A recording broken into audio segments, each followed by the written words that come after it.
Hello, my loves. So I was just there, barbecue sauce on my titties, as usual.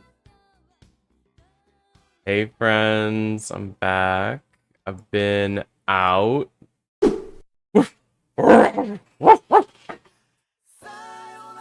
From the hit movie Mamma Mia? Pierce Brosnan from Mamma Mia? Probably, yeah.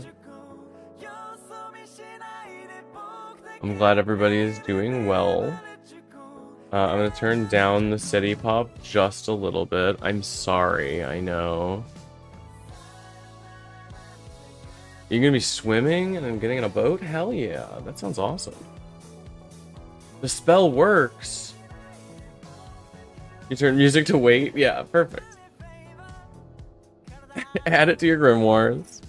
I'm doing well. Yeah, I got to see Nuba April, how are in you? real I life. hope you are well. Thank you for everything this past week. You are a beautiful and magical being. Also so pretty. Thank you. You're so pretty too. You and your wife are so sweet. It was genuinely so nice to meet you both. I got to meet them both in the real meet space, and we hung out and watched movies, and we got high, and it was just really fun. I didn't get a chance. I want to show off some of my stuff. I got some treasure from Pride, which was last weekend. Like the weekend before last even. And I didn't get to show off that stuff because I was too busy being busy. I had so much because it was really just like right from Pride into concerts into meeting my friends, and I just like had to have like a day to myself yesterday, so I didn't stream even though I said I was gonna. I'm sorry.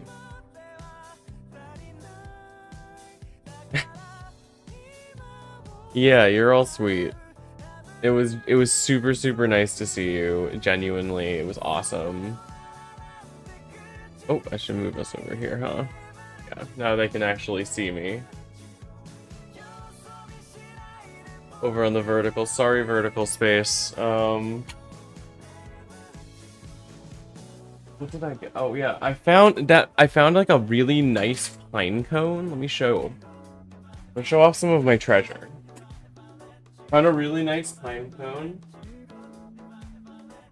You can gaze. It was sealed up when I got it, and it opened up on my altar, which I'm choosing to take as a good omen. This is like a remarkably intact, well-preserved pine cone.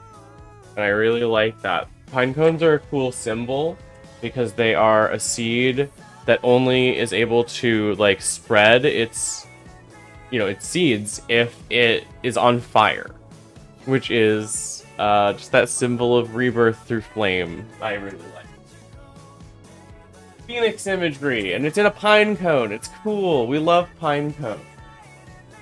I also found the biggest nug I've ever seen in my life. It's huge. Look at that. I've got pretty small hands, but this is a big boy. We've been saving it on the altar for a rainy day. It opened because I'm hot. Yeah. You got a nug the size of a soda can? Jesus. That is a nice nug. It's a solid nug. Apparently that is an 8th by itself, which is extremely funny. I also got this. Ooh, save it. I got like these flags, and this is a fan. It's cute. But I bought from a local bookstore a mystery date with a book. I haven't opened it yet. I wanted to wait until stream to open it up and then see what we got. Oh, it's a blind date. All I had at the front were It was a queer author and a character, so it has at least one queer character and the author is queer. It is a young adult high fantasy, which speaks to me as a big dork. I'm a huge dork and I love fantasy. And then it has 3 truths and a one-liner on the front, just to give you hints about what the book might be. 1. A Malaysian and Chinese-inspired fantasy world with caste systems, an asshole demon king that focuses on female empowerment and overcoming oppression. 2. This ordinary yet special heroine, along with 8 other girls, is taken from her home to be trained to become the king's concubine. Yet the longer she's there, she finds herself in a dangerous plot and forbidden sapphic romance that puts her entire kingdom at risk. 3. Content warning. Attempted rape, sexual and physical abuse, sex trafficking, abduction and sexual slavery, forced medieval exam/inspection, non-graphic animal cruelty, violence, murder, war, execution, death, loss of loved one. 1 line. There is a tradition in our kingdom, one all castes of demon and human follow. Okay. I've been in. I like this. I think it sounds cool. I wanted to see what we got. So I'm gonna crack it open. It came with there's a little pocket on the front that has cute stuff. I think this is extra treasure. They gave me a reading list so I can keep track of all of the books that I read this year, which actually I'm probably gonna use. That's really cute. I got a book review page. Aw, cute. You get a little book review page paper that you can write on. I like that. That's sweet. Is this stickers, maybe? These might be stickers. Ooh, they gave me little notes to on top of a couple of stickers, which I'll show off in a second. They gave me little notepad, little sticky notes if I wanted to take notes and stuff. That's cute. They give you all the tools. It really does give you everything. That's neat. And then a couple of stickers. I got oh gosh, the light is really. But I wanted to show off the shiny on them. Holographic. I got some books. This one says, today a reader, tomorrow a leader. This one I think is just read in heart emojis. We've got dive into books. Big fan. Bookmarks are for quitters is a really good one. That's really funny. Bookmarks are for quitters. That's cute. Alright, I'm gonna dig into this. Let's see what book we got. I have no idea. I have not been keeping up with recent fiction trends, so this could be literally anything. It might even be something people know about. It could be cool. Ooh, okay. It's a James Patterson Presents, but it's called Girls of Paper and Fire by Natasha Nagan. Ooh. That new book smell. Looks like about a 400-page book. That's pretty good. In my land, we're known as paper girls. Easily torn, existing only for others to use and discard. But there's something they've all forgotten about paper. It can light the world on fire and make it burn. Hell yeah. We've got Publishers Weekly saying Nagan's plot is tense and tight, her action sequences are elegant and adrenaline-soaked, and her story's stakes increase exponentially through the pulse-pounding conclusion. What most distinguishes this book, though, is how incisively and intoxicatingly she writes about love. This was the blind book. It's called Girls of Paper and Fire.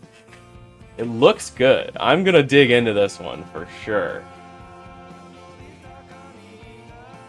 A novel you need to read. Girls of Paper and Fire is as lush and brutal as the Demon King's own court. Nagan is stunning new talent. That's Kirsten White. The previous one was Heidi Helig. One's from Booklist. The glittering romance has real stakes, and the lavish, intriguingly conceptualized world will capture readers. Romance and action fans alike will find much to savor here. From Kirkus Reviews, thrust into the beauty and horror of the Hidden Palace. Will this paper girl survive? Ellen O, author of the Prophecy series, says, beautiful, lush, lyrical, with fantastic world building and an epic, forbidden romance. I devoured every word and was left desperately wanting more. Someone just told you that he wants to tie you up and slowly brush your hair? That sounds really cute. That would work on me, I gotta admit.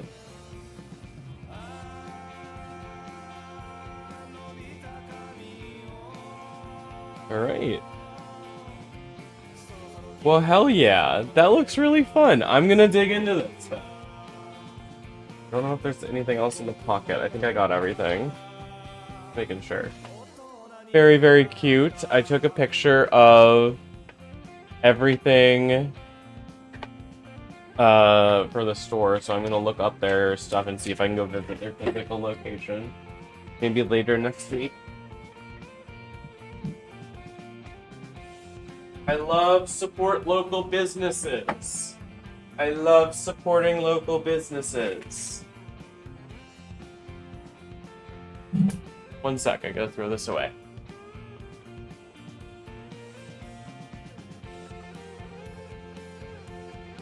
Hello, Olive. Hello.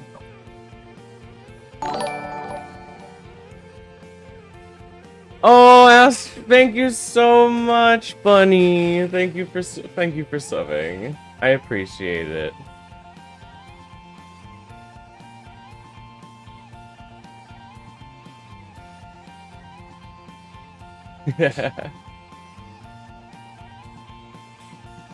Woof woof bark. I'm hoping everybody's having a good day. You have therapy in a little bit? That's cool. I wanted to talk briefly about the payment processor shit that's been happening. 6 months of friendship tax, whoop whoop. 6 months of friendship tax. Yep, friendship tax. Send me your Twitch Prime.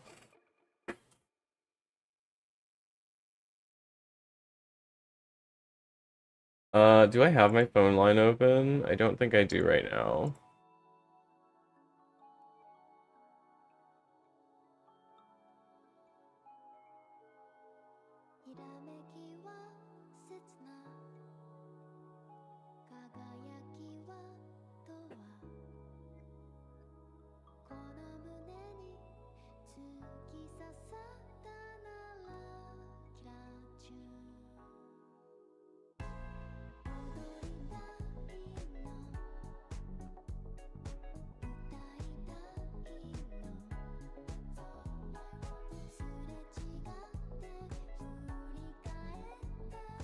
Alright, let me...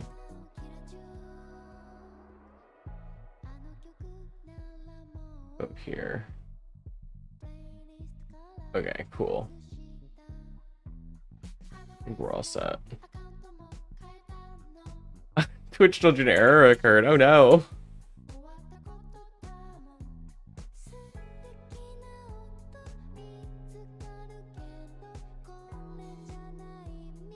I want to watch the new Essence of Thought video in a little bit, but I wanted to at least briefly touch on all of the shit. I picked a really good time to make a video about the payment processor shit that was happening with Steam, because it then immediately, like, while I was out, it happened. I've been retweeting it or reskeeting it, I guess, on Blue Sky. I've been reposting it. All of the stuff about making sure... Hello, Lord Naku. Thank you so much for following. There is the... Where was I? Boyfriend is here. Oh my gosh. Itch.io also removed a ton of adult content, at least my understanding. So there's all kinds of, like, concerted efforts to call MasterCard and Visa and like Stripe and PayPal and Venmo and all of these, and like make sure that they know our fucking opinion on this shit. So I think next stream I'm gonna do a little while of... Yo, what up? Oh, thank you, Junie. Thank you. Yo, what up? Next stream, I want to talk more about the subathon that I've got coming up. I'm gonna be raising money for my moving project that I am doing. I'm hopefully going to be moving to the West Coast. Well, I am going to be moving to the West Coast, and I would like to raise a little bit of money for that effort. So we're gonna do a sub event coming up. I'll talk more about it, and we'll do like ideas and brainstorming, and I want to hear from you all about stuff that you want to see. I've got some ideas that I think are really funny, but I will keep you informed. I'm very excited. I think that there's lots of cool stuff in like up ahead for us. But you know, if you want to see me succeed, go check out all of my cool videos that I've been making. I've been putting out a lot of cool stuff. We have that post about the payment processors. Wanted to open up my Blue Sky. I won't go around too much because I cannot browse it safely, but I don't not follow not safe for work stuff on my main account. I just don't want to get banned. What have I been replying to? What have I reposted lately? Where's the list of all of the phone lines to call? There it is.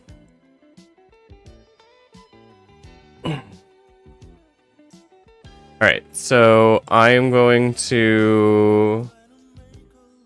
We should call them on stream. That's what I'm saying, is I'm not doing it right now, but I do want to do it as part of like my next stream. I just have other plans I want to get through first.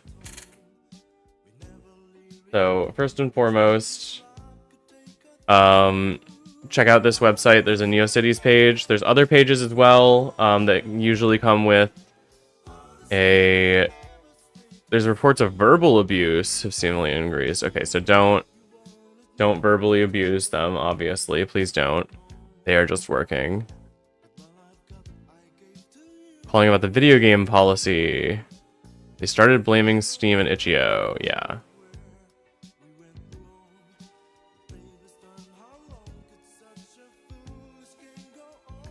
Alright.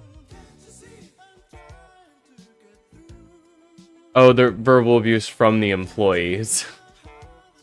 Oh. When is Papa stream? I want to do that.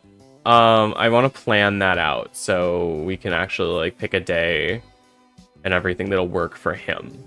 So let's work on that together, but not immediately. I want to like make a list of like questions to ask that I think would be really cool, maybe with your help, to pick a couple of like fun questions that would be really cool to ask him, because you might know a little bit more about just his story. You can guide me in the right direction. Yeah, don't harass people, obviously, but please do check out all of these petitions. There are ways to email. There's a cheat sheet. There's all kinds of things. There's primers they have on this website and scripts. Be back in an hour. Enjoy. Yeah.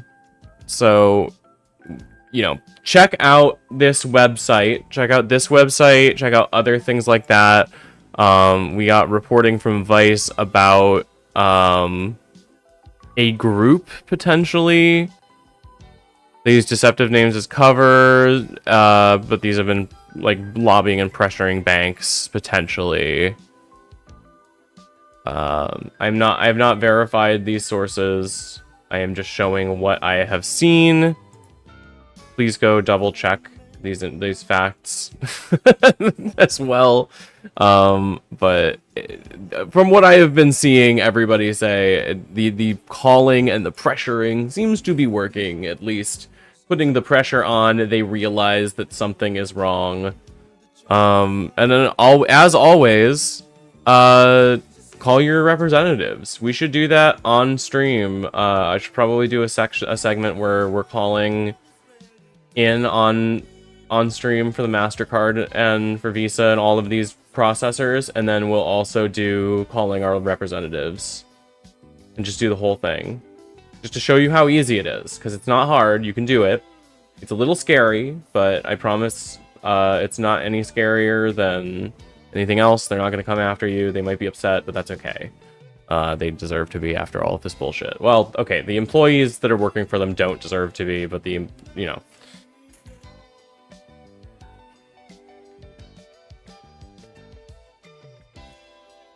Either way. I want to open up a video, if that's cool with everybody. I'm not gonna watch. First of all, I want to pull up a video that I'm not gonna watch, but I do want to show off. So we'll start with this. This is a video by Jasper Dasper. This is a small channel, or rather, yeah, well, they are still a small channel. Please check out this channel, subscribe to see what else they put out. He put out recently, this is a 5-hour video, just going over all of the spiraling lies and this massive network of transphobic people and all of the things that they have done together to create this story and all of the facts, quote unquote, that are underlying the DSM-5. This video is incredible.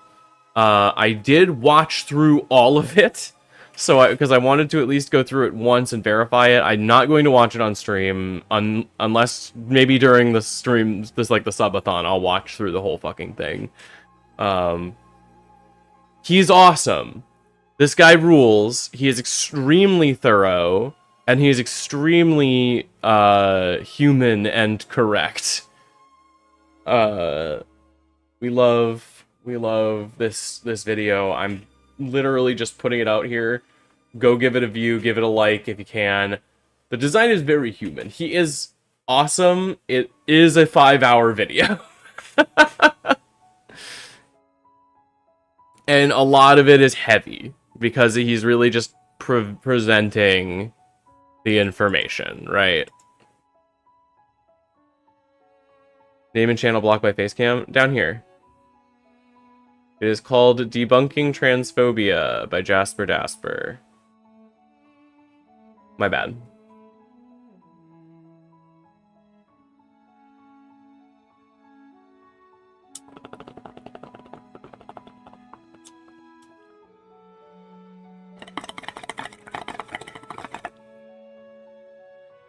Yeah, if you want to see me watch through this whole thing, keep tuned. Let me know. We might add it to the streamathon. I already have an idea for a 72-hour live stream. It could just be on there.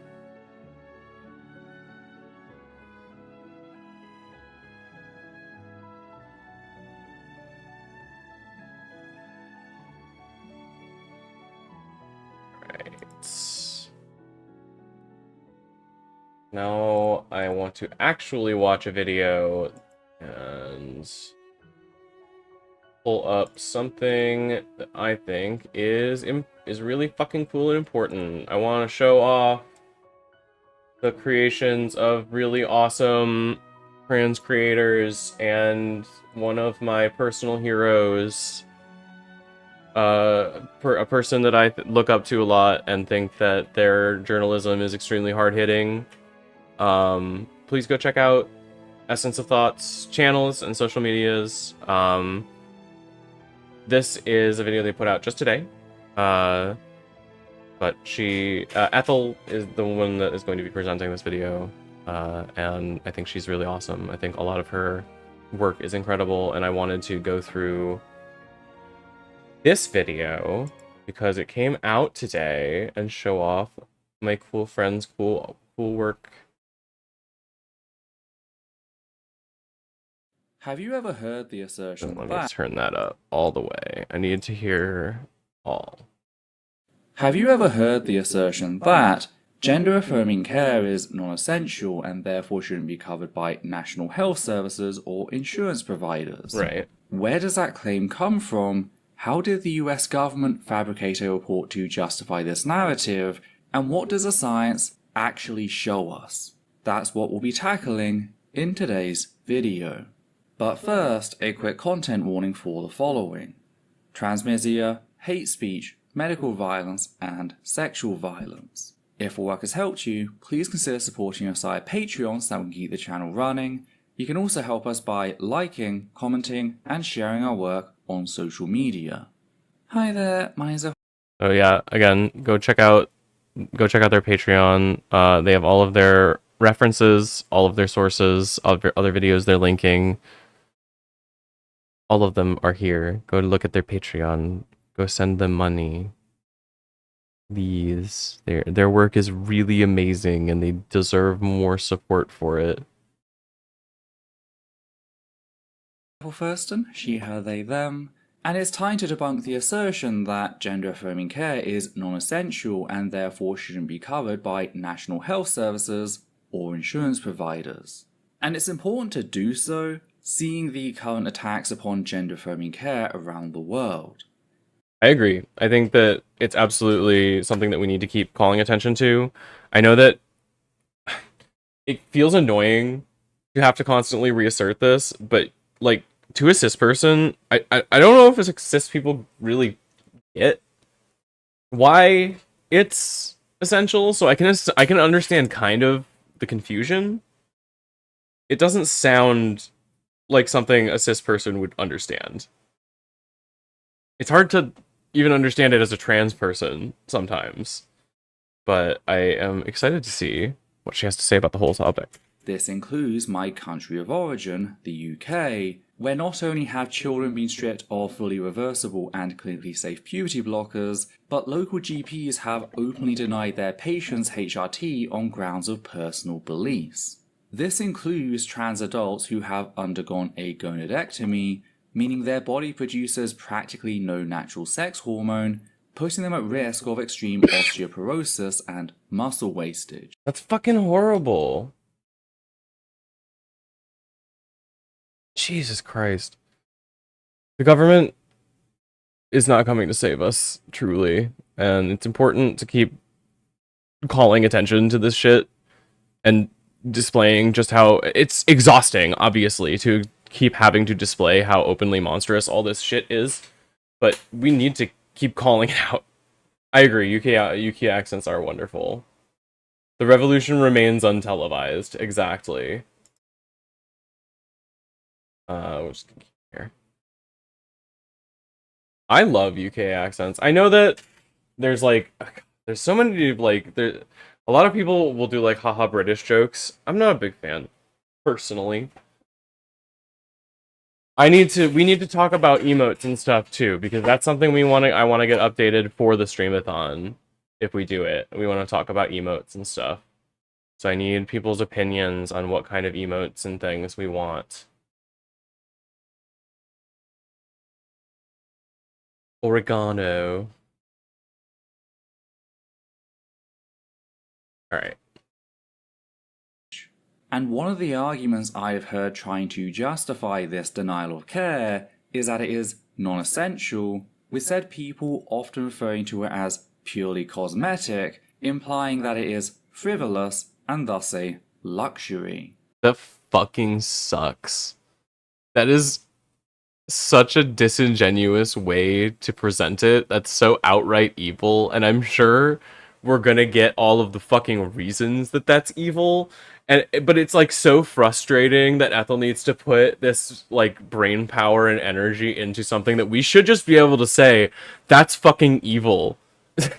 Don't do that. More child die, bad. Believe it or not, actually, I am anti-child death. I think less children dying is more good. Controversial trans woman opinion on the internet. Less blown up children in Gaza. Less dead trans children, period. Let's just, yeah. Cancel me, I guess. People expect the revolution will be televised, or will not be televised. I mean, the media won't cover this, but what it really means, the revolution takes place in the hearts and minds of the people and will be much faster than one can expect. I think both interpretations are important. You stand the accent, but not the systemic colonial disregard for other languages. Yeah, sure. Magic the Gathering mentioned the Palestinian genocide? Where? Or are you talking about Marjorie Taylor Greene?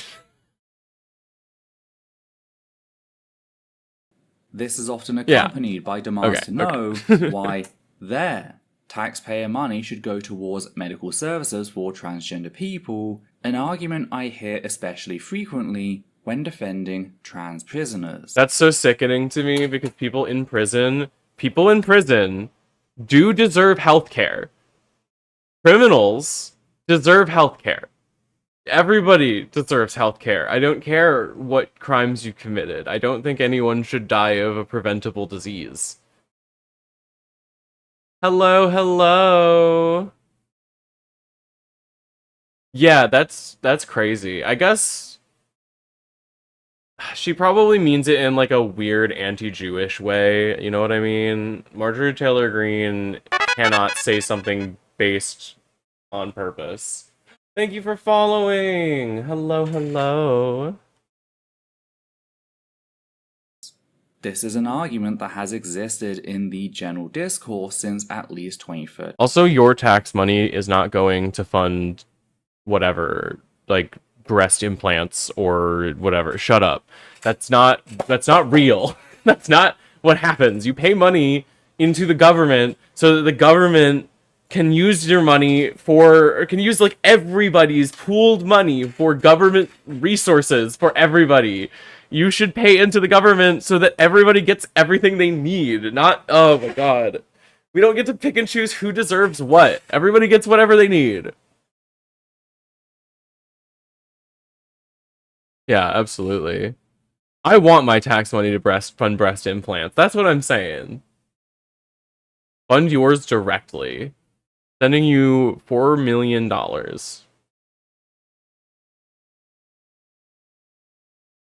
Healthcare should be free does include cosmetic stuff. Right, I agree.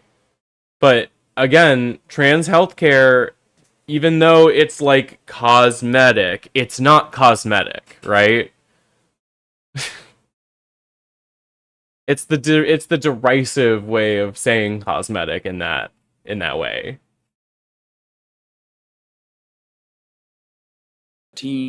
When proposed changes to Medicare and Medicaid in the US were mocked as, quote, Obamacare funding free cosmetic sex changes, end quote, clearly trivializing said medical need. Yeah, that's just so fucking sickening and disgusting. Just a horrible way to talk about medical care that is necessary for these people. And I bring up US history since, sadly, a lot of the discussion today is defined by the US, with said nation being a cultural cornerstone for many topics. Yeah, it's exhausting, probably. I can't imagine it's gotta be easy to keep up with the US as a non-US person, because I just gotta, like, turn on the news and I'm getting, like, a constant blast. But, like, y'all all have to pay attention to the bullshit that we are doing in the government and be like, oh god, how is this gonna affect our GDP? Oh, fuck. This global superpower is, like, literally stabbing itself in the face and we don't know how to stop it. We don't know how to stop it. I loathe this reality. I don't. I mean, okay. So, a lot of the things that are happening are horrible and evil, and I wish they were not happening, right? But I do love a lot of the things about this reality, in that I get to exist in it at the same time as all of the friends that I have, who I am very lucky to have. There is still a lot of joy and kindness in this world, and that's part of what my upcoming video is going to be on. My working title is just The News is Exhausting, which I hope kind of sums up everything. Thanks to everybody who's taken a look at that script, by the way, and given me feedback. And I think that y'all are amazing. Thank you all for being so kind to me and being patient with me as I work through my creative process. I also have another video idea that I've been writing on, and I feel like I finally found a way to present all of the Jurassic Park movies the ways that I want to, which is, of course, to rank them by how fuckable the Velociraptors are. Which I think I am uniquely qualified to talk about. Yeah, that's what I'm saying. It's like Jurassic Park movies rated based entirely on how fuckable the Velociraptors are. Because they make them pretty fuckable. I think that 3 is the highest on the list. I think the Velociraptors in Jurassic Park 3 are uniquely fuckable.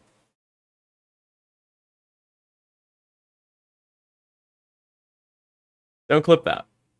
Don't do it.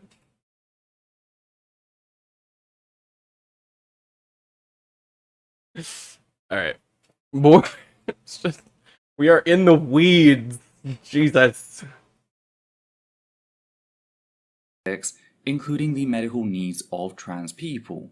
Fact is, if you go back to the 1970s and earlier, whilst there was no federal standard, state funds were being used to help trans people medically transition in the US on a case-by-case basis.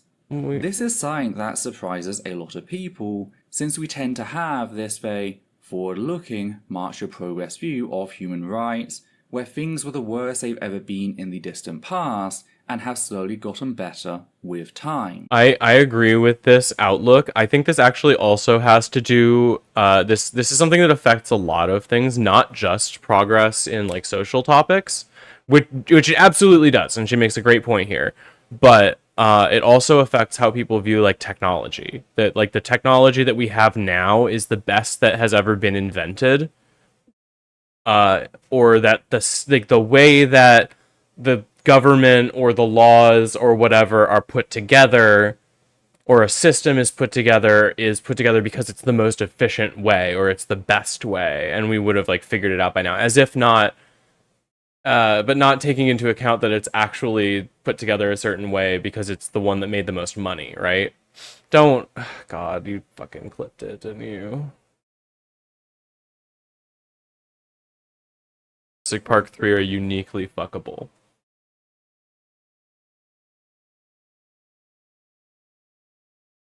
Don't clip that. That's good. That's a good clip. Velociraptors in Jurassic Park 3 are uniquely fuckable. The truth. Thank God. What a good clip. Yeah. But hello. Yeah, it's just that the idea that like progress is not always linear. A lot of the time things will get to a certain point and then we'll take backtracks, and you know, obviously the idea is that there's a general trend of it's better, but a lot of the time, like I like to point for the technology example specifically. I think I remember you. Hello. The like Betamax tapes versus VCR like tapes. Like VCR was cheaper to produce and had better marketing, so it was able to take off as the format that was used. But Betamax is arguably a better technology for the same thing. It just was less easily produced, and it didn't have as much support behind it in advertising. I think that there is a usual trend of success, but a lot of the time people assume that the way that things are is the best way for some reason, even though it's usually the best for a specific reason, which is to either exploit people or produce value without, you know, it's just looking critically at a system or something that exists and saying it doesn't exist this way necessarily because it's the best way and maybe we could still improve it, even if it's hard to do that or conceptualize a world where that thing is improved.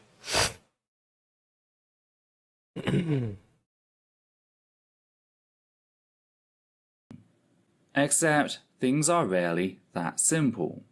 When trans people began getting recognition on the global stage, they weren't viewed as inhuman monsters but scientific wonders. Nice. A miracle of the Go have modern fun. age, as seen in Why are you early here? coverage of Go have Zenek fun. Kobek, a trans man, and Christine Jorgensen, a trans woman. Sadly, it wasn't long before the gender-critical narratives we've all come to know were invented, forged in the fires of bigotry and intolerance. Enter Janice Raymond, who can be considered the mother of gender-critical fascism. Raymond published her magnum opus of hate, The Transsexual Empire, The Making of the She Male, you're a sweetheart. in 1979. This book was set much of the discourse we see gender-critical fascists regurgitating today, with Raymond hand-waving trans men as little more than a distraction, in asserting that, quote, "The female to constructed male transsexual is the token that saves face for the male transsexual empire. She is the buffer zone who can be used to promote the universalist argument that transsexualism is a supposed human problem, not uniquely restricted to men. She is a living proof that some women supposedly want the same thing." Oh, it's just sickening the way they write about these people. Well, it's so obvious that they think that women are so much worse and more stupid than men, because all in the like the way that they're looking at it is like trans men are just poor innocent stupid little women who got tricked and by the horrible predatory trans women who are just men who are perverts. It's a ridiculous narrative as soon as you begin to start deconstructing it even a little bit. However, proof wanes when it is observed that women were not the original. It's just so nor gross the way present they write agents about of it. The process. Nor are the stereotypes of masculinity that female to constructed male transsexual incarnates products of a female-directed culture. It's so fucked up to talk about trans men this way because every trans man I've ever met is just a fucking guy. He's just a dude. Just some guy. Like, that's my uncle. I don't care. That's just a guy. Why are you being weird about it? Rather, women have been assimilated into the transsexual world, as women are assimilated into other male-defined worlds, institutions, and roles. That is, on men's terms, and thus as tokens." End quote. Presenting trans men as assimilated victims, exploited by trans women to shield against criticism. It's just ridiculous. It's so gross. It's such a stupid way to. There's some guy named David or a supernatural being, and both are cool as fuck. Yeah, absolutely. We love trans dudes. They're awesome. I have an article about trans misogyny and how it affects trans men that I want to read through at some point. It's fairly long, but I think it's probably worth going through. Maybe for a different time than right now. Some fucking guy on YouTube is trying to get a rise out of me. I guess, like, whatever, dude. Your name is ridiculous. Go away. I don't give a shit. You sound and look stupid. Go to jail forever. I'm too lazy to go on YouTube and ban you.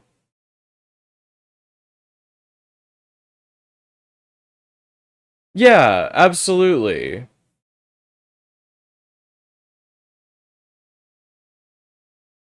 Yeah, like as if men, because the idea that like a man that was once a woman could never match the true power of a testosterone induced natural male.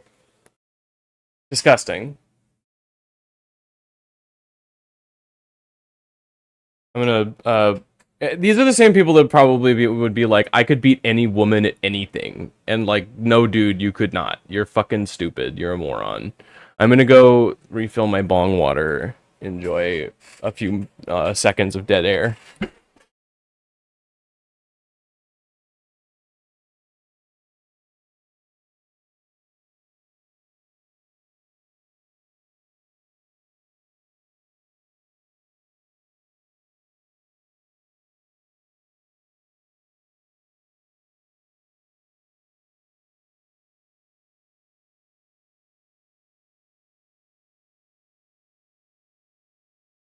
I'm back.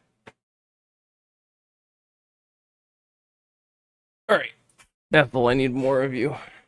As for trans women, Raymond had a lot to say, including the following. Quote, all Oh. transsexuals rape women's bodies by reducing Did you like it? No, it didn't. I mean, it was a similar vibe to the one that I do for Armstrong. He's incredible. Alex Louise Armstrong! Witness the Armstrong alchemy passed down through the Armstrong family for generations! Something like that, I think. I love you too. Armstrong would be a trans ally. Absolutely! Creation and destruction! Both sides of the same coin! I think, do you think that using alchemy to convert your gender counts as human transmutation? It probably does. But he was an ally to Edward Elric. My personal favorite reading of the show is that Edward is trans. Edward's a trans man. I love him. He's my favorite little Redditor.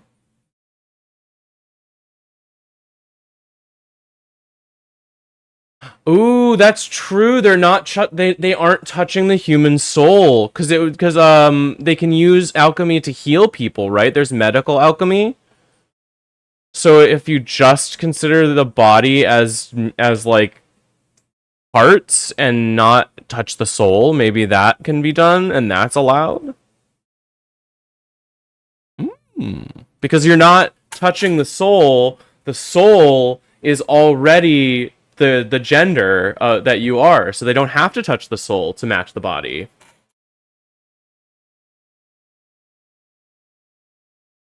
Fanfic idea, somebody get on it, yeah. I wouldn't care if it counted as human transmutation anyways, for sure. Yeah, it would totally be medical alchemy. That makes sense. Alright, let's listen to more of this is a way more fun discussion than what Ethel has brought us here today, but I do think it's important to listen to it. Yeah, literally, like...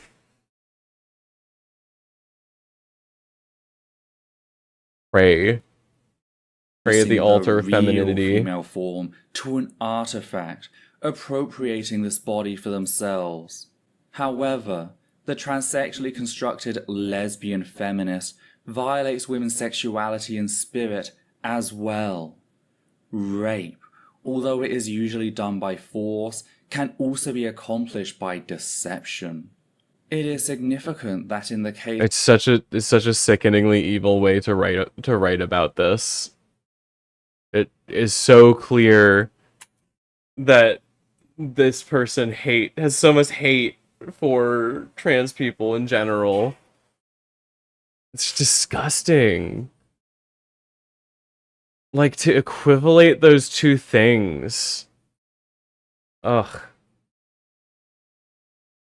of the transsexually constructed lesbian feminist. Often he is able to gain entrance and a dominant position in women's spaces because the women involved do not know he is a transsexual and he just does not happen to mention it. The question of deception. Oh, just doesn't happen to mention it. Yeah, I don't talk about being trans at all. It's actually just a big secret. I love when they make up a person in their head to get mad at and then write a fucking essay about them. It's insane. Must also be raised in the context of how transsexuals... Yeah, surprise everybody! I'm trans. Oh no! Lesbian Sorry, feminists didn't mean to deceive obtain you. surgery in the first place, since all transsexuals have to pass as you were feminine in order to masturbated qualify for surgery. /SRS. So-called lesbian feminist transsexuals either had to lie to the therapist and doctors, or they had a conversion experience after surgery. I am highly dubious of such conversions, and the other alternative, deception, raises serious problems, of course. Deception reaches a tragic point for all concerned if transsexuals become lesbian feminists because they regret what they have done and cannot back off on the effects of irreversible surgery. Bro, nobody is getting an irreversible surgery by accident. If you made it that far and you realize you made a fucking mistake, I'm so sorry for you, but you needed way more therapy and you probably still do.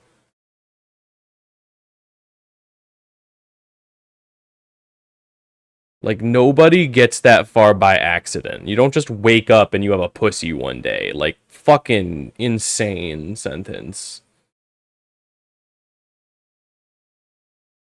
Yeah, the framing implies it's morally wrong to not start all conversations with, by the way, I'm trans. Yeah. It's ridiculous. It's not something that it's like, if I need to announce every conversation with I'm trans, then you need to start every conversation with I'm cis. And then we need to, like, describe our genitals to each other. Like, is that what we want? Is that what you fucking want? That's weird, dude. Describe your genitals to me in great detail so that I may write it down in my little book and then publish a paper on you. In world's most cursed pronoun circle. Transitioning saved your life. That is absolutely the point too, right? Is that you're like transition and like the medical health care that you get to transition, including HRT, is life-saving healthcare. It saves people's lives. It makes it so that people that would be dead are now not dying, and it therefore means that is a preventable death from an illness or a disorder, right? I feel like it maybe is even more important, because otherwise it's just, we're just letting them die. I don't understand. I genuinely don't understand. And that has to be like the point, right? Is that when they say they want trans people eliminated from public life, that means they want to make sure that they're all dead and that they never come back. They're going to make sure that we are all too scared to come out as trans so that there aren't any trans people, and then all of the ones that are out are going to get killed. That's what they want, and they just won't say it because it doesn't sound good.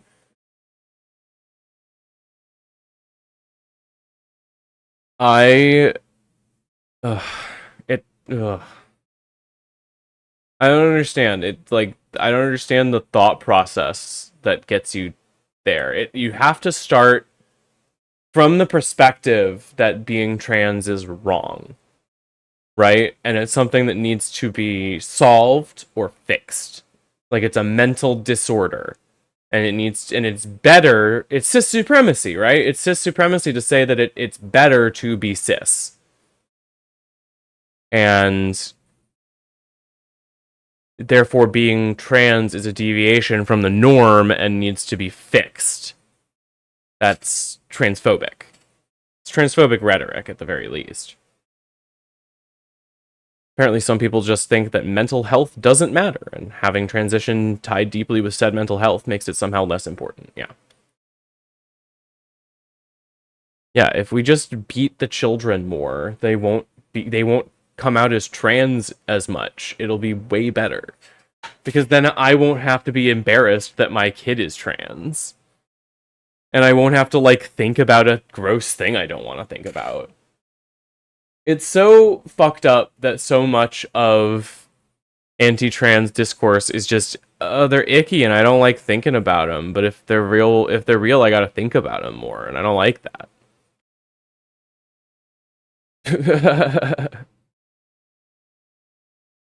They won't be turned. Yeah, like we're fucking zombies. I'm gonna fucking... when I bite you, you're gonna turn trans. It's actually the venom that I excrete from my incisors. My fucking fangs. I shoot HRT into your veins.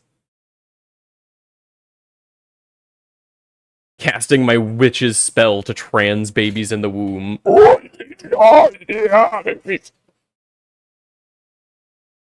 You're trans now, sorry. Did that work on anybody?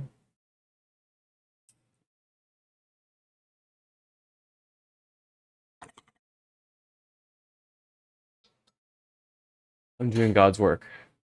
Yag. You were already trans, maybe? Oh, jeez. Wow. Are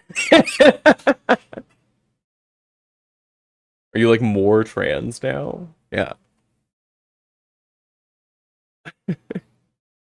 Just upgraded you from level 4 to level 5 trans. You've unlocked a new spell slot. Who taught you these words?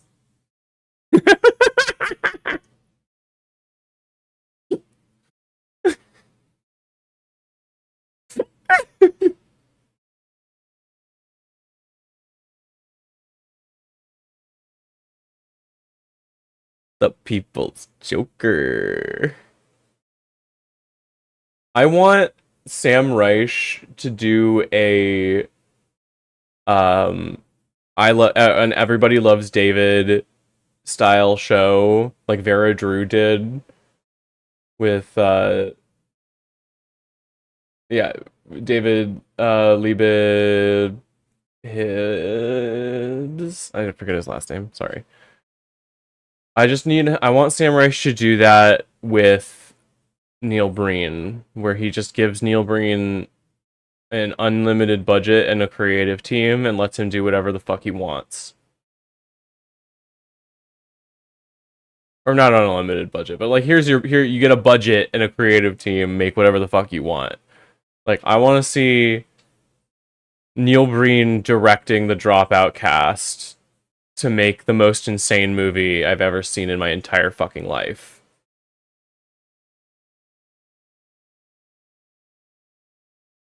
Yeah, the man who stole Pokemon cards.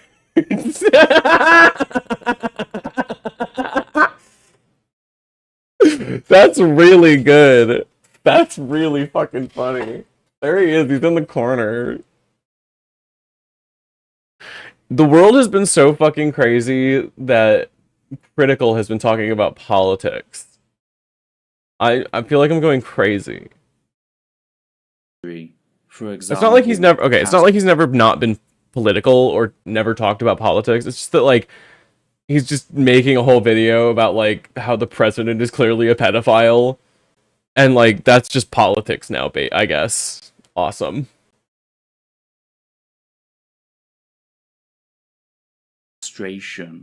Thus they revert to masculinity, but not male body appearance, by becoming the man within the woman, and more, within the women's communities, getting back their maleness in the most insidious way, by seducing the spirits and the sexuality of women who do not relate to men. Because transsexuals have... They're like, oh yeah, trans people are evil, because if you're a trans lesbian, then you sneak in and trick a real lesbian into wanting to have... Yeah, as if you fucking think lesbians are cool. Fuck off, dude. Have you ever met a lesbian? If you've ever met a cis... I feel like cis lesbians fuck with trans women almost all the time. Like I feel like you'll get the gross ones sometimes that'll be turfy, but almost all the time, like even if like a cis lesbian is like, sorry, I don't like fuck with people that have penises. That's okay. I don't care. Like, why does it matter? Lesbians understand gender as a social construct, absolutely. I think most lesbians have already had to like face that in like rejecting their quote unquote natural feminine role, right? Yeah, absolutely. You made your wife a lesbian, forced it. She seems really cool. I mean, not for nothing, but she kind of seems like a lesbian. She's really awesome.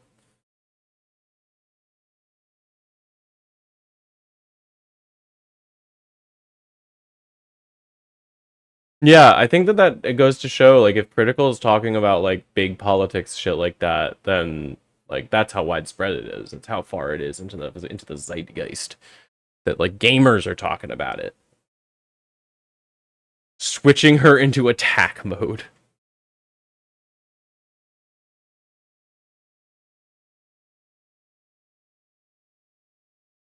I love gay women. I love gay women. I love you. You are awesome.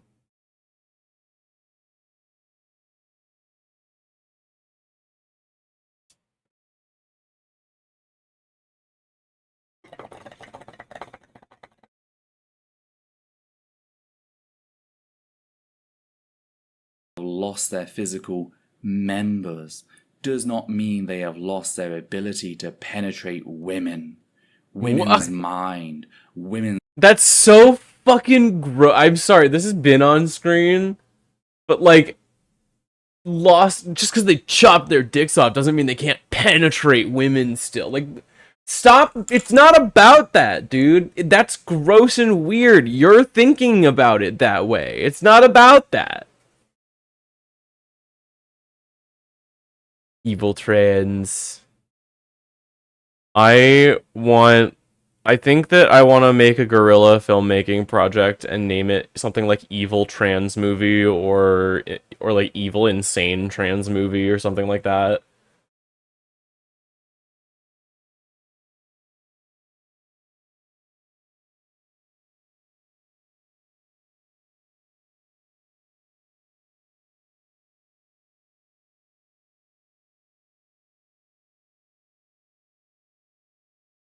Underground trans mafia into an artist collective that produces it. I'm into it.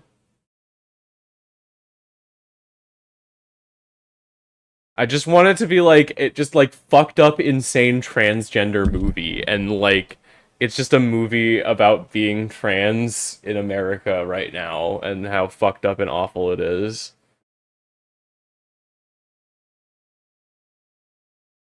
Just some fucked up guerrilla filmmaking project about smoking way too much weed and fucking a dog girl, probably.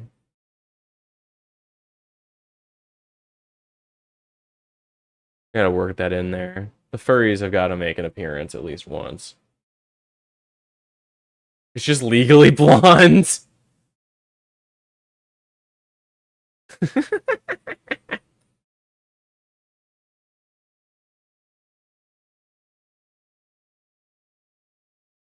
space, women's sexuality. Transsexuals merely cut off the most obvious means of invading women so that they seem non-invasive. However, as Mary Daly has remarked, in the case of the transsexually constructed lesbian feminist, their whole presence becomes a member, invading women's presence. This lady stopped talking about penises for 5 fucking seconds. Like, presenting challenge impossible. As an existential threat, an invader of womanhood, yeah, lying to their doctors in order to trick them into giving out gender-affirming surgeries before going on to rape cis lesbians. Insane. We recently put out a video on the updated variant of this myth surrounding the cotton sealing, and apparent trans femme slash cis lesbian antagonism, proving how, in spite of what the bigots assert, the overwhelming majority of cis lesbians, between 84 and 94% depending on their generation, openly support their trans sisters. That's what I was just saying. Ethel's putting numbers where my mouth is, but like, I feel like cis lesbians fuck with trans women, just in general. Their whole aura becomes a penis. Yeah, just turn your whole body into a dick that fucks social situations, I guess. I mean, I'm kind of like that, except I just accidentally talk about childhood trauma when I thought I was telling a nice story. And that fucks up a social situation. Is that me exerting my maleness? Is that my male privilege? Is that me turning my entire aura into a penis that fucks a social situation? Trauma dumping mods. Send her to hell. Mods, activate her electrical collar and zap her live on stream. Mods, stick a stun gun in her pee-pee.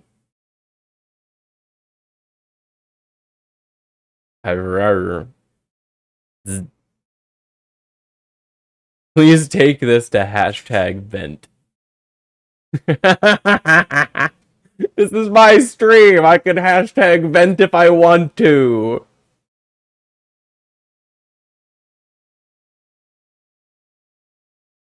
On a video about trans people engaging in supposed rape by deception, but I wanted to get this one done first.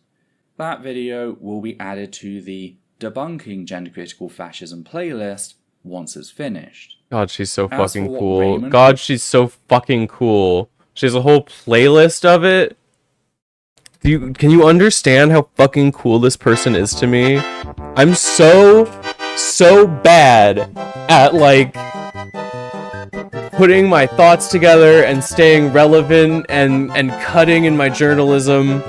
And this bitch puts out so many things that are so incredible. Please go watch Essence of Thoughts videos. Every one of them is good background for, like,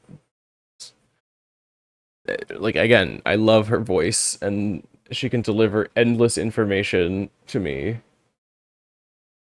I'm gonna put it in the tags.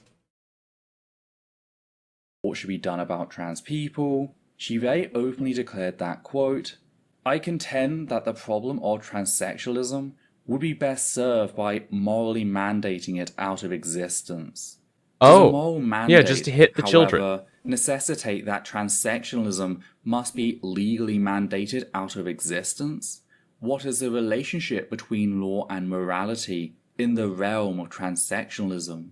While there are many who feel that morality must be built into law, I believe that the elimination of transsexualism is not best achieved by legislation prohibiting transsexual treatment and surgery, but rather by legislation that limits it, and by other legislation that lessens the support given to sex role stereotyping, which generated the problem to begin with. Well, that sounds like a pretty familiar fucking playbook, doesn't it, huh?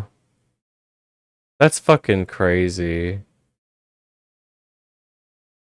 Just, like, written right there. Just bigotry on the paper.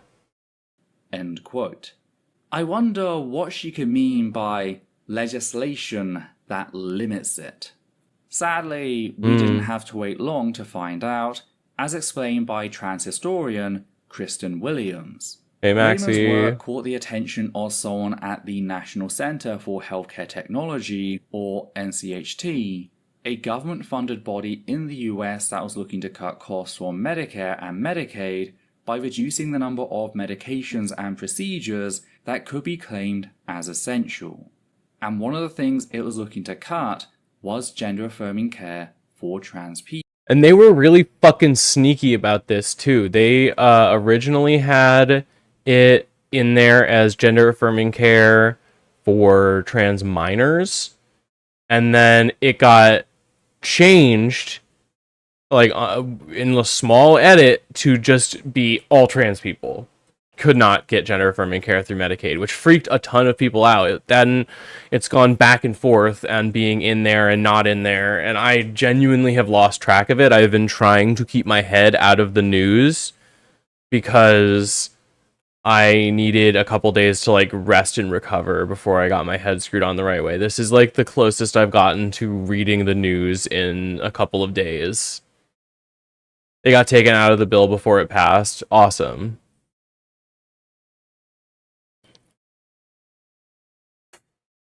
Yeah, okay. Whatever small victories we can get. People. They just needed to present a case to show that said care was controversial, experimental, and expensive. That is why the It's none of those NCHT things. It's Raymond- not. Trans healthcare is not experimental. Just all of the fucking research for it got annihilated by the Nazis.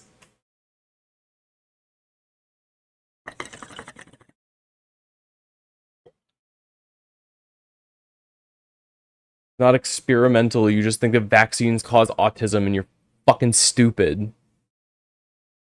who is not a clinician, to commission a report about the social ethicality of said care, which was published in 1980 and contained no research whatsoever, merely being a rehash of her non-peer-reviewed book. This report was then referenced directly by the Office of Health Technology Assessment in a 1981 review, being one of two citations invoked in order to prove that trans care was controversial. The other citation on that specific claim, why, a book review of Janice Raymond's 1979 book, The Transsexual Empire, The Making of the She-Male. Oh my fucking god. Not even the book, a review of the book? Awesome. Cool. Love that. So the only proof Disgusting. that said care was controversial was the opinion of a single anti-trans bigot who was sought out because she was a known anti-trans bigot who openly believed that all trans women were sadistic rapists. Sadly, the corrupt assessment was a success, leading gender-affirming care to be classed as non-essential and therefore not covered under either Medicare or Medicaid. Yet things only got worse since private insurers could and did invoke the government's ruling to argue that they shouldn't be forced to cover it under essential care, She'd be streaming, setting she said do. standard as the norm for the US, which was then adopted by other countries around the world.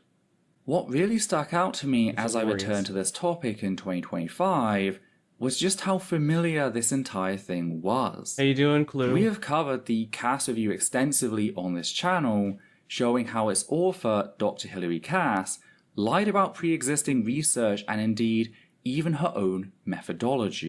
Yeah, the cast review is a huge shit show, and the Trump review, the fucking one that the State Department put out, is an even bigger pile of steaming dog shit. Obviously, I don't need to, like, go into that, because people like Ethel have done way better deconstructions of it than I can. I do, again, implore you, if you do not know about this stuff, to go and look into it through Ethel's work, because she does really good content and coverage of these things. Read through them yourselves. But, yeah, it didn't even have an author. Cowards. Complete cowards.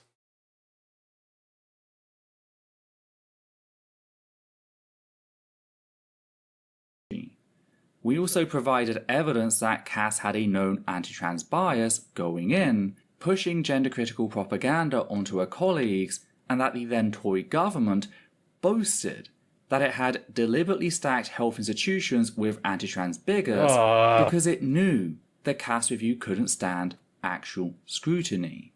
It's hard not to see the similarities between what's happening in the UK right now and what was done in the US during the 80s. Governments have always sought out biased researchers. It's always been said, like, I think that it's been really loud in the UK lately, obviously, with all of the anti-trans bigotry, but it's been on the rise for a long time, and the UK has been following the US's blueprint. I mean, we've obviously got, we've gone through a lot of the same things, and it's important to point at, look at this thing that happened, and this is history repeating itself. This is something I talked about actually in the essay that I'm going to be releasing sometime soon. So please go check that out in a couple of days, hopefully, once I'm done like filming and editing and everything, and adding all my sources and shit. But yeah, to help them manufacture consent when it comes to stripping trans people of essential care. Yeah. Speaking of essential care, that just leads us to discuss what the science actually shows. Whoosh. Note that a lot of the studies I'm about to share focus on gender-affirming care for trans youth, since, in my experience, this is the most controversial form of gender-affirming care.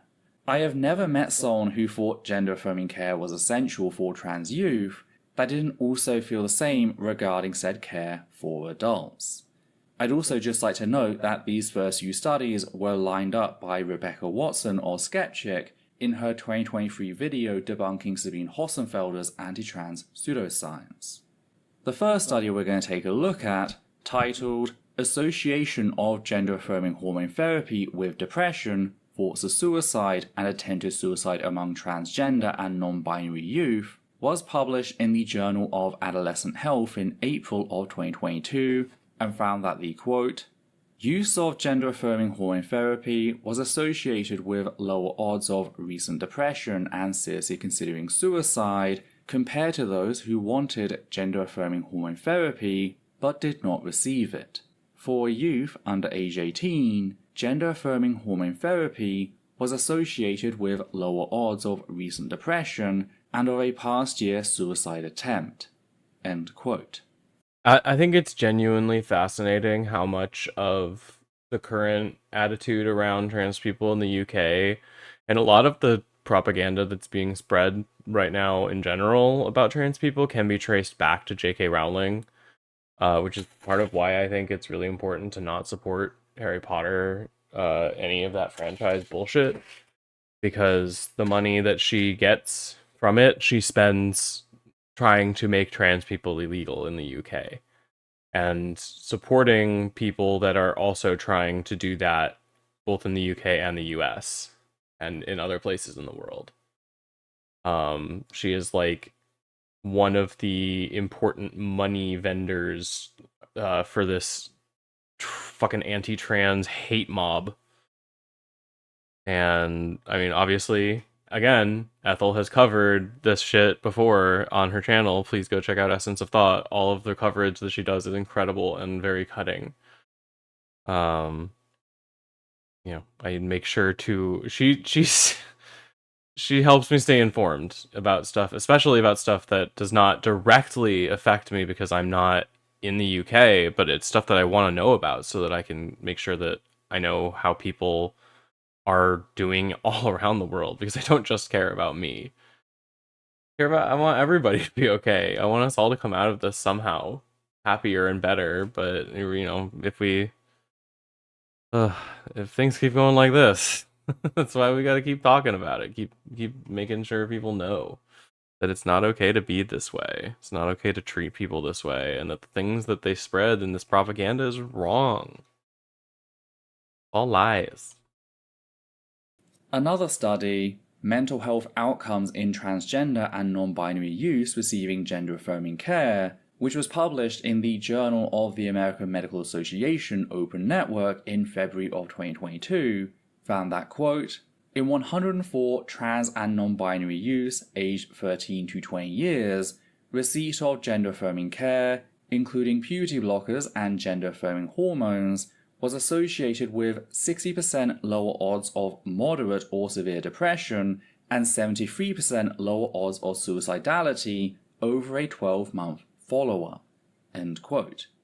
We also have pubertal suppression for transgender youth and risk of suicidal ideation, which was published in Pediatrics in February of 2020 and found that, quote, a significant inverse association, as one increases the other decreases, between treatment with pubertal suppression during adolescence and lifetime suicidal ideation among transgender adults who ever wanted this treatment.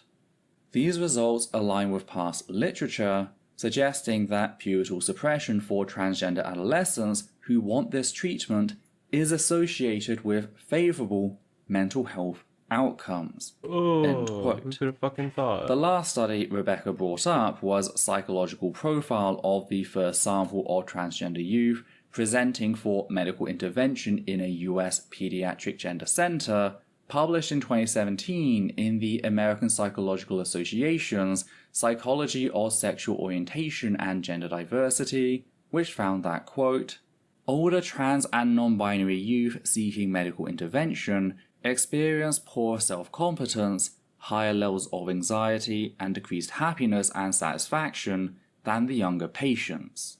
The results provide further evidence of the resiliency of a significant number of transgender youth, as well as the severity of mental health concerns for others. New to the existing literature are the results showing older transgender teenagers as more distressed, supporting the clinical recommendation to consider earlier medical intervention for appropriate youth, and to always incorporate mental health support and assessment. I feel like there is such an air of distrust in just our medical establishment. It's kind of led to this rise of snake oil salesmen that feel, and then people that just feel like they know better than doctors. You see the whole anti-vax crowd, but they're the same people that are like buying supplements and essential oils and shit, and saying you don't have to go to the doctor, you just gotta pray and take these fucking aloe pills, and then you're gonna be fine. They're suckers. Suckers that are just trying to find a way to feel better. Unfortunately, there's always going to be these shit peddlers that are putting out the slop for them to eat up.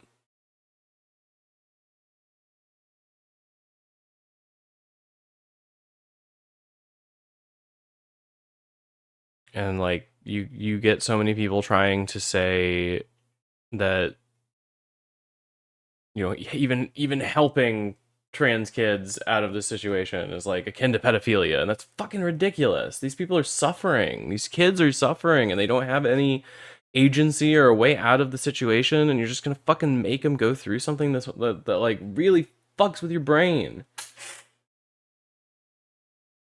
I don't remember a lot about puberty, but it was sure not fucking fun. I'll tell you that much.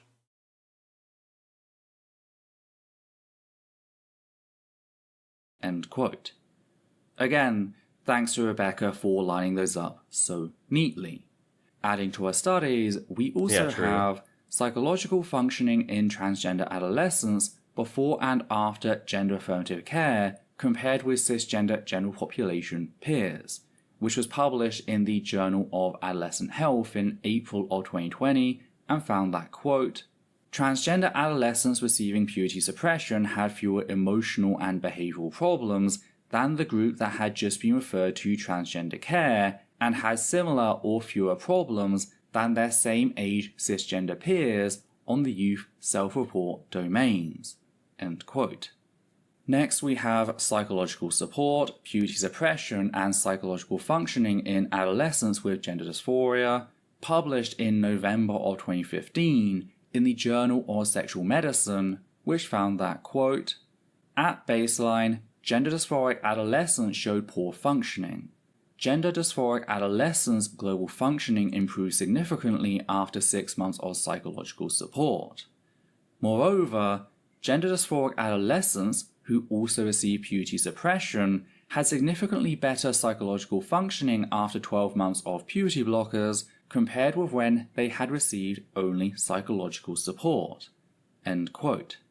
I like this one as not only does it have a control, but it has a comparison group who had not yet begun puberty blockers and were only receiving psychological support, providing us evidence that puberty blockers offer a specific benefit, not just receiving general care.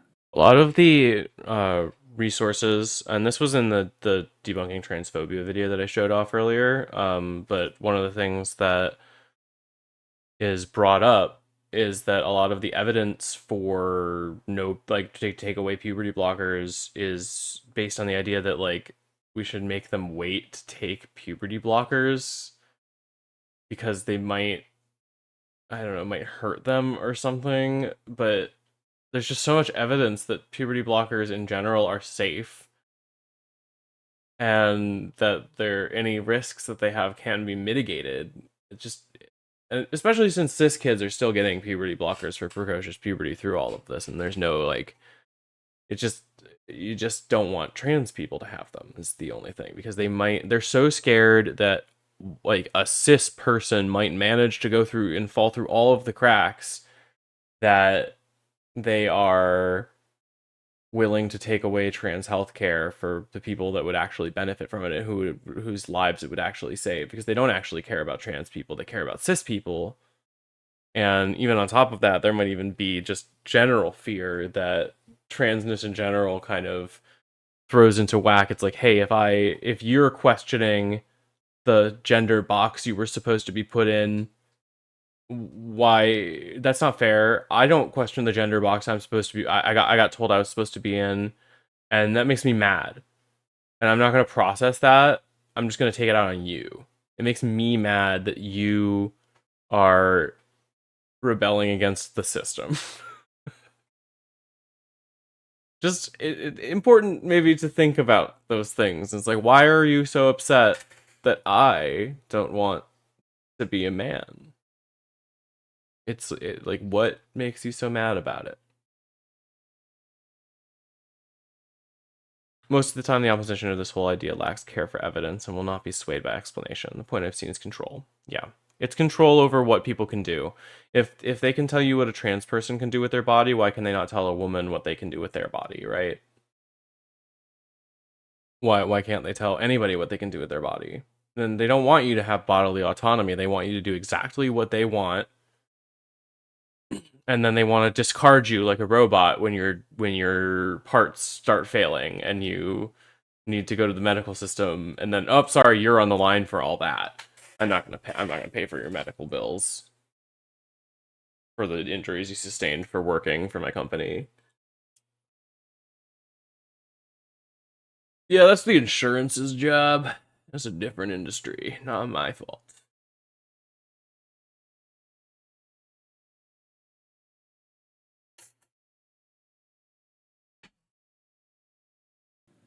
I think the last study I'll give relating to gender-affirming care for trans youth specifically is one that tackles surgery in young adults who had previously been on blockers, titled Young Adult Psychological Outcome After Puberty Suppression and Gender Reassignment, published in Pediatrics in October of 2014. Yeah, I agree. Which found that, quote, after gender reassignment, in young adulthood, the gender dysphoria was alleviated and psychological functioning had steadily improved.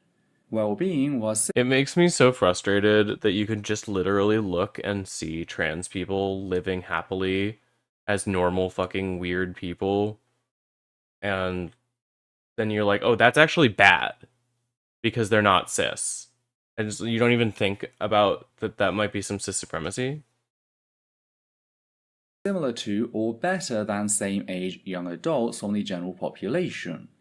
Improvements in psychological functioning were positively correlated with post-surgical subjective well-being, end quote, which led the authors to write in its conclusion, what's up, moron? Thanks for stopping in and engaging in my chat and giving me interaction. If you really have an opinion, you should call the fucking phone number, or else I'm afraid you look like kind of a coward.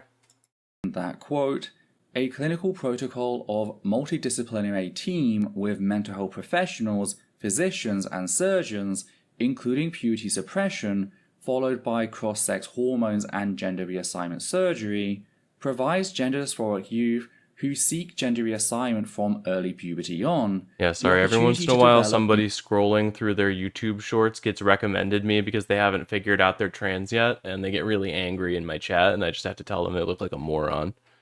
Try estrogen, idiot. You might like it. into well-functioning adults." End quote. I'd hope that we'd all agree that empowering trans people to develop into well-functioning young adults is the standard we should be aiming for.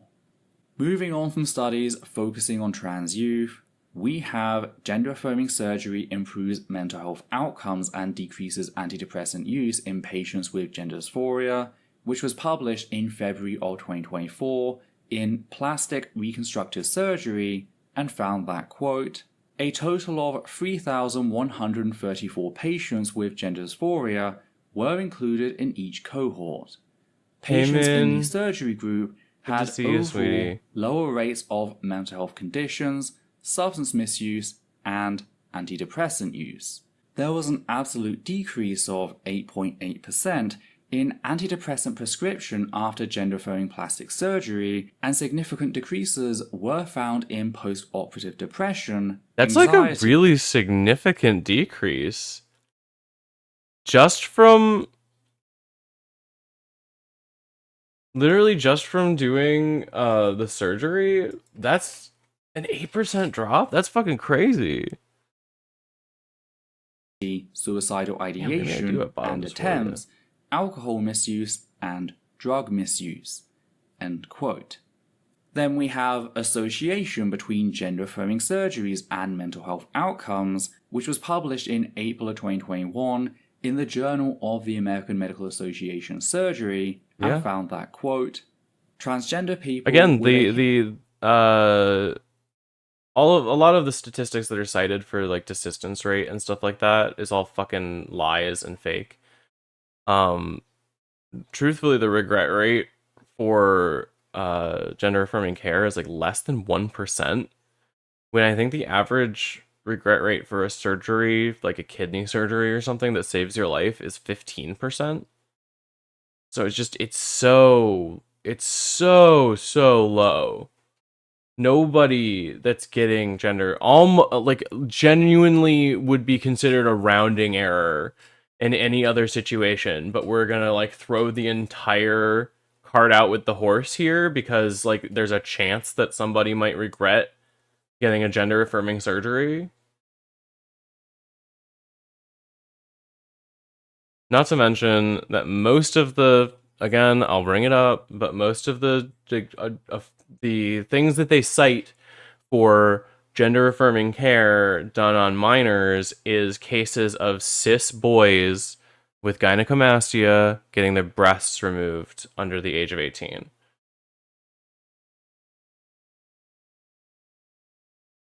Famously, transphobia wizard tattoos have a significantly higher regret rate. Yeah, absolutely. People regret Harry Potter tattoos at a higher regret rate than people regret trans affirming care. Gynecomastia sounds cool. Hell yeah. Hey, Bunny. Welcome back. How are you, Amity?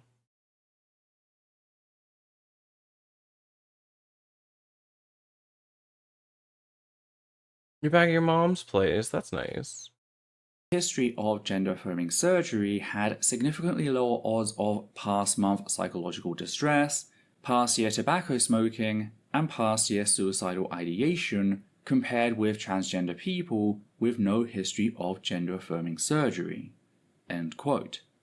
And I could continue, especially after finding a 2018 meta-analysis by Cornell University, which compiled over 55 studies. Well, yeah, but they don't really care. They just want to control what people can do with their bodies. They're using cis kids as like a block to move the weights of people's like morals, but they do not actually give a shit about it.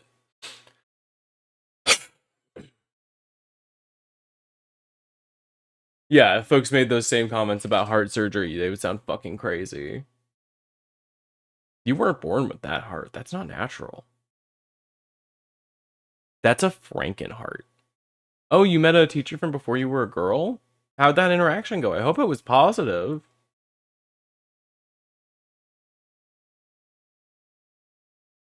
$51 of which showed a significant improvement in well-being of trans people who had medically transitioned, and True. only 4 of which showed conflicting or null results.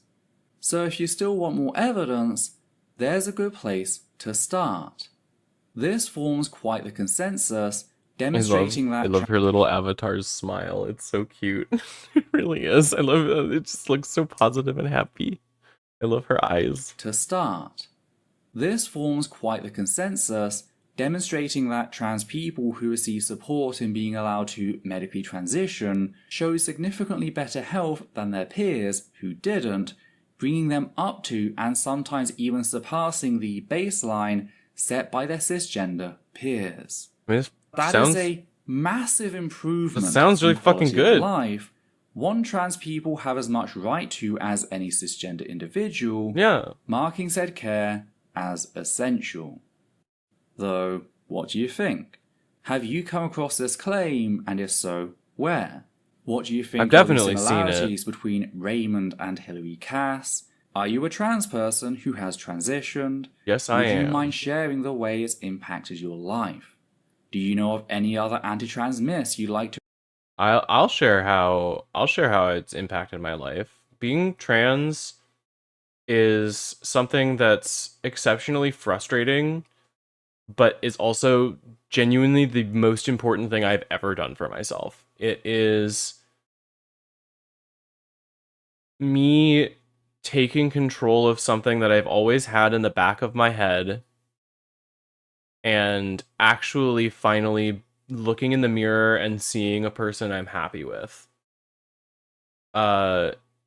It has made a life that I truly thought I wanted to throw away become worth living. And that is even with all of the frustrations, difficulties, and hardships that I am facing, will continue to face, and have faced already.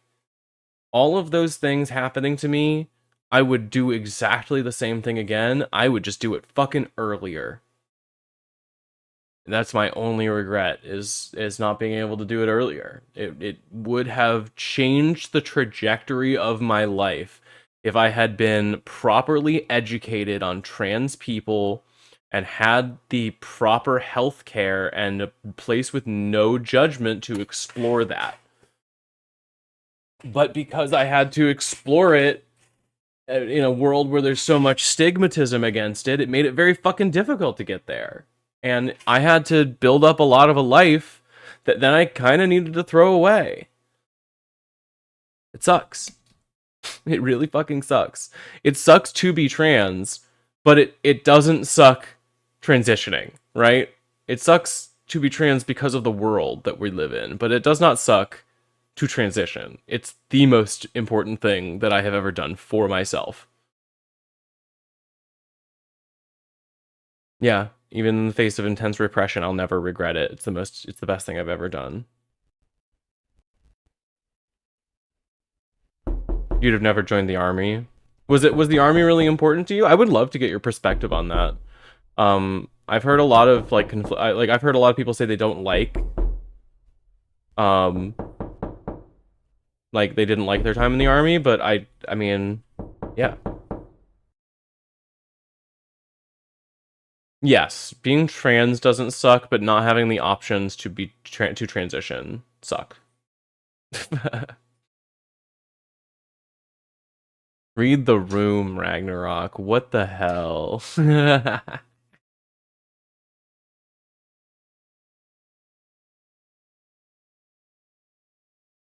It was when you were cis, but now you kind of regret it. That's interesting.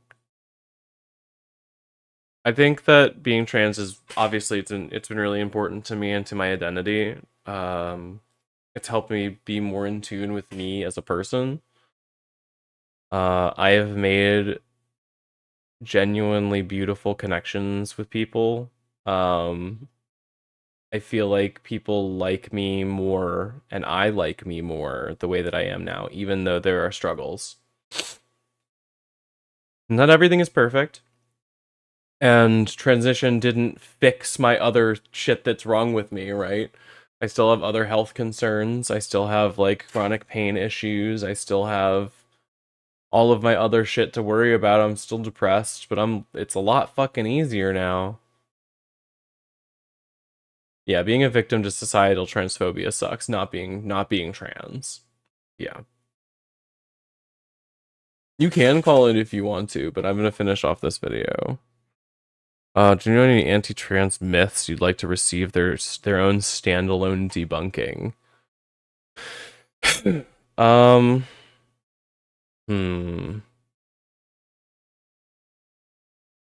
You just got done with a job interview? Very cool. I'm trying to think of like a specific myth. I'm sure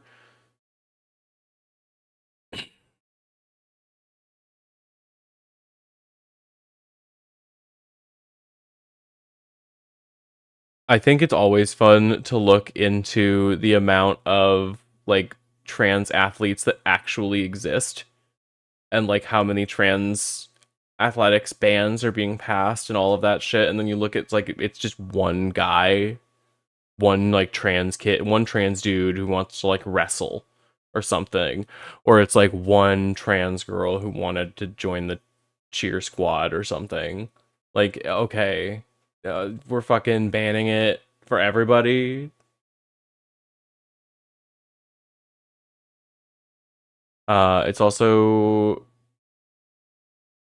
again, I mentioned the fact that most trans affirming care, or most of the gender affirming care that is done on cis people.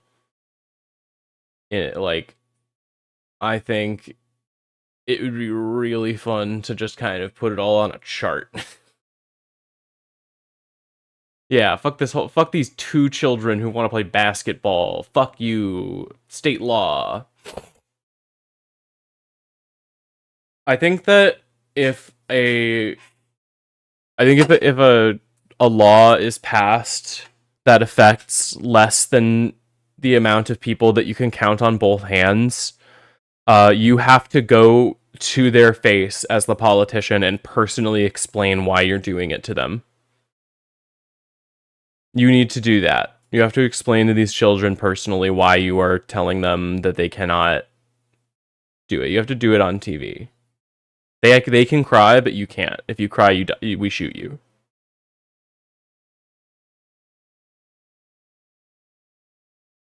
Yeah, if you cry, you die.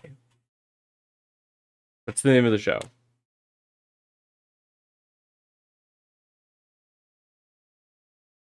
We skipped to shooting the politician. I can't. I refuse to advocate that violence officially.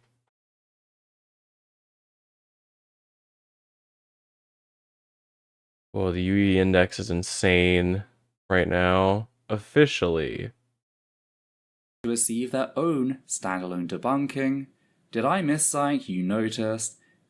Ethel, I need you. It's so important. You need to tell me which of the Jurassic Park movies has the most fuckable velociraptors. It's important for the research for my next video. You email me at this webzone if you can tell me which of these raptors is the most fuckable. I need your opinion. This is important. If so, be sure to let me know in the comments down below. And if you appreciate what we do here and want to help keep us running, please consider becoming one of our wonderful patrons who make our work possible. Please consider joining their Patreon. You can also make a one-time donation via PayPal or Super Thanks on YouTube. On that note, we'd just like to thank the following people: Matthew Kovac, Flynn, Bo. Hold on, can you clip that request? Which request? Oh, yeah. Yeah, we need to get an opinion. I need official opinions. Listen. I think that it's important. We need data. We need to see which of the Jurassic Park movies has the most fuckable velociraptors. I need your help. People of the internet, come together. Give me your opinions. You haven't watched any? I guess it's a good time to watch all of the Jurassic Park movies.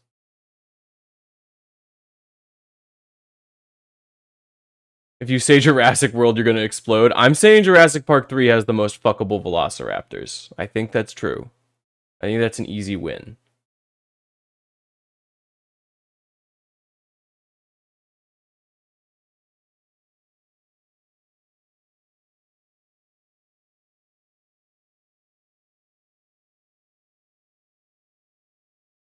Three by far. Fuck yeah.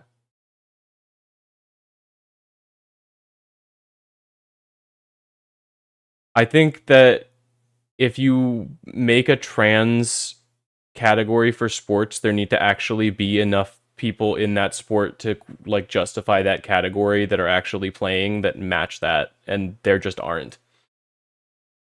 I think that it's exclusionary specifically because it literally excludes people. I think that if you're asking questions about the efficacy of trans people in sports, you genuinely don't understand enough about the issue.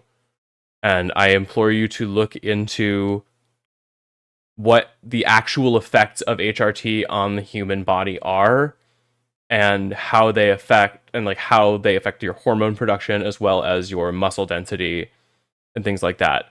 Also, sports are made to be unfair. Like, that's just what they are. I just genuinely, it's a weird, stupid wedge issue, and people that say that they don't think... So people that have opinions on trans people in sports, I think, are genuinely, most of the time, either don't know enough about it or being disingenuous to use that as a wedge opinion about weirder things. Yeah. Source check your knowledge on trans people taking records. Like, is it real? Are you really upset about a real person that is really taking a bunch of records away? Or is it a fake person that doesn't actually exist and you just think is real because you read it in an article one time? Have you considered that people that you trust lie to you? It's possible, actually. It's real. That does happen.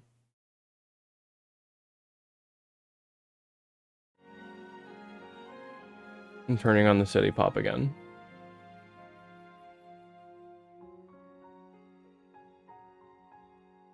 Yeah, PragerU. I don't think it's like an exclusively PragerU thing, but they definitely helped. Dennis Prager is this weird, strange little man with poke money.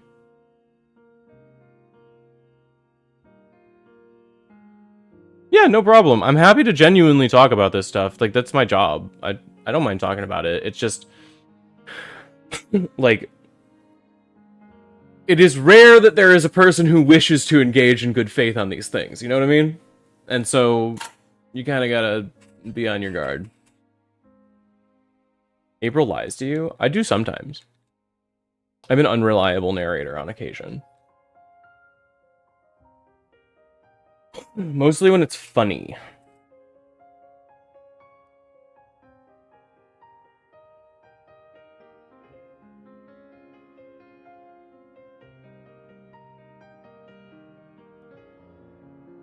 Yeah, it wasn't a track girl. It was the one that the one that people talk about is swimming most of the time, and yeah, the girl tied once with fifth place in one race with a cis woman who then threw a hissy fit about it. And like, she has built her entire career out of whining about how a trans woman beat her. And if you really think about it, her whole job now as a media personality is to go around and say that, and like be an advocate for the fact that women could never like win against men. Like, it's just weird. Like, Leah Thomas was just fucking trying to swim, and Riley Gaines made it super weird. Yeah, she's a big fucking loser. It's like the galaxy's biggest fucking loser, Riley Gaines.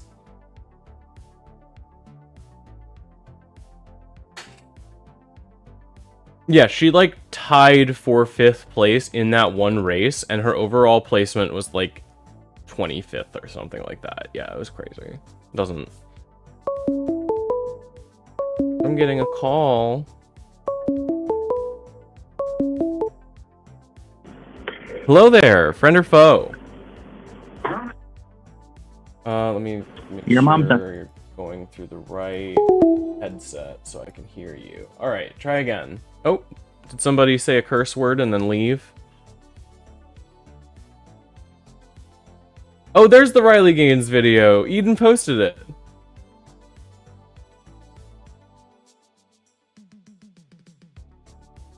So they said a curse word and left. I couldn't even hear it. So rip, I guess.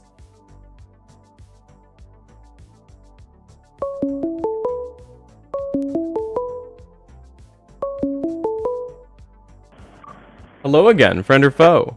Work now. Huh? Oh, no, last time you had a problem, I thought you couldn't hear me. Because it's what it said on the live, you couldn't hear me or something. Oh yeah, I can hear you now. Okay, good. Hi, how are you? It's alright. But you're a fat nigger and should die.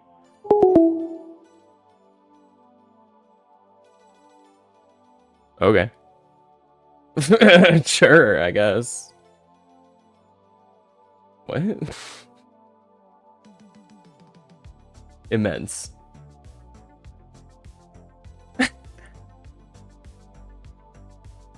Hell yeah.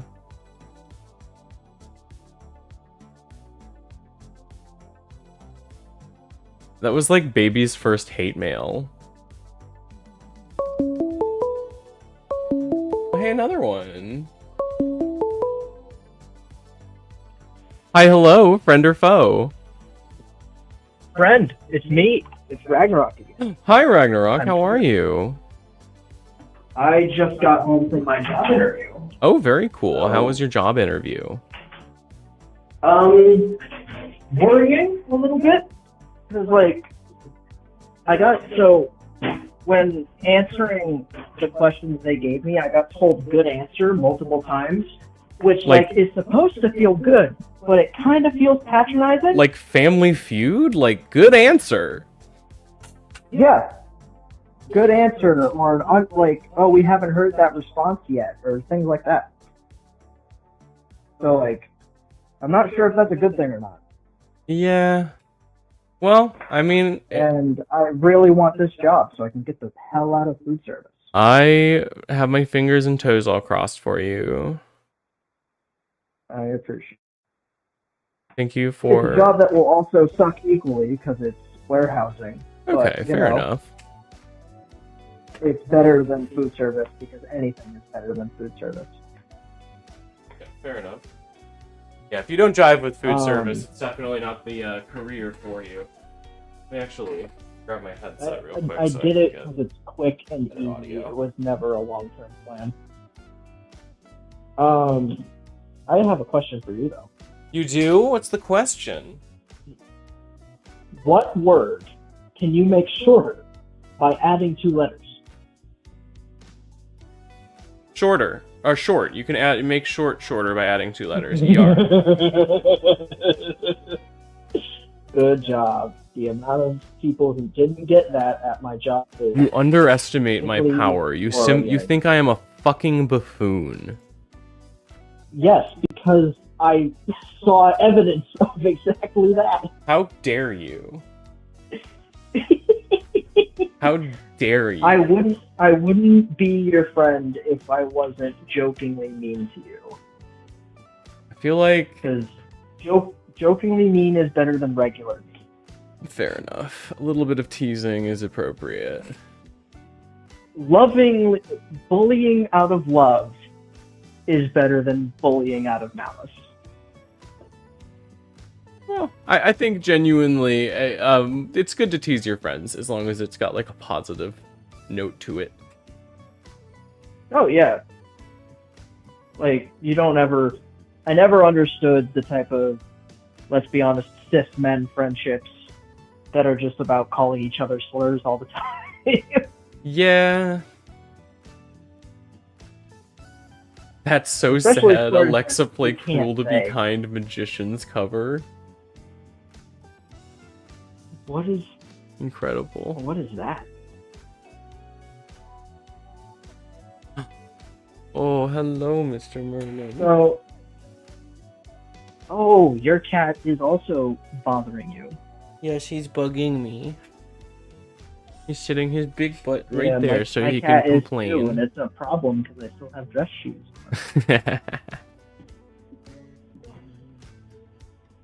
Bunnies must love you because Okay, you're constantly being bullied by them. I think that's probably correct, actually. Yeah, that's kind of how bunnies be. Even I'm a bunny rabbit. Bunnies are little pieces of shit, affectionate. Like, they'll cause chaos and they'll destroy your house, but, like, they're so adorable. Wow. Oh, yeah, Catch you want this a carrot? lettuce. You're a rabbit, so you want a carrot? Idiot. Catch this lettuce. Latucci. Latuche. Latucci or my coochie. I'm really proud of the potable water meme that I made. The what? I shared it on my Blue Sky. This is a true potable water emoji moment. Oh, I need to follow you on Blue Sky. Yes, I you don't know do. if I've done that. Imagine not following me on social media. The links are in my link tree or down below, perhaps. Or you can type !socials or !Discord, Well, and I you can link just them off of find my you in Blue profile. Sky like an absolute Chad. Yeah, I'm April the Doe on everything. You can just search me as April the Doe or April Doe, and that's usually me. Well, I just followed you, so there you go. Wow. You have an official game voice actor following you now. Hell yeah, me when I'm gaming. Because yeah, I told you about the card game. You did. Right? Yeah, because you liked the Cowman. I am a fan of men who look like a... Oh, Yeah. someone is beeping me.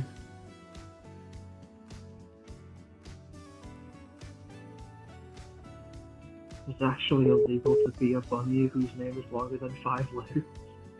So, what are you up to for the rest of today, friend? Did you have anything exceptionally special to call in and talk about?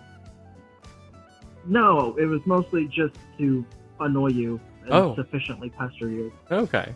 And, you know, when the one rando called in and just, like, failed at being a troll, I was like, oh, this... Let me show you how it's done. Then again, I should have came prepared. I don't have any interview notes, so you're fine. Don't worry about it. All right. Well, thank you for calling in. I'm gonna keep the line open for a little while longer, but thank you for stopping in. I appreciate it. Yeah, love you. We love you, darling. You have to call in and make her answer my riddles 3. I do enjoy a little riddle every once in a while. What is your name? I was called by a number that bounced during that. Sorry about it. I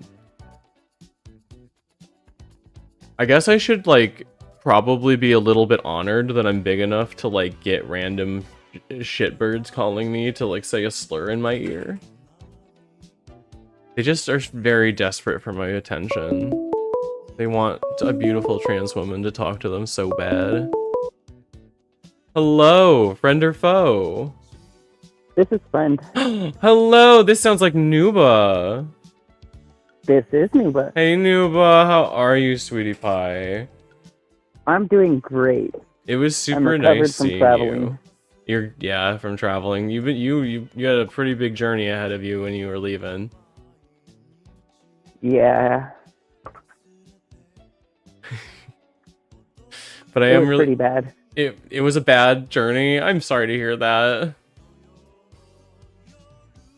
It's okay. It was just flight cancellations. Yeah, it seems like it was a little annoying though. And that always really sucks. But I'm glad that you were able to handle everything, and everything seems like it's been back to normal for you now, and you get a couple days to rest before you're back on the grind. I don't have a job right now, so Oh, there you go. I'm just doing nothing. I heard your rooster. Is that the one that you said was an asshole? Well, let me see who's the one screaming. Yeah, that's him. That's him. I gotta come see your property. It was the pictures you've shown have been really beautiful. Yeah, I would love for you to come. Mm-hmm. So you traveled cross country recently. You went to Salem and then visited some friends and then came up towards us. How was your trip overall? Would you say worth it, or maybe 100% worth it. 100% worth it? That sounds awesome. It was genuinely really, really nice to see you and your partner. Both of you are wonderful. You're excellent people. I tried to make sure that she felt like she was included. I feel like I always worry that like somebody's partner gets introduced to the friend group and they might feel like an outsider, or like they're just there because like they're the girlfriend or whatever. But I wanted to make sure she felt like she was included and was a friend as well. Yeah, my wife genuinely appreciated it. She's really sweet. I can tell why you like her. Yeah, she's nice to me. You're a person that deserves somebody who's nice to you, because you're a very nice person yourself. Aw, I try my hardest. You mentioned that you might be able to offer some perspective earlier. Is there something specific that you wanted to talk about? Yeah, the whole I regret the army, but do. Okay, yeah, I would love to hear your like point of view on that. Yeah, it was. When I joined the army at a pretty low point in my life when I had nothing going on for me. Right. So nothing went well. Do you mind if I ask how old you were when you joined the army? Yeah, I was 20. You were 20. So had you gone into college? Yes, I'd been kicked out of UC Davis twice at that point. Okay, yeah, I can understand why that would feel like you're at a very low point. So I went to the recruiter's office, asked what's the quickest they could send me out. They said 3 weeks, and I was out in 3 weeks. Oh, I lost your audio for the last little bit there, I think. And this was during Don't Ask, Don't Tell. I'm getting quiet. You're getting a little quiet. Nuba, you're getting quiet. Oh no, my phone disconnected. There we go. Hello. Waha, I'm back. Welcome. Go ahead. You had mentioned. Sorry. What were you on? We missed a little bit of the last of what you were saying. I was saying that it was when I signed up, it was part of Don't Ask, Don't Tell still, so I couldn't be openly bisexual. Oh, you knew you were queer at the time too. Yes. I can imagine that would have been really difficult on me if I had gone into something like that. I don't know if I would be able to like keep that a secret. I guess it wasn't necessarily a secret, but like you don't need to be open. You don't get to be open about it, really. Yeah, like a little after I joined, they made it okay to be openly gay. Okay. So I was the first person in my basic training group to be openly bisexual that a lot of people knew.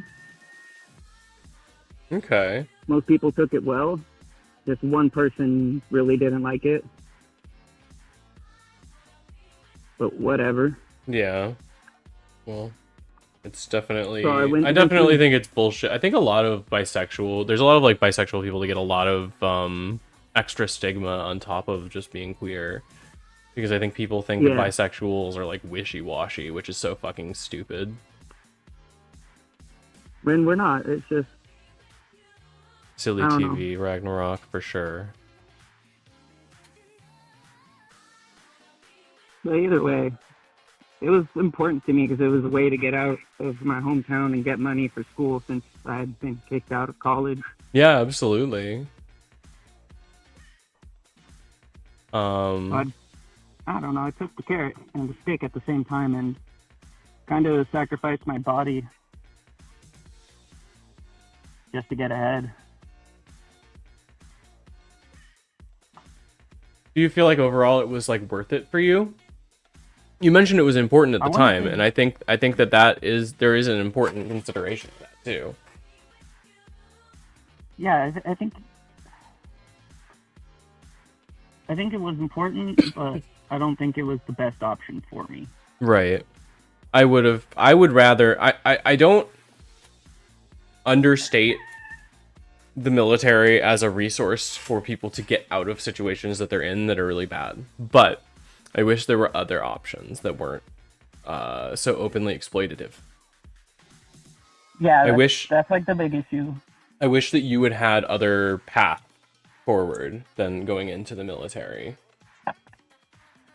I am glad that you found security and drive there.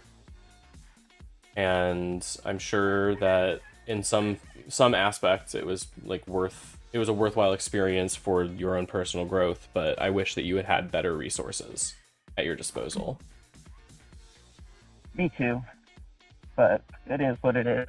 And that's like when I talk about when I say that things like we can work together to make things better. Yeah, I'd love to keep helping out the community as much as I can where I think am. that's really, really important. I think that individual contributions like that are what help drive progress for movements.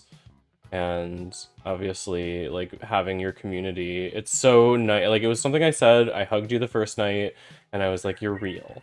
And it's silly, and it's a little joke, but it's also kind of, like, true, right? Because it's sometimes hard to remember that people out there in your community are real until you see them and you're there with them. Please, I always say to people, go meet queer people, go to things to find queer friends. You deserve it.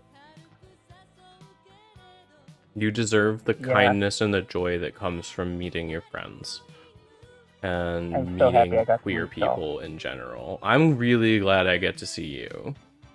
It was really, really nice to be able to just like have quiet, relaxing days where we weren't doing anything. It really was. It's just nice to be around other gay and trans people. It really does. It heals my soul a little bit every time. It is a salve. I do need my days to myself, but eventually, like, after I was done with everything, I got to like crash and kind of take a couple days to chill out and have a drink and just chill. Unwind from everybody being around, but it was so fun. I got to do so many things that were awesome, and I got to see people, and we got to go to parties, and it was really fun. Yeah. Well, I won't hold up your phone line unless you have more questions. Oh, sorry, I did want to ask a couple more questions about the military in general. I mean, you mentioned don't ask, don't tell. Oh, one moment, sorry. My doorbell just rang. Hi. Okay, thank you for sharing. I was fucking hungry. Like, really hungry. Yeah, no problem, little bear.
Hi, chat. How are you? All right, I'm back. Sorry about that. The cops were at the door. Somebody was having a medical emergency, I guess. They gave my address, which was not correct.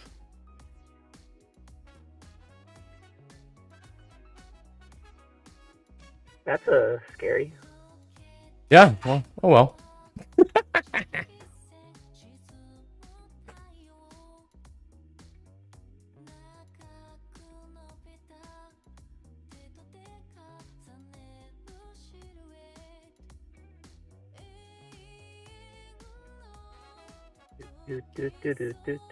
Alright, sorry. I'm like getting my heart rate back down. Never nice to open the front door and see a cop. No. I was like, can I help you? And he's like, yeah, someone's having a medical emergency. I was like, I don't think that's right.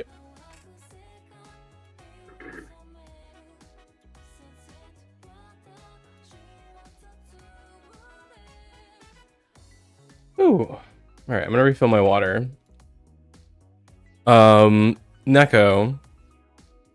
Yes. I wanted to ask what it was like living in Don't Ask, Don't Tell. Obviously, I have like a concept of what that was like, but I have never had to, I guess, I've never really kept a secret like that. I don't think I've ever made it much of a secret that I was queer to people. Well, it was fine because I only dealt with it for like a week. Okay, fair enough. I guess actually I would want your opinion now on the anti-trans military ban. Like, has that affected you at all? I know you're not serving currently, but does that affect your standing? No, not one bit, luckily, but I think it's dumb as hell because anyone can point a rifle. Well, yeah, but also, I mean, I feel like I would also have been, like, kind of insulted based on, like, did you see the exact verbiage? I think they accused you of not being able to live an honorable lifestyle. Yeah, that part is not cool. I think is fucking insane, because you're one of the most honorable people I know.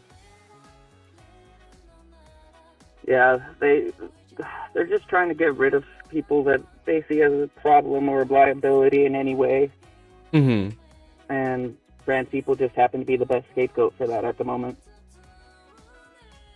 That really fucking sucks. Yeah, my honor question is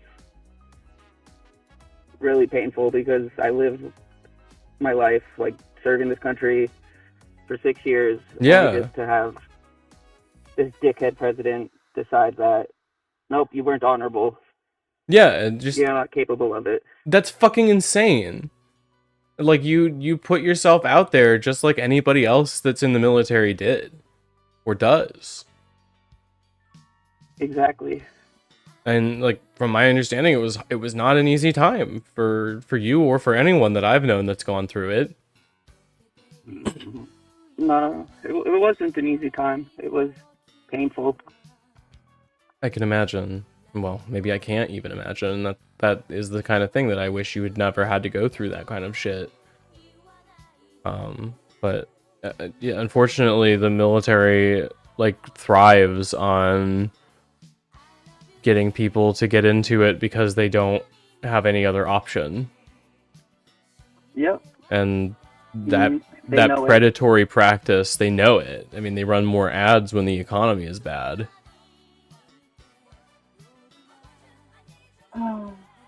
It's yeah.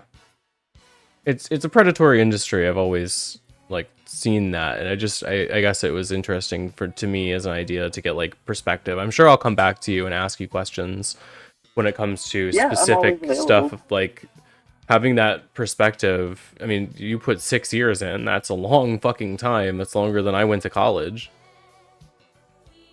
And that sure fucking felt like forever. Yeah. 6 years, and it was a hell of a lot like harder the whole time, for sure. I can only, I mean, the person that you are has like been shaped by that experience and in some ways, and I think that like I think you're an incredible person. I think there's definitely good things to come from military experience, but I wish that you'd had other options. I think that's ultimately my point. I don't think the military is like a... Okay, well, I guess conceptually I do as a pacifist. I guess not really agree with the military or the military-industrial complex in general, but I do not think the people that are serving in the military are bad people. They're not. They're just people trying to work a 9 to 5. Yeah. Well, thank you for your perspective on it. I really appreciate it. Yeah, of course. Anytime. All right, I hope you have a really, really good rest of your day. You too. I'll keep watching the stream. All right, see ya. Hun. Yeah. I'm gonna refill my water real quick.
Whoa.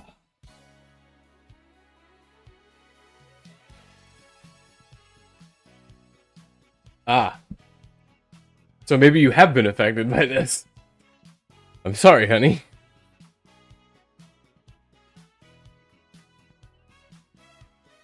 Certainly not a good way to find it out.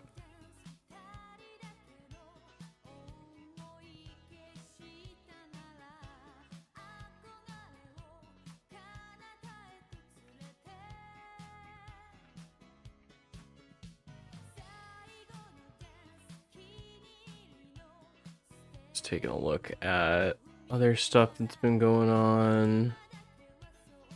Oh, I wanted to talk about some good news potentially. I'll answer this real quick. Hello there, friend or foe? Hi. Oh my goodness, is that a June? Hello, bunny. How are you, darling? I'm doing okay. You doing good? EP? Having a good EP day? Yeah, I should probably take my meds. Ooh, yeah, that's a good idea. Make sure everybody bio break, take your meds. Mm-hmm. Oh, you have 0 coverage from VA? That's good. Insurance is a fuck. Insurance is a fuck. What are you up to today, bunny? I don't know. No plans? Probably. I mean, I got some work stuff, but, you know, that's not plans, that's work. That's fair. You went out for ramen yesterday, right? Mm-hmm. That sounds really good. I really miss that Or- ramen place. 2 days ago? I don't know, time isn't real. Time isn't real, she says. That's fair. Time stopped being real, like, in 2020, and it just, like, never started being real again. Oh shit, that's crazy. I kind of missed the memo of when, like, socially constructed time kicked back in. Did you hear that? I just opened my door and there was a cop there again.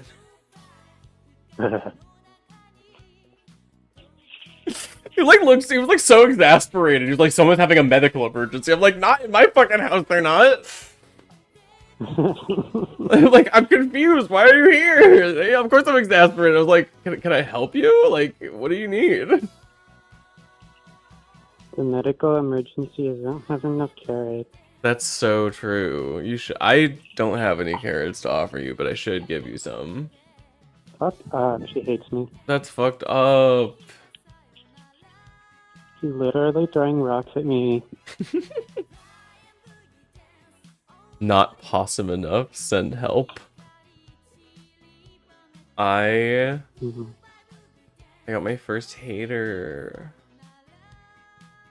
They called What? him. It wasn't me? It wasn't even you. Unfortunate. You're a lover, not a fighter, you know? You're I'm a you're biter. definitely a biter though.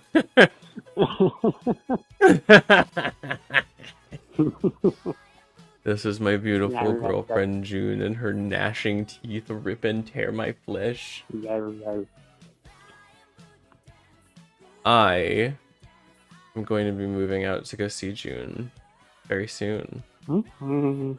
So next month I get to bite her even more. next month is going to be hard work month where I think about, you know, raising money for moving. Ask you, you're a biter? I bet you are. You got good teeth. You got nice teeth.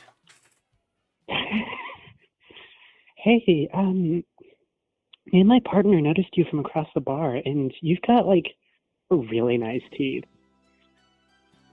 Do you want to like bite her? That's how That trans reminds people me of pick each Jim other Clip, up. Where he's like, yeah, I got good dental. I got good dental. Girl who only watches German clips, I know. You've had that happen? Somebody just approached you and asked them to bite you? You've been nice to hit on for having nice skin. That's a little creepier, but I would still be like, I would take it positively. You got nice skin. It is a weird thing to say to somebody to tell them that they have nice skin conceptually, but I think I would still be flattered.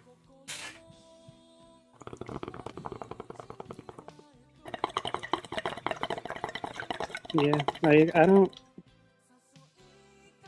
Aside from making sure my face doesn't break out, I don't work too hard on my skin. Mm-hmm. But definitely, I pay a lot of money for skin this nice. I'll tell you that. Fair enough. Nice skin. Mind if I wear it? Wait a minute.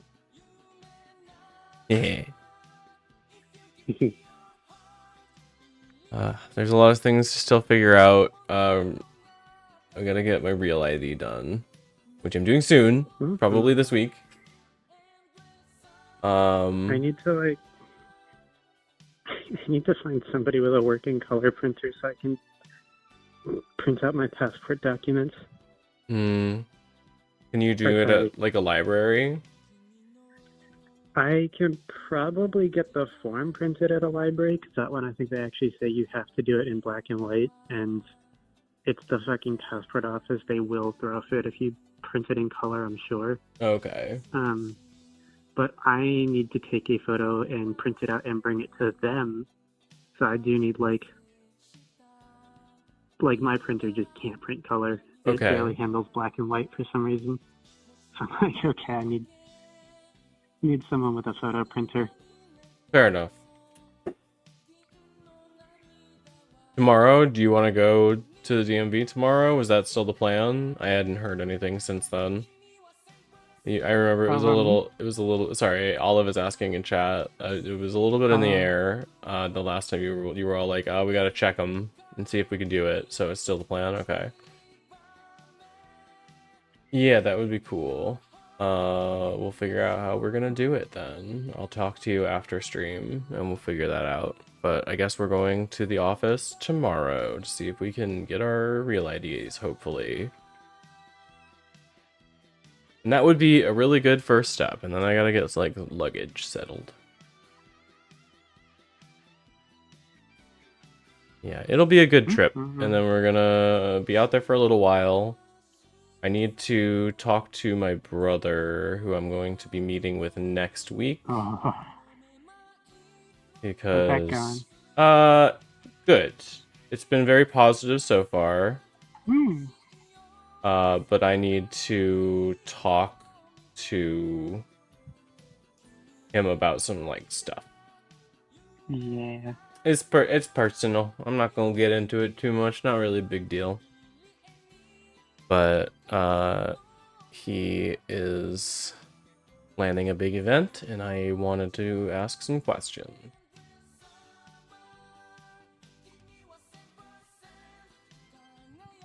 Mhm. Oh, water. I was taking meds. Yes, drink your water.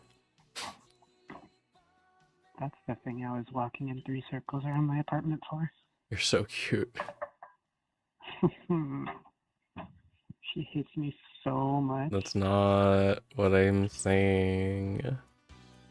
I am gonna Literally, enjoy being able to like help you out in person. Launching intercontinental ballistic rocks at me.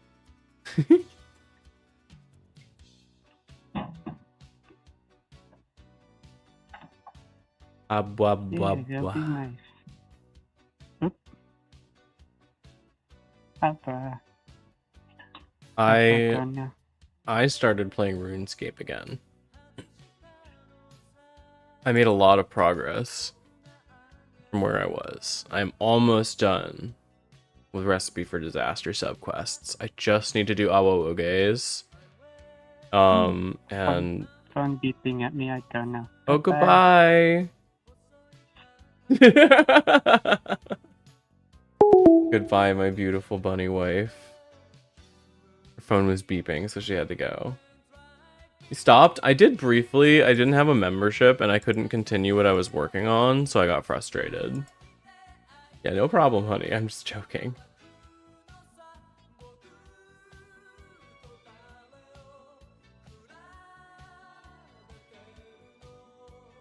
Ooh, Assigned Media wrote about the censorship campaign.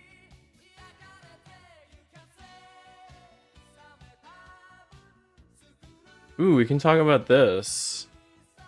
This is actually a good idea. Talk more about this censorship campaign stuff. Assigned Media. Thank you. A little boop.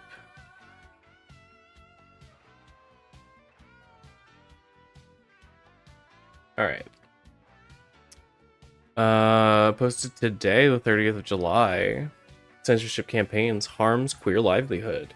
After Australian turf group Collective Shout waged censorship campaign against payment processors like Visa, MasterCard, and PayPal, popular platforms for hosting queer video games Itch and Steam began delisting queer content without warning. Censorship of queer media has begun in earnest, and it's all thanks to Visa and MasterCard. On July 23rd, independent digital creators marketplace Itch.io started de-indexing not safe for work material uploaded to their website. As a result, many products hosted on Itch stopped appearing in search results, and in some cases became completely inaccessible. While the bulk of content uploaded to Itch is video games, you can upload just about any kind of creative work to the website, including comics and whole novels. The delisting of not safe for work content has disproportionately affected trans and otherwise queer artists who, thanks to rampant discrimination and hiring practices in workplace environments, often find it difficult to maintain gainful employment or achieve commercial success with their creative endeavors. Boy, oh boy, do I know that. Fuck Itch for rolling over, yeah. And then, yeah, let's take a look at the Human Rights Campaign in a second. Some on social media have even suggested Itch is withholding payments from its creator. Ah! Hi, Delta. Some of the social media have even suggested Itch is withholding payments from its creators whose content has been delisted, though they have denied doing so. In fact, Itch's Blue Sky account spent much of the weekend addressing complaints directly and putting out fires as quickly as they could, though that hardly helps creators whose income may have been neutered overnight without any advance warning. Why is such a drastic change undertaken so suddenly? Itch is pointing the finger at their payment processors like Visa, MasterCard, and PayPal, who may have made some noise about not safe for work content on the internet following a deliberate censorship campaign waged by a group of Aussies called Collective Shout, who describe themselves as a grassroots campaign movement against the objectification of women and the sexualization of girls. Did I see Bunlith going after Itch? I did not. Can you link me that?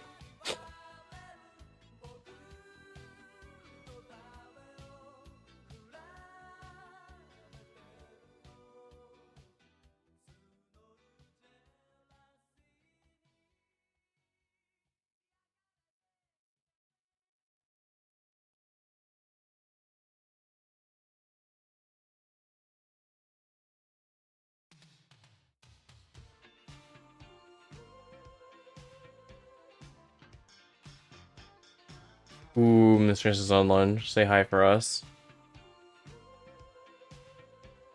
Considering they think grown women can't consent to rough sex or even practice it safely, I would argue their motivations may be rooted in more protecting conservative values than women and girls. Content policy changes took place on video game distribution platform Steam first, as reported by Anna Valens and me, whose articles about censorship and Collective Shout's campaign were almost immediately depublished thanks to pressure from Vice's owner Signature Ventures. This is an act nearly unheard of in professional journalism. Edits and addendums happen all the time, and pieces are sometimes killed before they're run. The outright deletion of an approved and published article is frankly anathema to editorial integrity. I agree with that. Valens announced that she would no longer contribute to Waypoint as a result. In the wake of all this censorship of games and other art, both Valve, owners of Steam, and itch insist they had no say in the matter. Both platforms released statements saying that failing to comply with the payment processor's demand would mean nobody could get paid for their work, not for work content or not. Each even says they're reaching out to other payment processors who might be more comfortable handling risque content. Whether or not you want to be bad at Valve and itch, it's clear that yelling at CSRs working for either platform won't solve the problem. So what's a gal or whatever to do? Well, why not take a page out of Collective Shout's book and start yelling at the payment processors? Okay, don't actually yell, because you're still just getting customer service on the phone. But you can call those hotlines and calmly explain that you, as an adult with money, want to know why you can't purchase perfectly legal products. You could even suggest that you have to take your business elsewhere if they're not willing to compromise. You could also sign petitions like these ones if you're feeling extra motivated. I understand if you're feeling demotivated and frightened. I don't know how many times I've said it over the last 7 months, but we're living in scary times. Censorship like this is serious, and it affects queer artists more than anybody else. It can easily get out of hand if we don't act quickly to stop it. Collective Shout's lame vanilla asses managed to censor countless game developers, artists, and writers with 1,000 phone calls. Imagine what we can do if we make 100,000 phone calls. And I super agree with that. Actual grassroots movement.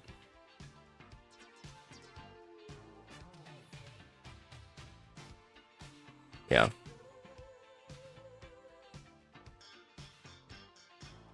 Take me to Collective Shout's page. Insane.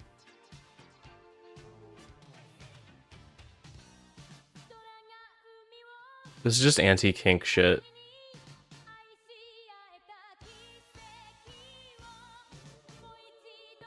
Anna Valens says keep calling Visa.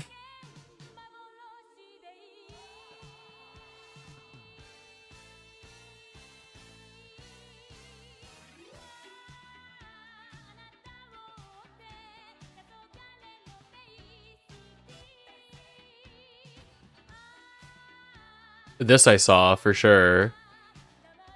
I didn't see. Yeah, absolutely.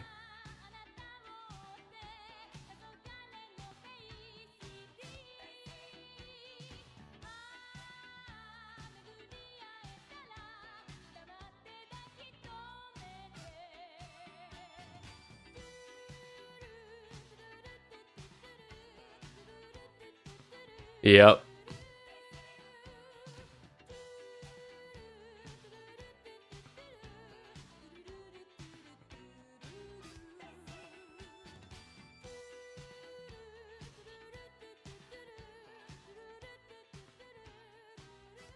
Interesting.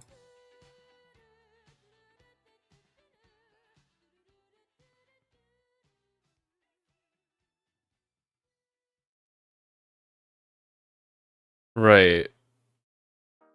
And they ignored us for months, so they went to the payment processors instead because they're puritanical little shits. So you got ignored forever because they didn't want to deal with you, and then you just decided to go above their head, like a talking to the manager situation. Cool. People are so afraid of not safe for work and kink shit. All the blood and gore is totally okay. Make it make sense, yeah. Yeah, purity culture is, yeah, it's all about, it's misogynistic, and it's about control, about power. Controlling what a person can and can't do with their body. Controlling women as property. Like, virginity only exists as, like, a concept to, if you consider, like, it a property that you can take. It's just gross. Metal Gear Solid 2 gets more and more relevant every year. Yeah, absolutely.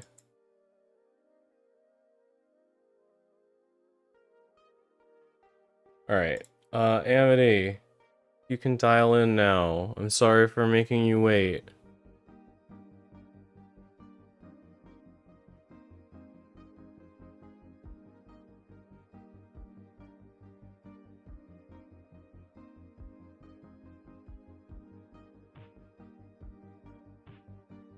Hello? How are you? One sec, I'm making sure that they can actually hear you. Make sure the Discord is on. Okay, cool. They should be able to hear you now. Perfect. Yeah, this way you won't get blasted with random fees. Basically, I just have 3 questions for you. 3 For very me? quick questions. Okay, I'm ready.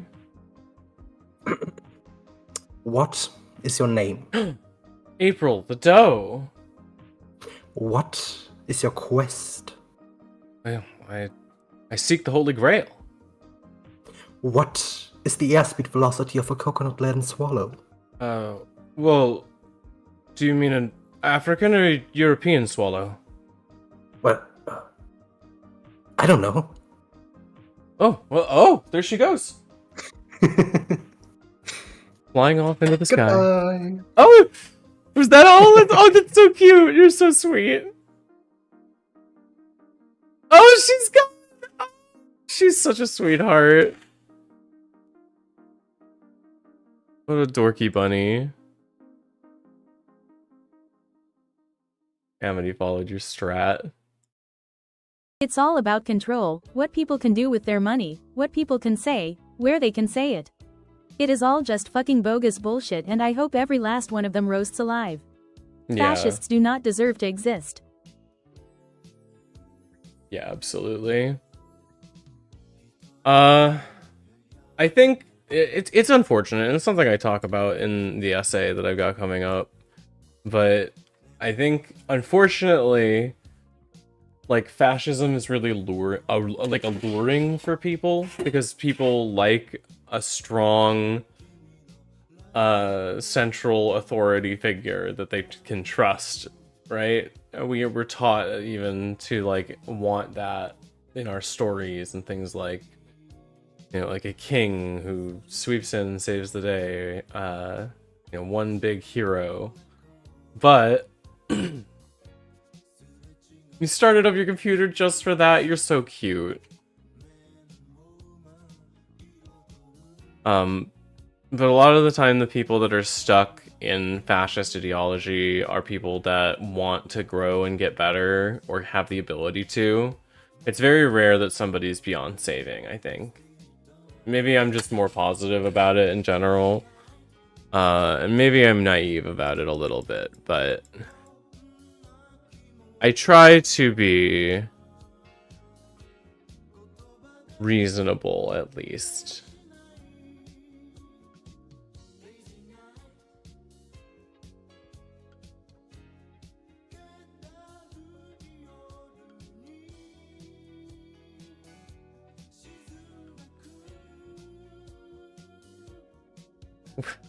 Wait, what?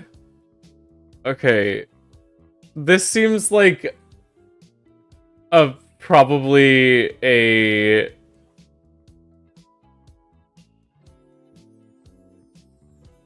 bogus funny joke article, but the title of the article is "A Mysterious Orange Shape Raises More Questions About Epstein Footage.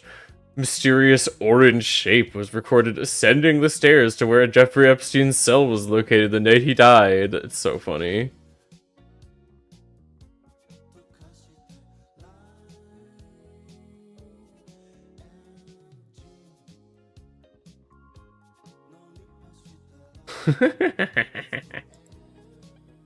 Can't just call him an orange shape.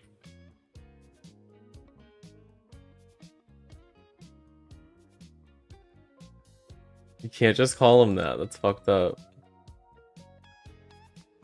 Where to go after the tutorial for RuneScape? I suggest looking around and talking to NPCs for quests. There are a lot of things that you can do. Your best directions are north to Varrock, and then like west to Draenor. There's a bunch of quests around that are easy enough for you to do. Look for the quest icon on your minimap. There's also like quest guides and stuff out there to help you through if you feel like you need help.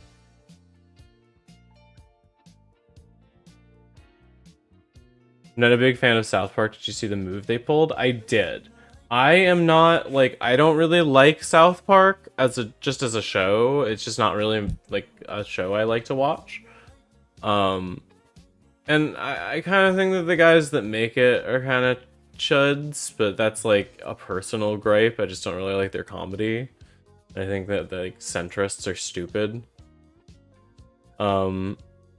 But I did really like that. I'm pretty sure the bit they used with Trump and Satan is the same joke that they used with Bin Laden and Satan. They got them like canceled on show, or like they got their show canceled or pulled off the air or something. And since they just signed a huge deal, they did this. It's just really fun. I think that is a funny joke to like repeat it like that. It was Saddam. Okay.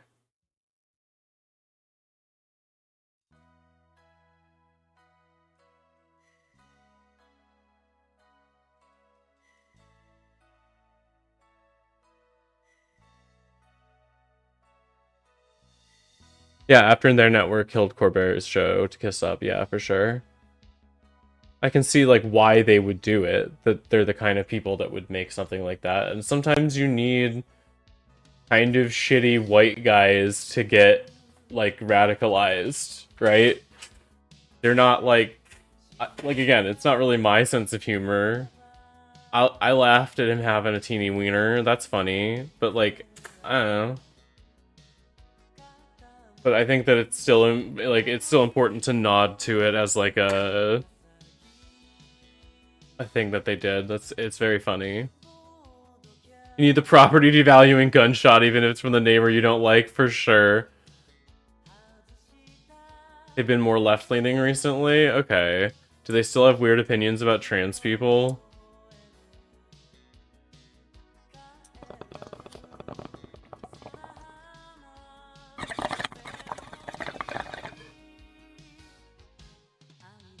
I feel like all of their stuff that it's complicated. Yeah, fair enough.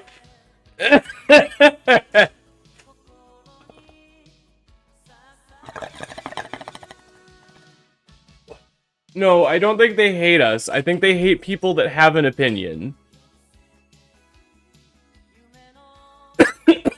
I think they think that people that have a strong opinion are stupid. And I think that's stupid. I think libertarians are stupid.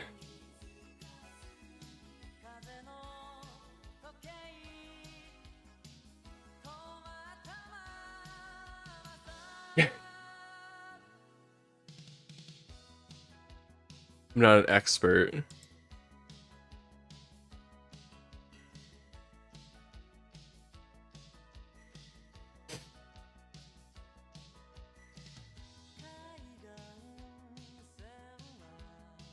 Oh. Today is a good day.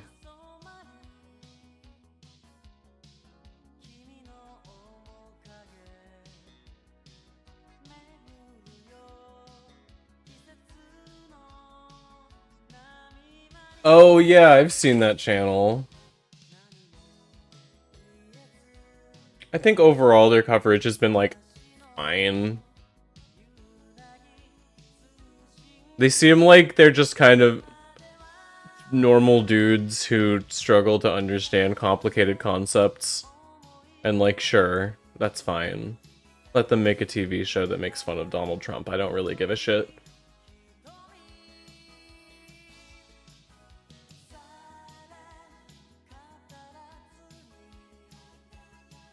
trans people should be allowed to get to do their thing. Yeah. Okay, that's good. Again, I'm not really like a comedy cartoon TV lady in general. I don't really get into it, but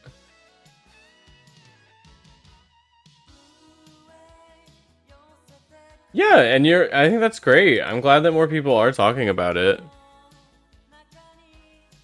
Ooh, I wanted to talk about good news. I'm gonna do a good news article. I don't get to do good news very often. Are you ready? I have a couple of articles of good news.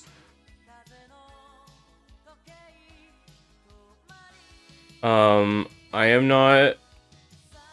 Let me double check and see if I can see...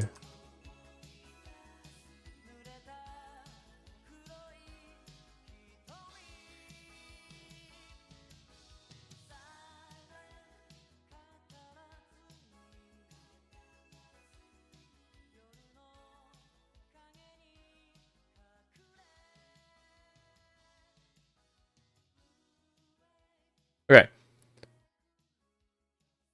So I wanted to speak about an article that came across my timeline. From New Atlas. I believe this is a Tech and Innovation News. I'm not sure how credible.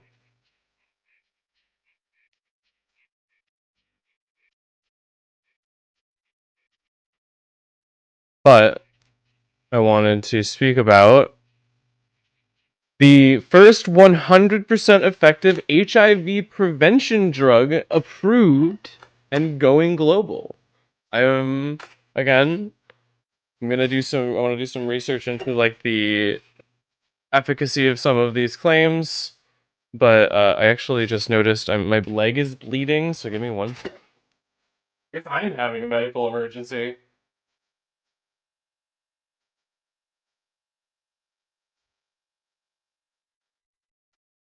I take tick damage.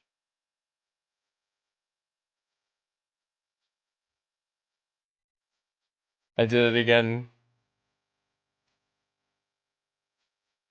There was just blood on me. Sometimes there's just blood on me.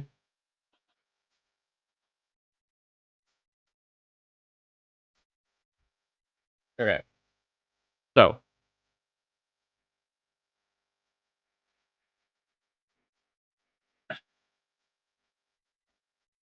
An epidemic that has been sustained for 44 years might be finally quelled with the milestone approval of the first HIV drug that offers 100% protection with its twice-yearly injections.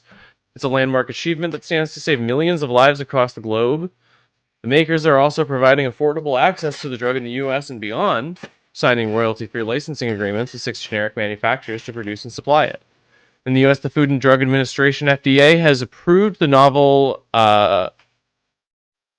Lenacapavir, sold under the brand name Yeztugo, a class of drugs known as capsid inhibitors, which provide almost 100% protection against HIV infection, which currently affects 1.3 million people every year. In 2024, the journal Science named Lenacapavir the breakthrough invention of the year, and we've extensively covered it on its way to market. The pre-exposure prophylaxis, PrEP, provides HIV-negative individuals around 99% protection from contracting the devastating virus through sex. As we detailed last year, Lenacapavir is a capsid inhibitor. In the HIV type 1 HIV-1 virus, the capsid is a protein shell that houses and protects viral genetic material and is crucial for transporting the virus into a host cell. Once inside the host cell, the capsid is shed and the virus begins copying itself. Lenacapavir stops that from happening. This is a historic day in the decades-long fight against HIV, said Daniel O'Day, chairman and a chief executive officer of Gilead Sciences, on the news of the FDA's approval. Yeztugo is one of the most important scientific breakthroughs of our time. It offers a very real opportunity to help end the HIV epidemic. This is a medicine that only needs to be given twice a year and has shown remarkable outcomes in clinical studies, which means it could transform HIV prevention. Gilead scientists have made their life's work to end HIV, and now, with the FDA approval of Yeztugo and in collaboration with our many partners, we can help to finally make that goal a reality. In 2022, lenacapavir was approved under brand name Sunlenca to treat HIV in those already infected, but long-acting prevention medication has been much more difficult to realize. Yeztugo could be the transformative PrEP option we've been waiting for, offering the potential to boost PrEP uptake and persistence and adding a powerful new tool in our mission to end the HIV epidemic, said Carlos Del Rio, MD, Distinguished Professor of Medicine in the Division of Infectious Diseases at Emory University School of Medicine and co-director of the Emory Center for AIDS Research in Atlanta. A twice-yearly injection could greatly address key barriers like adherence and stigma, which individuals on more frequent PrEP dosing regimens, especially daily oral PrEP, can face. We also know that in research, many people who need or want PrEP preferred less frequent dosing. Gilead has also filed for regulatory approval with authorities in Australia, Brazil, Canada, South Africa, and Switzerland, with additional applications in the works for Argentina, Mexico, and Peru. The company has also made moves to ensure Yeztugo is affordable, with uninsured individuals likely able to access the drug free of cost, if eligible, through its Advancing Access Medication Assistance Program. Earlier this month, Gilead announced a partnership with the Global Fund to fight AIDS, tuberculosis, and malaria to supply enough doses of the drug to reach up to 2 million people over 3 years in countries supported by the Global Fund at no profit to the pharmaceutical company. License-free generics of the drug will be manufactured for use across 120 high-incidence, resource-limited countries, which are primarily low and lower middle-income countries. This crucial access to the drug, which ultimately sets a side profit for people, is a bold move from a pharmaceutical company, but one that recognizes the desperate need to end the global HIV epidemic. The agreement between Gilead Sciences and the Global Fund is based on our shared intention to benefit as many people as possible, as quickly as possible with this breakthrough in HIV prevention, said Daniel O'Day, Chairman and Chief Executive Officer, Gilead Sciences. We are providing the medicine at no profit to Gilead and in enough supply to reach up to 2 million people in low and lower middle income countries ahead of generic lenacapavir becoming available. This is all part of our unprecedented approach to access for a medicine that could help end the HIV epidemic. The Global Fund is now working with international organizations to rapidly establish the infrastructure and resources needed to deliver lenacapavir to the middle and low income nations most in need. This is not just a scientific breakthrough, it's a game changer for HIV/AIDS, said Peter Sands, Executive Director of the Global Fund. For the first time, we have a tool that can fundamentally change the trajectory of the HIV epidemic, but only if we get it to the people who need it most. Our ambition is to reach 2 million people with long-acting PrEP, but we can only do that if the world steps up with the resources required. This is a pivotal moment, not just for the fight against HIV, but for the fundamental principle that life-saving innovations must reach those who need them most, whoever they are, and wherever they are. And I cannot agree with that point more. I really appreciate hearing this kind of stuff. This is like really awesome. Good news, everyone, for serious. That's insane. This is a huge breakthrough. And the fact that it's being distributed potentially free of charge, I feel like is a really big deal. So, you know, good things do still happen. Let us not forget. The world is not always as bad as it seems.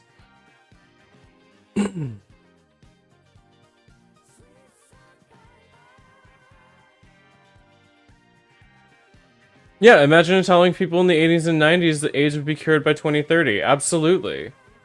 That's fucking crazy. That's really awesome. Yeah. I'm really, really happy that we get to show good news. I also wanted to show off, and this is maybe not nearly as serious, but Lily Wachowski is producing a sci-fi thriller with an all-trans women cast called Dolls, which sounds awesome. I am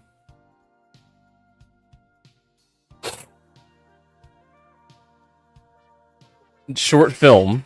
It seems like it's going to be a short film still. A new sci-fi thriller short film with Matrix co-director Lily Wachowski serving as executive producer features an all-transgender women cast. The 18-minute film Dolls marks the directorial debut of trans filmmaker Gina Rosero, and the cast includes Yen Sen, Arewa Basit, Macy Rodman, and Voss Eli, as well as the director herself. Described as a trans-coded take on a 70s cult classic The Stepford Wives, the new film follows Jan, a private investigator who infiltrates a suspicious dating workshop for transgender women after being hired to find a missing girl. Jean, the power-hungry head of the workshop, is rumored to be running a cult. However, she claims she's only helping individuals process relationship problems. But altogether darker forces appear to be at work. I'm already in, yeah, for sure. Beautiful, weird, striking debut. Dolls is my attempt to birth the internal chatter that ruminates in my head, Rosero told them. All those years admiring directors like Claire Denis, Lucretia Martel, and Park Chan-wook, I told myself to give it a shot. It's the only way to find out. And Wachowski said, Dolls is a fever dream reflecting on assimilation and the investigation of trans identity. I'm so proud to be part of this beautiful, weird, striking debut. Pulitzer Prize-winning Susie Ibarra composed a score for the film. Gina's script and directing bring visuals, sound, and music into a beautiful interplay that creates a unique narrative, Ibarra said. I am honored to collaborate on this unapologetic and much-needed story of transgender women characters in film. The word doll refers to a trans woman or trans feminine non-binary people and is also used as a term of endearment. It has now entered the mainstream lexicon thanks to the Protect the Dolls t-shirts worn by celebrities. There has been no word on when Dolls will be released, but we will keep you posted. Very excited. Very excited. Basically, I feel like I just like I'm in. I mean this sentence is good.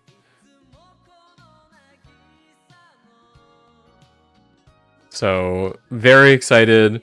We'll probably watch this when it comes out. I'll keep my eyes and ears open for news on it because I am super in. I also need to make sure that I keep my eyes on Vera Drew because I know she is working on a project. I really want to see what she makes next. If it gets a theatrical release, we've got to go. I agree. That would be really fucking awesome.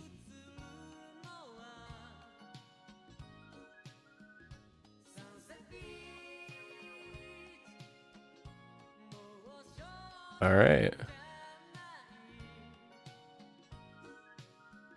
Oh.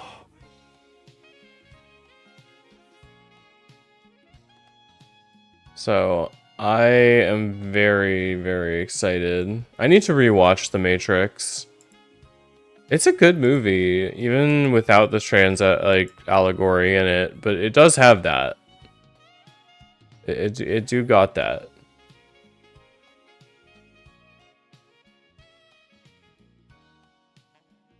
I love it when my theatrical release. I get when I get my theatrical release, is that when I get head in the movie theater back row? I don't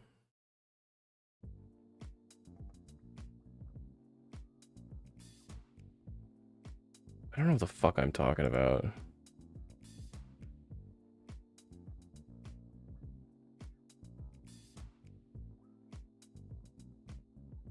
I need to get my prescriptions refilled. I haven't been paying attention to it.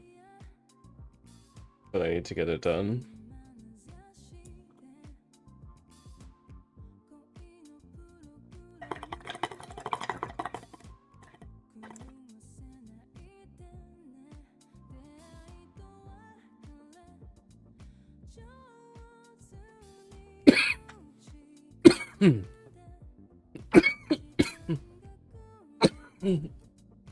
Genuinely,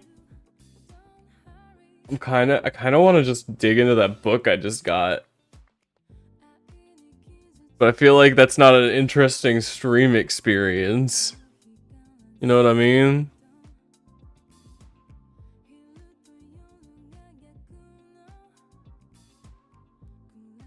Read you the first page? I can read you the first page.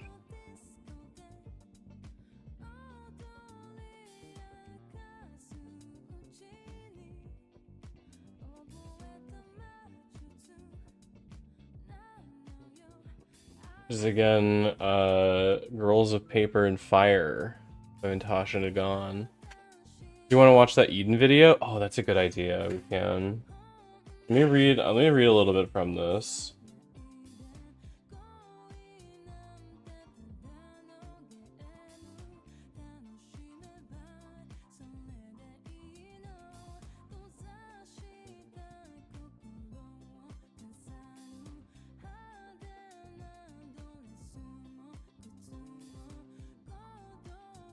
Okay.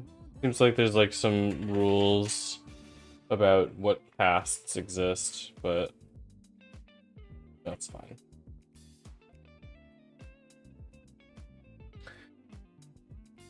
There is a tradition in our kingdom, one all castes of demon and human follow. We call it the birth blessing. It is such an old, deep-rooted custom that it's said even our gods themselves practiced it when they bore our race onto the earth. When babies die before their first year, there are whispers like leaves fluttering darkly on the wind. The ceremony was performed too late. The parents must have spoken during it. The shaman who executed the blessing was unskilled, a fake. Coming from the lowest caste, paper caste, fully human, my parents had to save for the full 9 months after the news of my mother's pregnancy. Though I've never seen a birth blessing ceremony, I've imagined my own so many times that it feels almost like a memory or some half-remembered dream. Picture smoke-cut night and darkness like a heavy black hand cupped round the world. Crackling fire. Standing before the flames, a shaman, his leathery skin webbed with tattoos, teeth sharpened to wolf-like points. He's bent over the naked form of a newborn, just hours old. She's crying. On the other side of the fire, her parents watch in silence, hands clasped so tightly their knuckles are white. The shaman's eyes roll as he chants a Tao, painting its characters in the air with his fingers, where they hang above the baby, glowing softly before fading away. As he comes to the crest of the prayer, a wind picks up. Grass stirs in a feathery rustle. Faster and faster the shaman chants, and louder the rustle in the wind, until the fire whips upward, a whirl of red-orange flame dancing high into the sky before flashing suddenly out. Blackness. The starlit night. Then the shaman reaches into the air where the fire had been for the object floating in its wake, a small, egg-like golden pendant. But the pendant isn't what's important. What's important is what the pendant hides within. The baby's fate. My fate. Our kingdom believes words have power, that the characters of our language can bless or curse a life. Inside the pendant is a single character, one word that we believe will reveal a person's true destiny, and if my life will be blessed, as my parents hoped when they saved for my ceremony, or whether my fate is something far darker. Cursed years to be played out in fire and shadow. In 6 months, when I turn 18, pendant will open, and its answer will finally be revealed. I'm kinda in. That's fun. That's a fun idea.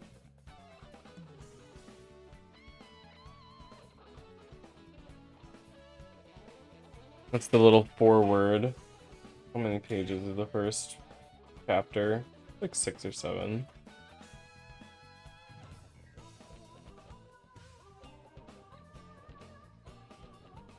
Okay. You're in? You like it? Do we read more?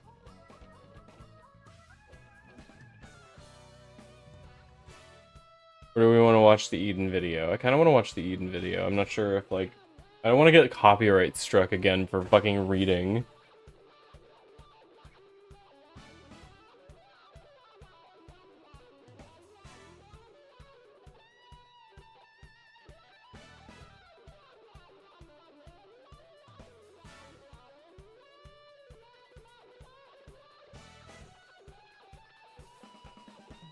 Fun book. I will enjoy digging into that, I imagine.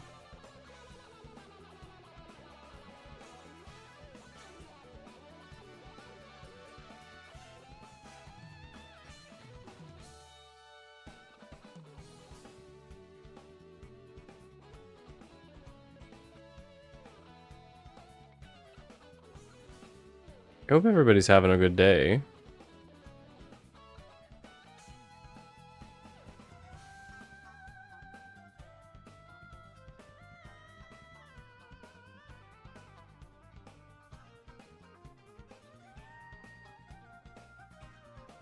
Much better day.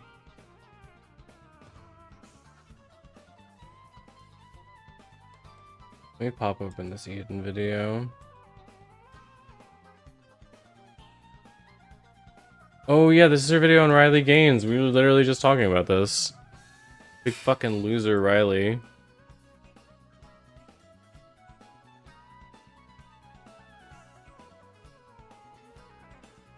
Doing boy.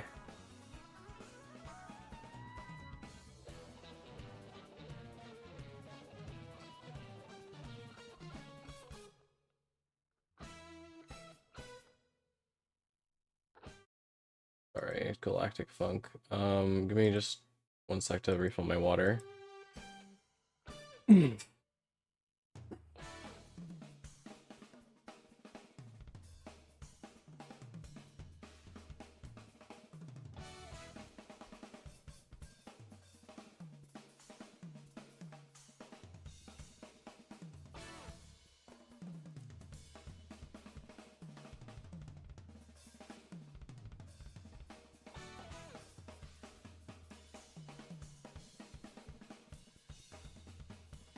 Here I am.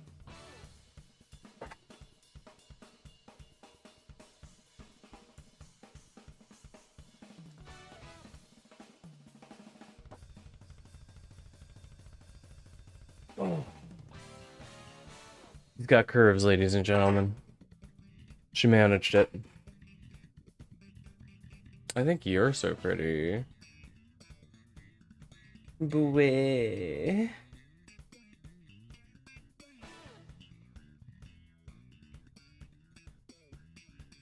Alright.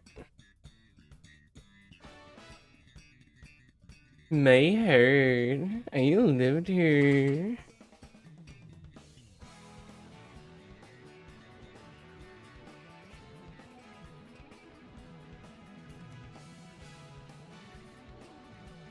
Oh shit, people are dating and worshipping ChatGPT. That looks like an incredible video, and I love the anti-bot. I've been into anti-bots videos lately. I love somebody who will tell me something about something that I have like adjacent knowledge about, but I don't know enough about. And that is what I'm getting. Getting knowledge about something I need to know about.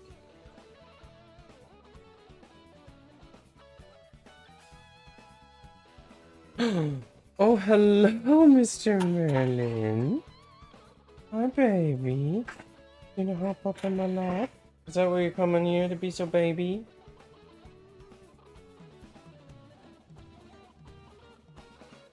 Come here. Come here, Mr. Merlin.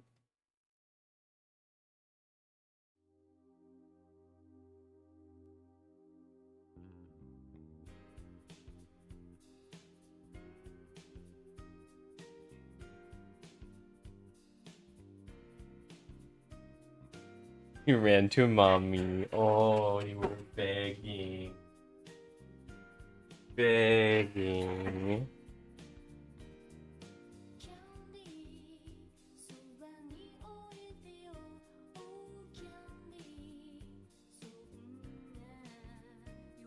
Have you been being a little baby? Yeah.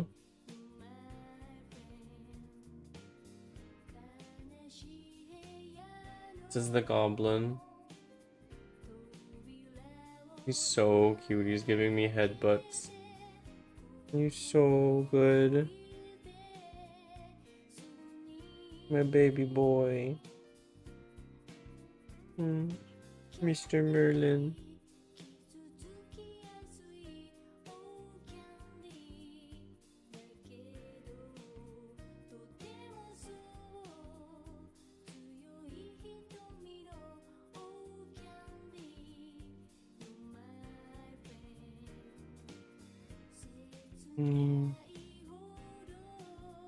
He's being baby.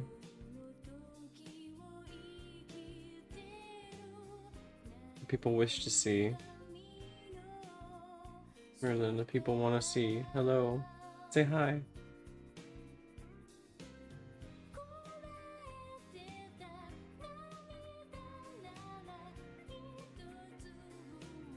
Is this your stream now? The criminal.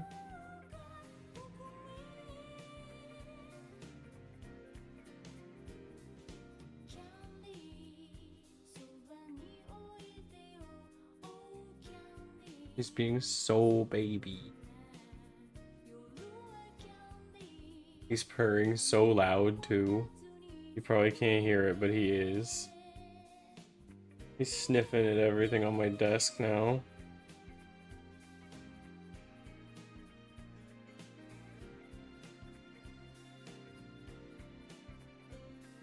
Oh, he's climbing on the desk. Okay. We're on the desk. He's in desk mode. How you doing, buddy?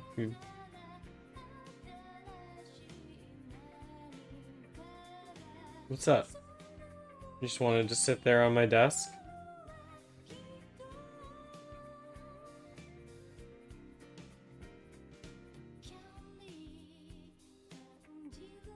You just wanted to be up. You up. Wait. Are you a baby? Are you my baby? He's like, no.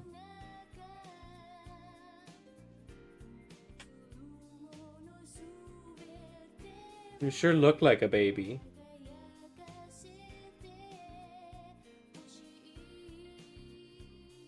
You sure look like my baby boy. He's so done with me. He's like, nuh-uh. But he didn't go anywhere. He's just right by my leg again. Just being annoying.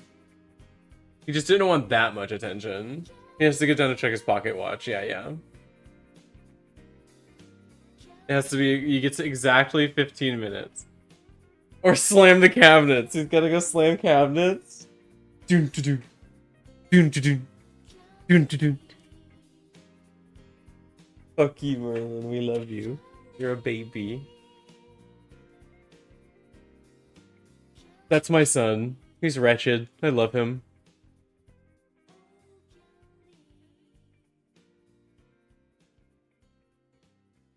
Alright, let's watch the video.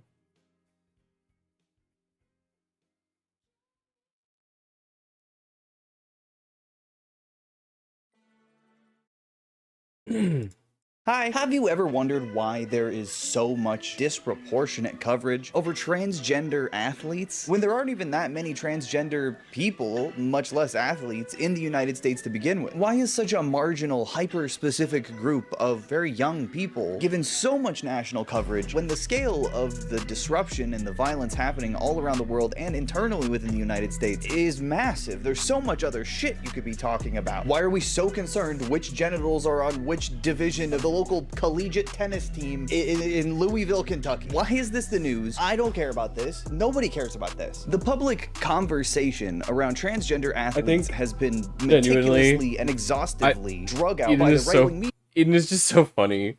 Like the way that she's able to like deliver these things that she's saying, I strive for that level of like being funny while also giving bad news. Media and right-wing politicians. Ms. Goss-Graves, do women have penises? As both a convenient and consistent distraction from war crimes occurring daily in Gaza, or even the destruction of the economy and violence happening domestically, which goes hand in hand with the dissolution of civil liberties like, you know, freedom of speech, right to assembly, due process, among others. And don't forget, war with Iran is still Among others? Among us? Sorry. very much on the table. And now the Trump administration is desperate for everyone to forget about the Epstein files. Are you still talking about Jeffrey Epstein? I hate that, like, it is so... there's so much shit in the world that is more important than making one weird man pay for his weird sex crimes. But I just want him to get punished for something. God, please. Just anything. Please, don't let him worm his way out of this. Don't shut the fuck up, because it's the only thing that's ever stuck. Oh, God, this motherfucker. I love when people are just now finding out that Trump is a pedophile. If you ever feel stupid, just remember there are people that are just now finding out that Donald Trump is a sex predator. Like, if all the rest of the evidence wasn't enough for them, but this one was it. This guy's been talked about for years. You're asking, we have Texas, we have this, we have all of the things. And are people still talking about this guy, this creep? What's going on with my boys, and in some cases, gals? I don't know, I have a feeling Fox News and the right in general might just be talking about the transgender madness a little longer than you think. I went to the doctor, he said I had gender madness. It's chronic. And especially as more protests continue to manifest across the country in resistance to the administration, as the approval rating continues to sink on multiple different issues, and in light of the Supreme Court's recent upholding of Tennessee's statewide ban on gender-affirming care for minors, there might even be more right-wing coverage of the trans madness than ever before, which is just what everybody wanted. There's a lot more to cover, but before I get into it, here's a quick word. It's super annoying that it's like working for people as a wedge issue because you don't fucking care about sports, but some people care about sports, and it's weird. And it's not weird to care about sports, it's weird to care this much about children's genitals, though.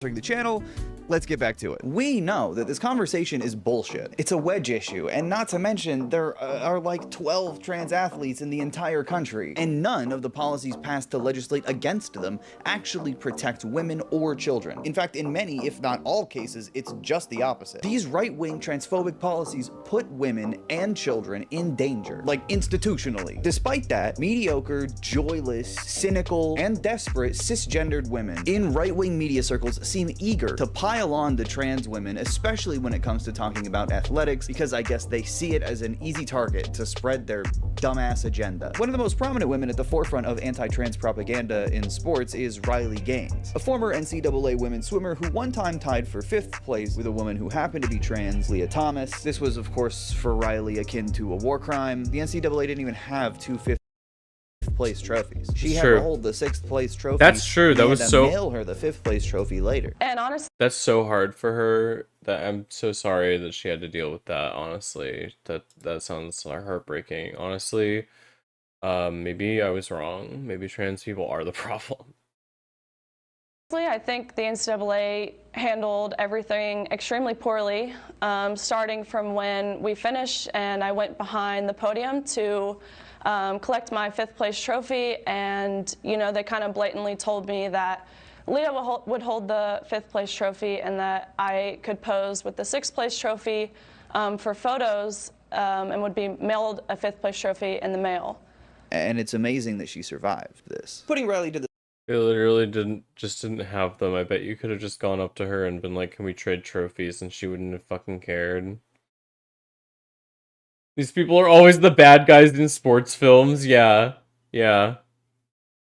aside for a second, I think it's important to ask the question, why sports? Of all the ways to target transgender people in America, sports is a little specific. The main motive is typical. It's to alienate trans people. And right-wingers have deployed different tactics to get people on board with their bad faith rationalizations, like the bathroom discourse. Bringing up these hyper-specific and often perverted examples is meant to kind of sow doubt into the minds of liberals and get them thinking about things that they otherwise wouldn't think about because they're not weirdly obsessed. But when they do, You just gotta think about it. It's actually super normal to think about people's genitals all the time. You should actually, it's super weird that you don't think about people's genitals all the time. start thinking about them, they get really confused and they don't know which bathroom a trans woman should go into. They get scared thinking about it. This works on not just liberals, but otherwise well-intentioned people too. They just want to make cis people think that trans people are somehow different than just women or men or however they identify. They can't use the same bathrooms or join the same sports teams. They should just go away forever. Or make their own, I guess. Whichever works. Whichever's easier. And arguments about how trans women are somehow more advantaged in athletics are everywhere. Even the president has an entire, I guess, stand-up routine mocking trans athletes in sports. They put a half an ounce here, half little tiny ring on top of these big barbells, dumbbells. Then they go and she went like this and her mother and father are screaming, "You got it! You got it, darling. I'm so proud of my girl." This is the president. She couldn't do it. And then this guy comes along. He's named Alice. And he looks at the weight.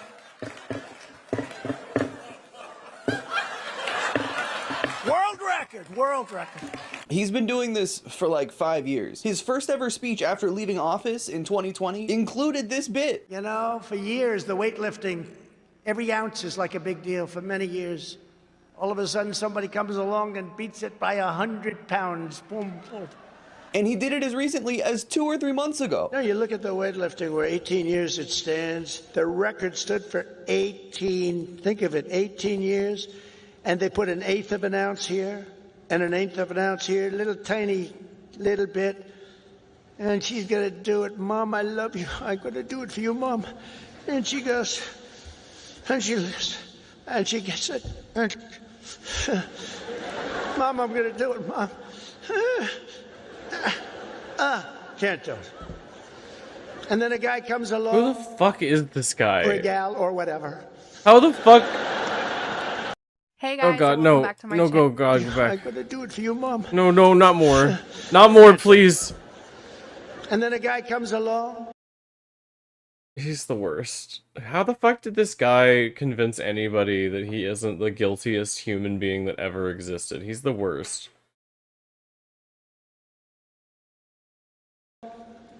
Or a gal or whatever.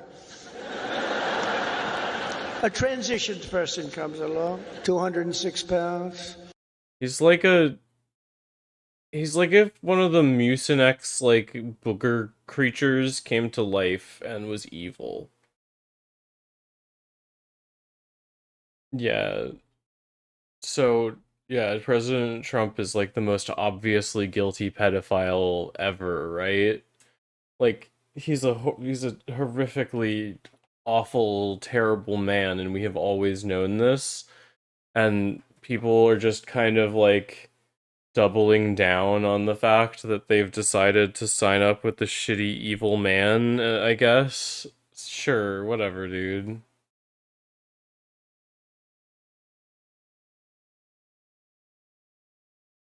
You got tricked by a used car salesman in an orange skin suit. The dude looks like if the Lorax got a degree in business education.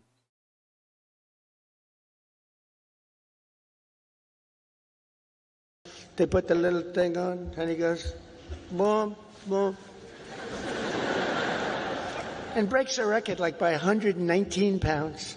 Okay, he's actually mocking cis women here, but you're not supposed to I guess, pay attention to that. Women can't lift weights. They're not strong enough. They don't know how to do it. Women, don't worry. Donald Trump is here to protect you. He knows you're so weak and feeble and fragile. It's funny because it's kind of like if a kindergartner tried to make a biological essentialist argument because it's anti-scientific. Men are big and small and women weak and tiny. Chromosomes dictate this. Part of the reason right-wingers use sports against trans people is also because a lot of people watch sports. Team sports, combat sports, Olympic sports, there's a lot of them. But you know, people watch this stuff on their TV and phone. And therefore many think that they have the skills and experience necessary to determine what the rules should be, especially when trans women are involved. Take this incident with a transgender fencer, for example, where her cis opponent dropped out after accepting the match, even though fencing is a co-ed sport.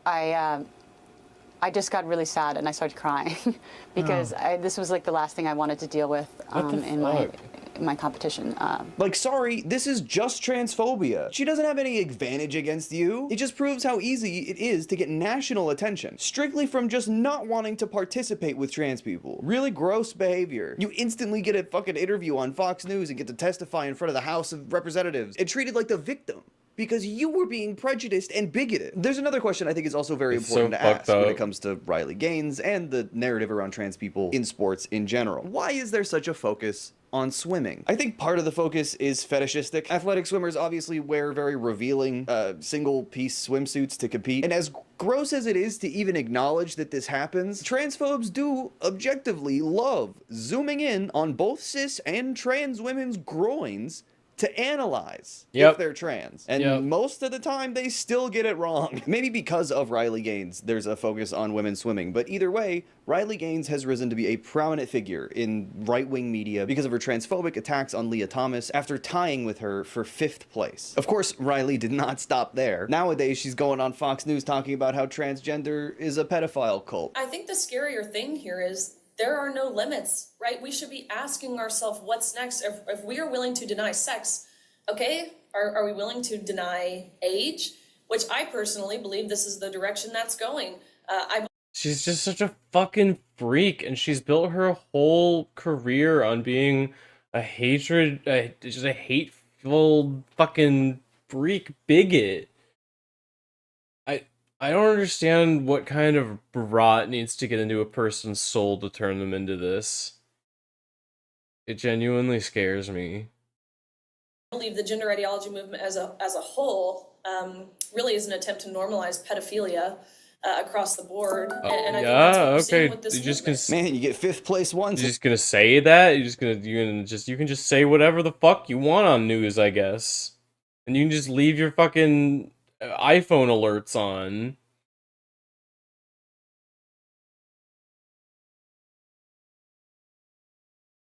Yeah, you're like, oh, I think like there's a chance they could be pedophiles, and everyone's like, oh shit, that's crazy. We need to kill them. You wanted that far right grifter money. Yeah, it must be fucking good ass money.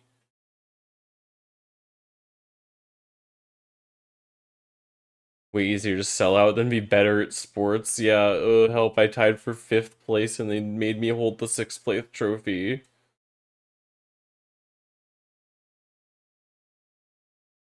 I could see it going, yeah, absolutely. Yeah. She's just like writing a fan fiction about how much she hates them.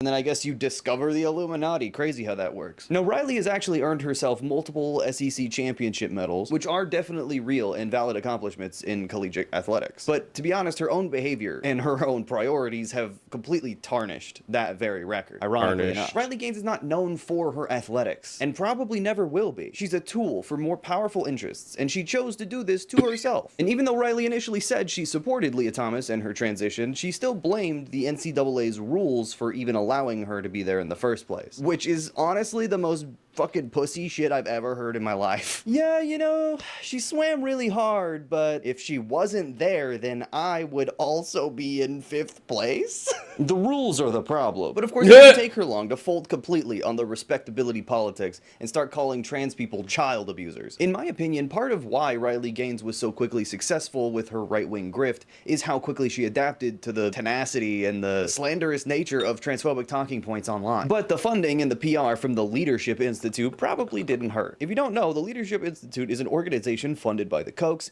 and Morton Blackwell, a guy who definitely doesn't look like an 1800s railroad magnate. The Leadership Institute, which Morton...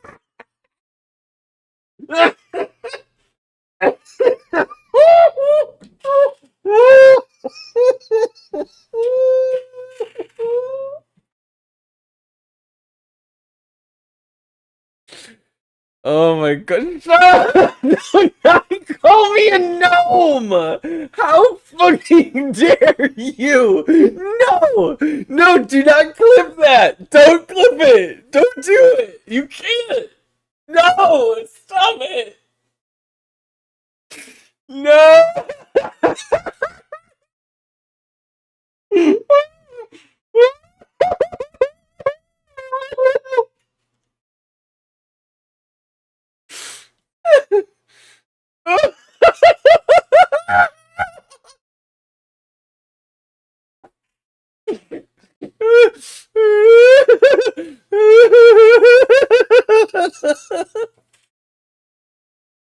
I'm sorry.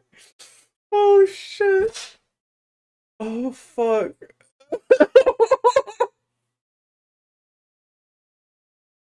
Oh shit, the link is busted. You send it in Discord instead. I'll open it there.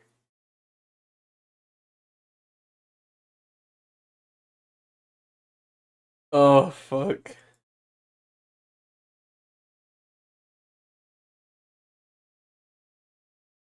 Neither a Gnoblin, nor a Gnelf. You're fucking right. You know me.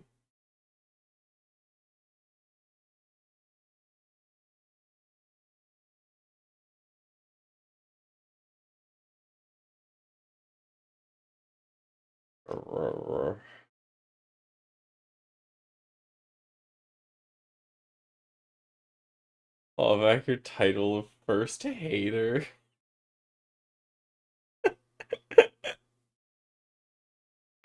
Maybe June has always been my first and greatest hater.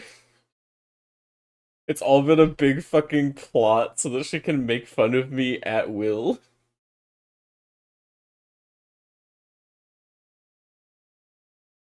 Oh my god.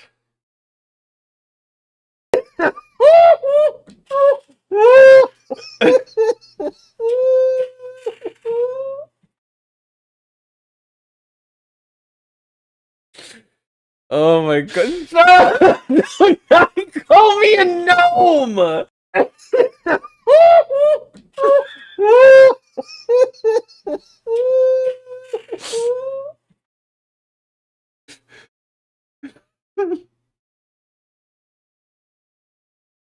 It's really bad. It's so bad.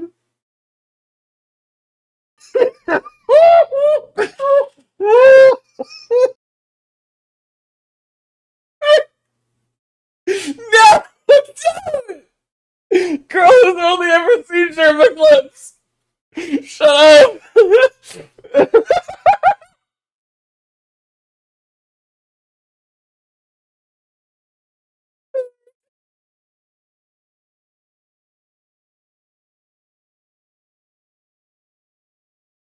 Holy shit, oh my god. One more. It's just one more, you know?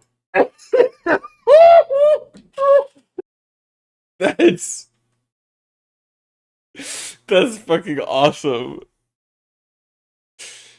Oh my god. I'm gonna have to edit that into a clip or something.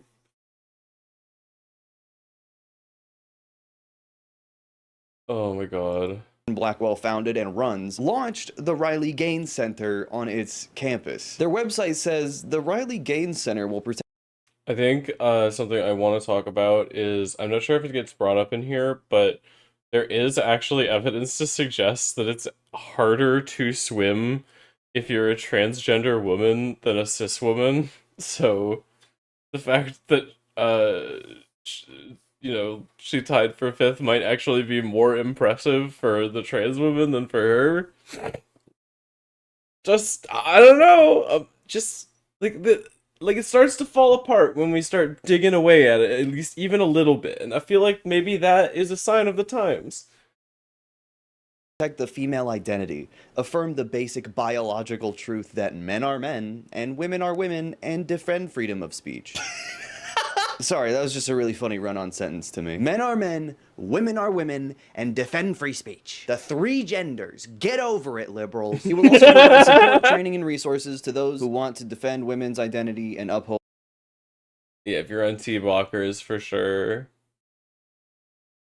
Vital truths, building a coalition of women, men, student athletes, parents, and those who have been harmed by radical transgender ideology. Initiatives include identifying, recruiting, training, mentoring, and empowering students, athletes, and parents across the country to become campus, community, and national leaders. God, it's a literal Riley Gaines factory. The Riley Gaines Center. Pumping them out on a fucking conveyor belt. I mean, is it any more obvious? Leftists don't get this shit. No leftist online is getting their talking points from a foundation named after them, owned by a billionaire, providing PR, talking points, and fucking Fox News daytime TV slots. My third important question for this video is, why Leah Thomas? Leah Thomas became a target of right-wing media for months, and still, to some degree, is. The rampant abuse and transphobia that Riley Gaines enabled and propagated with her Cry Bully tour that still goes on to this day is fucking repulsive. It's nothing in this world motivates middle-class white suburbanites than the tears of a fucking white woman. Gross. She felt the need to talk about seeing Leah's genitals. In addition to losing out on opportunities to Thomas, we also had to share a locker room and change in front of this 6'4", fully intact, naked male. Which is just public humiliation and sexual harassment, by the way. But not surprising from these fucking guys. Here's the Daily Wire calling Leah Thomas satanic. Are some of the things they do satanic, would you say? Yes. Really? Not surprised by that. They practice these satanic things based off of the posts and based off of the content that they like on social media. It's very, very just bizarre. Fox News also had these fucking people on. That's just pictures of, like, art she made. What the fuck are you talking about? Get off her Instagram. You're weird as hell. Yeah, she drew a funny drawing once. I think she's actually Satan. Yeah, I think she's a Satan.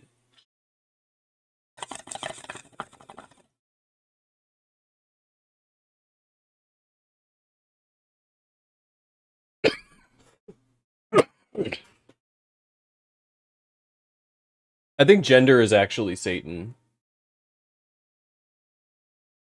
On with shirts that said women's sports matter. No, these are real fucking caring individuals, really empathetic people. And basically every conservative online thought they were the first person to think of making a joke about what if a big man was swimming against a woman. She would get fucking destroyed, no matter what. I mean, not to bring up the Trump thing again, but in one of his speeches where he mentions no matter what, ASAB. Riley Gaines, at least I think he's talking about Riley Gaines. I don't know if he knows who he's talking about. He was joking, but he implies that Leah Thomas swum so fast that Riley Gaines was injured. The swimmer you know about, right? The swimmer. She's a great swimmer, great swimmer. She's going for the world record. She looked up and down. She sees young ladies that she grew up with. They're all great swimmers. They've been from the time they were born, frankly, because that's the way it is. She looked up, she sees her friend, she looks down, then she looked to her right, and there's this huge person with a wingspan. He was built like this. She was built, I'm sorry, like this. Most perfect body. I wish I had a body like that. I would have been president 20 years ago if I had this body. It comes down like this. And you know the young lady was very seriously injured. You know that, right? Windburn! Because he went by her so fast. The wind was so great. She got a bad windburn, but she'll be okay. Now, do you think, does anybody really believe what's going on in this country? She got windburn. Women are just too fucking bad at sports and fragile. A man could swim next to one and they get hurt. These guys are fighting for women. They care so much about women. Lift you up by the pussy. That's his motto. Now, Riley does have... How are people figuring out right now that he is a sex pest? How are people figuring out right now he's an evil, evil man? What is happening? What has happened?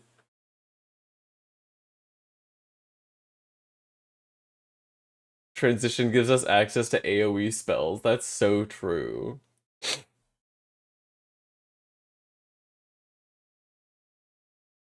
Have a particular grudge against Leah for what I think has to be a personal reason. If you look through Gaines' record, her highest place achievement in a Division I swimming competition was the race where she tied with Leah Thomas. My story is by now well known. I was a student at University of Kentucky, where I was also a member of the women's swim team, finishing my collegiate career as a 12-time NCAA All-American, a 5-time SEC champion, still the SEC record holder in the 200 butterfly, making me one of the fastest Americans of all time. And as many of us know, she was then given the 6th place trophy to hold during a photo op at the end. And according to Riley, her main gripe is not getting a good enough answer as to why she couldn't hold the 5th place trophy and Leah hold the 6th place trophy. Despite tying down to the 100th with Thomas in the 200 freestyle, I was denied the trophy because the NCAA claimed it was necessary for Thomas to hold the trophy when photos were being taken. Which, if you really think about it, is a lot like Hitler's Germany. This fucking comes across as a... Same shit, you know? Really?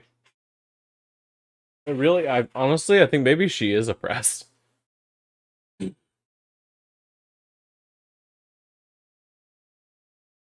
Yeah, I don't know if people have actually watched him talk, or if they just, like, read what the propaganda machine feeds them, and they're just like, yeah, he probably said that, instead of, like, the fucking idiot shit that he says.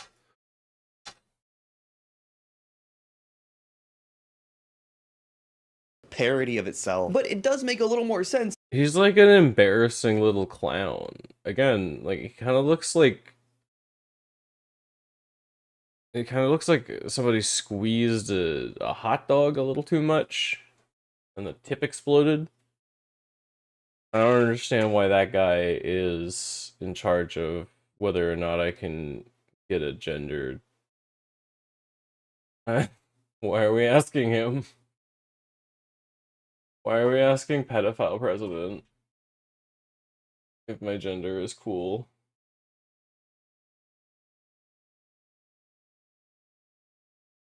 Hi. Hello, Mr. Man. Are you here to be annoying again? This was Riley's best time in a Division I competition. But of course, a trans woman tied for that best time. So I think she clearly felt a little outshone. I came back my senior year, and I knew I could accomplish even more than I had my junior year. And this is when I really set a goal to become a national champion. About halfway through my senior year, I was on pace to do so. I was ranked 3rd in the country. The swimmer who was ranked 1st was a swimmer I had never heard of before. And of course, this was the first time that I became aware of a swimmer named Leah Thomas. And so, unbeknownst to me at the time, this was a male. There's a lot of head scratching going on. And rather than being a good sport about it, which she was to every other woman she lost to, the 4 other ones, she threw a generational hateful tantrum because she feels like Leah Thomas shouldn't have been there. Again, even though she still would have gotten 5th place. She just would have been able to hold the trophy for the photo. They mailed her a 5th place trophy later, by the way. Like, they gave... Who would she have been mad about if she had just gotten 5th place instead? Would she be talking about something else? Do you think, like, what the fuck, dude? Chill. Why do you care so much? I feel like you gotta be, like, this gotta be an obsession. It's unhealthy. Her one. It's not like she was robbed of anything other than a picture. It's just bad sportsmanship. I never played collegiate athletics, but I swam in high school. And I feel like this should be pretty easily condemned by every collegiate sports association across the board. I feel like the first thing they teach you in competitive sports is to be a good sport. Like, sportsmanship is enforced in a lot of professional sports, like tennis. You can get punished for not being sportsmanlike, and I think that's pretty fair. I also like hockey, where they get to punch each other. That is also allowed. The fact that this is even a conversation, and in such clear bad faith, I think speaks to a deeply ingrained transphobic bias that a lot of people have, and how easy it is to otherize trans people because of that bias. I feel like people like Riley Gaines know how to gum up the system a little bit. Call the manager who doesn't really give a shit about trans people and isn't gonna die on this hill when they're getting Karen'd by some annoying ass lady. And I do think that's also part of the problem. The people who should have defended Leah Thomas should have defended her harder. There should have been more people coming to Leah Thomas's defense and shutting down Riley Gaines before she caught the momentum that she has now. And it's ultimately really ironic because trans women like Leah Thomas are disadvantaged by being on hormones. When it comes to sports, many trans women are. But transphobic propaganda doesn't exist in reality. It exists in a fucking fictional world that conservatives dictate the rules to. Studies consistently show males have about a 10 to 12% athletic advantage over females. This gap is evident in almost every sport and at every level of competition. Yes, hormone therapy can narrow this gap, but it cannot close it. And studies consistently demonstrate that surgery and testosterone suppression do not reduce male athletic performance to normal female levels. I want to be very clear. It is not true that trans women have an overall biological advantage in sport. That is deeply rooted in misogyny against cis women primarily, and transphobia to trans women. Maybe the fucking windburn jostle her fucking head around. She's stupid now. Leah Thomas swam fucking Mach 10 past her, still got 5th place. This seems like cheating to allow someone with a biological advantage to compete.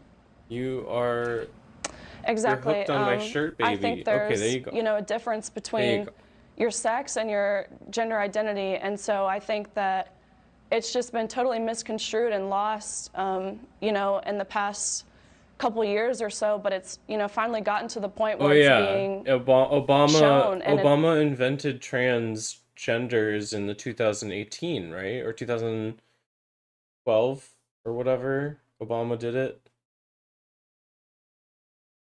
It's completely violating women and women's rights, especially in sports. There is no factual evidence to support the fact that trans women have a biological advantage in sports. I'm not joking. This is a vibes-based opinion that is obviously criminally understudied, but right-wingers know that there's no data to support what they're saying, but they know that there's very limited data to counter what they're saying at the same time. But there is no reason to concede to this stupid, fake, bullshit talking point that trans women shouldn't be able to participate in women's sports like any other cis woman can. After losing to Leah Thomas, Riley Gaines retired from athletics and became a full-time podcaster. Big goddamn surprise. Her podcast is called Gaines for Girls. And trans women are not allowed to watch it. Gaines for cis girls. Other than that, she does frequent Fox News guest appearances. And she made this insane website. Riley Gaines, athlete, advocate. That is impact font. That is top text, bottom text font. Also, your signature looks like shit. Ralui Genesmd. And now she's having a baby girl. Gaines for girls, pregnant with a girl. Because God is so good. All the time. I didn't even mean to wear this shirt. This is just a fucking coincidence. Maybe it's proof that God's real. God is real, Riley Gaines. He hates you and your baby. He told me. I love treating gender just a little bit like a threat. My kid will be a girl. And if she's not, the implication of that is a little crazy to me. I mean, I guess trans women not being able to get pregnant means that they can play more sports and win all the medals. This is unfair and should be punishable by law, I think. Lock me up, officer. I just showed up to basketball. I'm dunking on Caitlin Clark, and I got no baby in me. I'm sorry, I thought we were all about efficiency now. Unfortunately, Leah Thomas is not the only trans woman that has faced this kind of harassment just for wanting to participate in sports fairly. There's an entire website dedicated to pointing out cis women that have lost to trans women, the Grifter Encyclopedia, called SheWon.com. SheWon. I mean, obviously they didn't mean it like this, but if you look at it like they're gendering the trans girls correctly, yeah, she did win. I thought this was sports. I thought it was about who's the best. To learn more about the male athletes competing in women's sports, please visit hecheated.org. They cheated. A record of males who have robbed female athletes of success and opportunities in sports and the organizations who have helped to do them so. Different sports, same story. A boy pretends to be a girl. His parents conceal his sex and lie to his fellow classmates and parents. He joins a girls' athletics team and proceeds to excel, dominating the competition. Every time, I guess. Every single time. They're just too good. An adult man says he's a woman. He joins a women's team. He's immediately bombarded with praise, featured in newspaper and magazine articles, given interviews and TV spots, uplifted as a courageous pioneer in athletics, despite doing nothing more than joining a team where he doesn't belong, where he would have been criticized and ridiculed by those same media outlets and civil rights groups if he hadn't spoken the magic words, "I'm a woman." First of all, this never happened. Yeah, this is like, this hypothetical isn't real. because this is a fake thing. Because he said those magic words, he's suddenly a marginalized minority. I don't trust that not to be a race thing. These people are always really racist. Let's take a look at this fucking stolen record of stolen trophies and medals and lives and careers. Esports? First of all, I searched ball. It gave me the one sport with no ball. The search engine sucks. What she could have won? Gold medal. Georgia Peplau lost to a trans esports player in eFootball.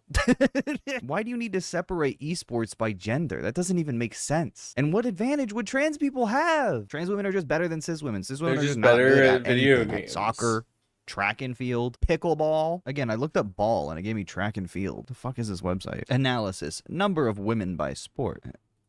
It won't let me click it. It's not even there. Disc golf. Roller skating? Running is over here. Running? But distance running is Distance- over here. wait, what? Skateboarding. None of these make sense. Skateboarding? Cycling, Irish dance, of course. Trans people are just They're naturally just better at at those kinds of Irish things. dancing, This is yeah. so pathetic. All the people who would have won if not for a trans person participating, implying that their participation makes everyone do worse? Darts? Darts. I don't know what to tell you, dude. Trans people can just throw the dart really hard. Paragliding? Come on! That's just a joke at that point. Paragliding. These people are out of their minds. This is so embarrassing. It's so embarrassing. Just stop. Just find a fucking better hobby than this. This website is really fucking stupid, by the way. And it includes a fuck ton of sports that are not gendered at all, like frisbee golf, which transphobes are very into for some reason. Poker. Surfing, croquet. There's no cornhole. I guess because trans women aren't good at it? I don't know. Last week tonight with John Oliver actually did a really good job taking down this website as a completely fucking bogus source. And they responded on Twitter with a 15 tweet thread. Jesus, Holy just screenshot shit. your notes app or something. I'm not reading all this. Oh my god, this is so long, dude. How do you do this? She Won recently made an appearance on Last Week Tonight. John Oliver stuck to his tired recipe, dishonest sanctimony wrapped in a thick coating of self-deprecation. You just All the already easier don't to like him. swallow. What the fuck are you talking about, you weirdo? So you didn't like him already to begin with. You don't exactly seem like the most honest broker here. This time about male athletes in women's sports, and specifically about our organization. First, John Oliver leads his viewers to believe that content on shewon.org is directly published by random people on the internet. This is totally false. We encourage people to submit tips, and our team of volunteers reviews each entry before we publish anything, and their volunteers are definitely not random people on the internet. They're fucking certified in sports genders. John Oliver also suggests our data is stale, mentioning that it dates back to the year 2001. This is extraordinarily misleading. 97% of our data is dated no earlier than 2014. 86% is 2019 and onward. He didn't lie, though. Extraordinarily misleading. It's the truth. John Oliver attacks our org to discredit the idea that a significant number of women are displaced by male athletes in women's competitions. This is absurd because She Won does not purport to provide a comprehensive list of every woman denied a medal to male athletes. On the contrary, we are a tiny organization run by volunteers. The database we compile is most certainly the tip of the iceberg. Well, oh my god. It's exaggerated and bullshit. And they're like, oh, it's even worse than this. You don't even know how many darts tournaments trans people are They're just fucking dominating ruining. The sad the truth darts. is that no media outlet has seriously investigated the scope of this problem, and sporting organizations are more often than not hostile to providing any data about males and female competition, because it doesn't happen. They're hostile because you're weird. All of our quibbles with our tally. absolutely. One male winner displaces second, third, and fourth place women, which counts as 3 medals lost. We see no issue with this methodology. 3 medals were lost. Lost. Lost. If the Gone trans person forever. wasn't there, everyone else wouldn't magically be faster. The unfortunate truth is we're severely undercounting the number of... It's literally just about the medals. They want to literally hold medals that are shinier. That's fucking awesome. Insane. Of affected women. Yeah, you know what? Add fucking 5-6 more medals. In a recent hearing, a high school girl recounts how she was deliberately and explicitly replaced by a male athlete on her cross-country team. Tell me again how girls and women aren't being erased? She is at the California State Assembly. She is on public television testifying to the California State assembly. She should be less visible than she is now. If you don't want to yeah. get removed from your cross-country team and replaced, run a little faster. I don't know what to tell you. You suck. There's another silent toll. Women who never enter the game, knowing the game's rigged, or unwilling to undress besides a naked man in the locker room. The whole point of locker rooms is to not look at everyone else, is to change your clothes and to shower. You're not supposed to be looking at other people and being like, let me make sure everyone's genitals are right. It's such an illogical thing to try to like fearmonger over, because it also implies if they look at trans women like men, then it just implies that men are inherently dangerous, which is misandry.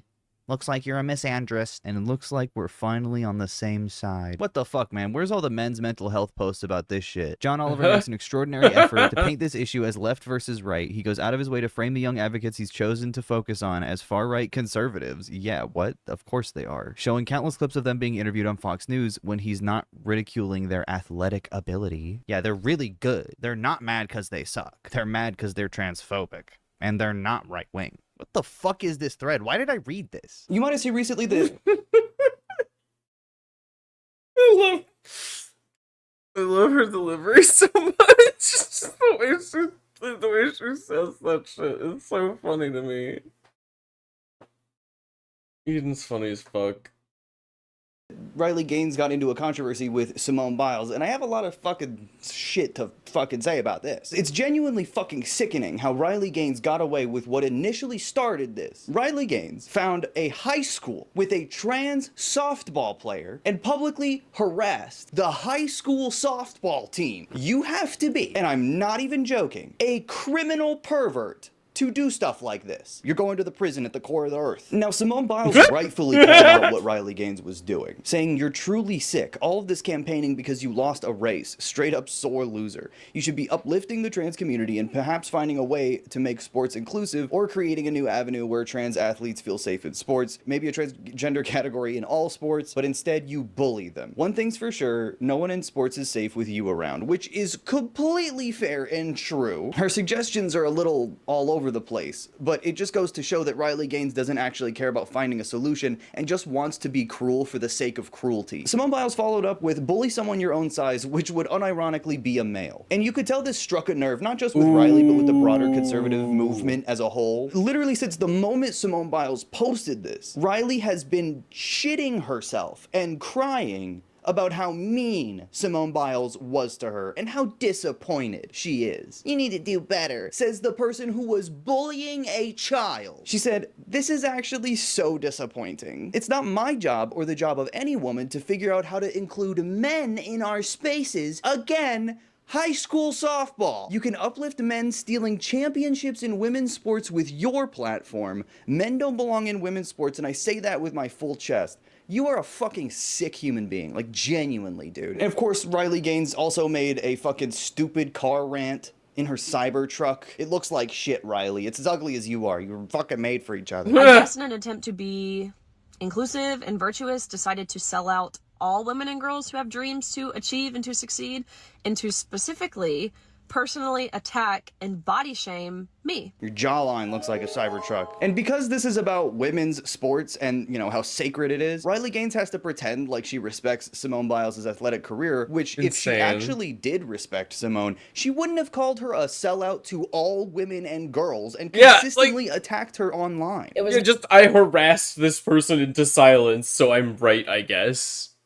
Never the personal attacks that bothered me. It was more so just how willing and quick she was able to and willing to throw under the bus so many young girls who have dreams to achieve and succeed just like she did. After Riley Gaines sicked her disgusting fan base on Simone Biles, she eventually caved and apologized. I wanted to follow up from my last tweets. I've always believed competitive equity and inclusivity are both essential in sports. The current system doesn't adequately balance these important principles, which often leads to frustration and heated exchanges, and it didn't help for me to get personal with Riley, which I apologize for. These are sensitive, complicated issues that I truly don't have the answers or solutions to, but I believe it starts with empathy and respect. I was not advocating for policies that compromise fairness in women's sports. My objection is to be singling out children for public scrutiny scrutiny in ways that feel personal and harmful. Individual athletes, especially kids, should never be the focus of criticism of a flawed system they have no control over. I believe sports organizations have a responsibility to come up with rules supporting inclusion while maintaining fair competition. We all want a future for sports that is fair, inclusive, and respectful. First of all, that's not even true. Riley Gaines does not want a fair, inclusive, or respectful sports. She wants to eliminate trans people from it entirely. Nonetheless, I accept her apology. I see this truthfully as a really big win. You have this really famous public figure who is now issuing a groveling public apology. Oh, not groveling. And backtracks Okay. after, Yeah. again, tweeting pro-trans propaganda, if It you will. is, This yeah. scenario would have been It looks unthinkable awful. a year, certainly 2 years ago. Which to me, not super fair. I know a way to eliminate trans women from sports. Be better than them. Train harder, loser. 4 other cis women beat Leah Thomas. Why couldn't she? It's good that Simone brought up that Riley Gaines started this by attacking a child completely unprompted. But the respectability politics and the niceties are nauseating to me when that is the catalyst. And Riley Gaines is leveraging those niceties and politeness to coerce an apology out of Simone Biles. It gives credibility And to then her she's just gonna, argument. like, It allows mock her to her. look like she's taking the high road when she's been slandering trans people on national television for months. Even taking puberty blockers before the age of 12, there are still advantages that males possess over females.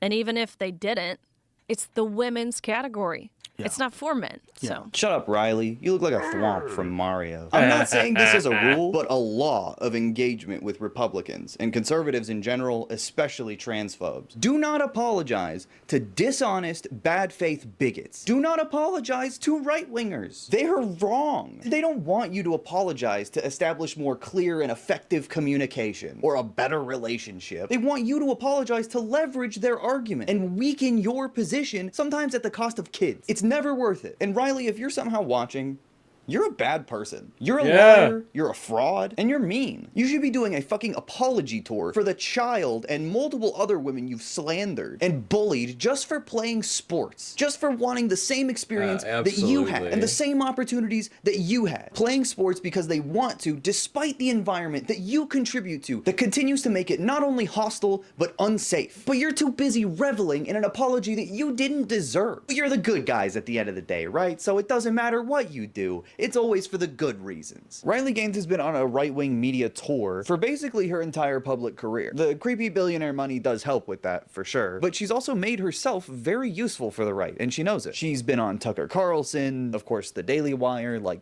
fucking 17 times or something. Numerous Turning Point USA and Turning Point UK speaking events. And she was interviewed by Stephen A. Smith and Joe Rogan, among others. Insane. Luckily for her, no one that has interviewed her is particularly bright or like a good interviewer or reporter at all. So she's managed to keep her brand afloat for now. And yeah, she's here to tell the same story and rattle the same talking points off every time. you have your back turned, again, putting on your suit, and all of a sudden you hear a man's voice in that locker room.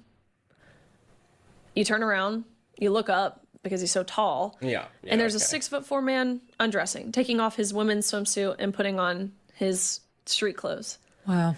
Again, picture it. Wow. You're in a the fuck swimming up. locker room, which there's no stalls necessarily. It's just a big open space. You're under the shower head, you're showering, and there is a 6'4" naked man standing fully naked, fully intact, gross. watching Stop you talking shower about where it. you are You're simultaneously weird. fully undressed. I mean, even she doesn't care about her record that much. Yeah. The people who report her story Sounds like get it she's wrong all the describing a time, and kink she doesn't even try situation. to correct them. I remember the first time I met you, and it brought me to tears because you shared with me what it felt like not to hold a gold medal because you were in first place, but to be told that you tied. You'll have to settle for it just with that It was delineation. fifth place. On it. What happens now? We will see. Hopefully this sets a precedent for more institutions at every single level. Yeah, Leah Thomas won the gold medal from Riley Gaines and stole it from her and stole her house too. Yeah, and and beat her weird up. husband too. Riley Gaines regularly is a guest on right-wing media shows. They had her on so she could flaunt her apology from Simone. Yeah, if you're staring at people in the locker room, you're a sexual harasser, not them. Like, keep your fucking eyes to yourself. Stop being weird.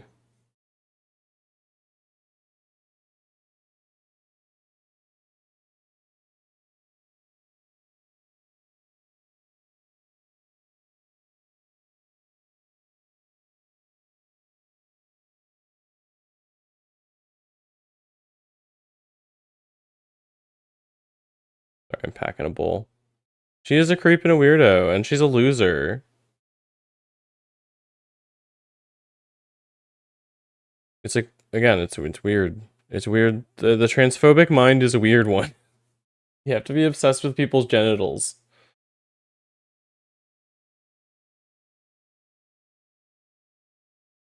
Yeah, I agree. And they're causing more damage overall. They're like the ones that are getting cis people pulled in like by the cops that just don't pass for women enough. Biles, and she did this multiple times. And this is exactly why you should never even give them this opportunity. This is exactly what every right-winger would do the moment you apologize. They fucking brag about it and try to shame you even though you apologized. And remember, Simone Biles only ever came for Riley Gaines because she was bullying a high schooler. Interesting that Riley Gaines didn't get a ton of backlash for that, or even for gloating the apology. Why would you apologize to somebody who's just gonna gloat about it? Apologizing to these people is only giving them more ammunition and more clearance to target increasingly marginalized and vulnerable people. And the only reason she has this platform at all is to distract from the real issues affecting more people than even play sports in schools at all. Even now, amid their Epstein Files scandal, the Trump administration is trying to drum up more anti-trans sentiment. And today, the Department of Justice has filed a lawsuit against California Department of Education and the governing body for women's sports in California. We've made it very clear, only women in women's sports under Title IX. An example in California, a boy who was in track and field. He would have lost every race. Yet in women's sports, he won over just zoom in a little bit more. Medals. Yeah. Those medals should be returned to the women. It couldn't be clearer that this is a distraction from the real issues affecting the country. It's so embarrassing, and it's not even working. Even right-wingers can see through this. Listen, in my opinion, all sports are made worse by dividing them into gendered leagues, rather than by athletic ability or even weight class. Abolishing any kind of division in sports would allow more people to participate, not less, and less people would get propped up in the media for beating down and bullying fellow athletes. Riley Gaines exists for one reason and one reason only: to perpetuate the idea that even the most skilled and accomplished woman is inherently weaker and less capable than even the weakest, least accomplished man. She is there to tell all women, you can't do it. There will always be someone better than you, simply because they have a weenor. I guess you should just have babies instead of doing sports, because they're full of trans people now. Riley Gaines is a selfish, manipulative grifter. And a liar. And like many other transphobic snake oil saleswomen, she's deluded herself into thinking that she's fighting a righteous war against ontologically evil trespassers. And she has no shortage of delusional backup for this ridiculous self-inflicted battle. It's really not that deep. You are not Master Chief. I am Master Chief. What's especially disturbing is how far the current administration is willing to go to use federal funding to strong-arm universities into doing things like revoking Leah Thomas's win and apologizing to Riley Gaines. And what does Riley do in response to this but immediately gloat and attack Leah, even when she's getting everything she wants? It's not even close to a stretch to say that Riley Gaines is a terrible example for young athletes and for women in general. So what I find particularly revolting is how quickly Democratic strategists, liberals, or even supposed allies took to this exclusionary and cruel messaging from the right, even going so far as to try to blame trans people for Donald Trump's 2024 election win. I don't even know if I have enough words available to me to explain how stupid that is. Solidarity is the only way forward if you care about people at all. And leaving behind trans people, especially only to make room for cynical, compromised agents of right-wing influence, is a surefire way to sabotage any kind of future progress. Riley wants to be the new generation's Anita Bryant, but for trans people, which is seemingly a fucking cheat code to right-wing influence. Anita Bryant also believed she was fighting a spiritual war for the children of this country and the sanctity of gender, but is now widely remembered as a bitter, hateful, ineffective, washed-up celebrity. And Riley's gonna get that same treatment long after she's gone too. As much as I know that right-wing media is not going to willingly let this issue go, I think it will increasingly be an ineffective wedge issue, and the results will speak for themselves. But I don't know. We'll see. Fuck you, Riley Gaines. Thank you so much for watching this video. I hope you enjoyed it. Please click the like button or subscribe to see more videos like this. You can also click the notification bell and all notifications. You'll see my videos, all of them. Make sure to follow all my socials down below and subscribe to my second channel where I post little side quest videos and highlights from stream. And I will see you in the next video. Bye. Bye, Eden. Alright, I'm gonna throw on some music and take a quick break because I need to take a bio break. Everybody grab some water and Stay hydrated. Stay hydrated. Or dihydrate. I'll be back.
Hello again, my loves. I am back. Hi. Ag is joining me. We're gonna talk about an opinion piece that I found. Rather, I don't know if opinion piece is the right Everything thing. written on the internet's an opinion. I wanted Ag's opinion on this piece. How about that? I'm gonna take a little bit of water real quick.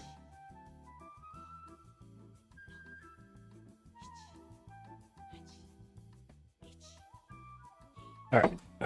Hello, Merlin. You're being so cute.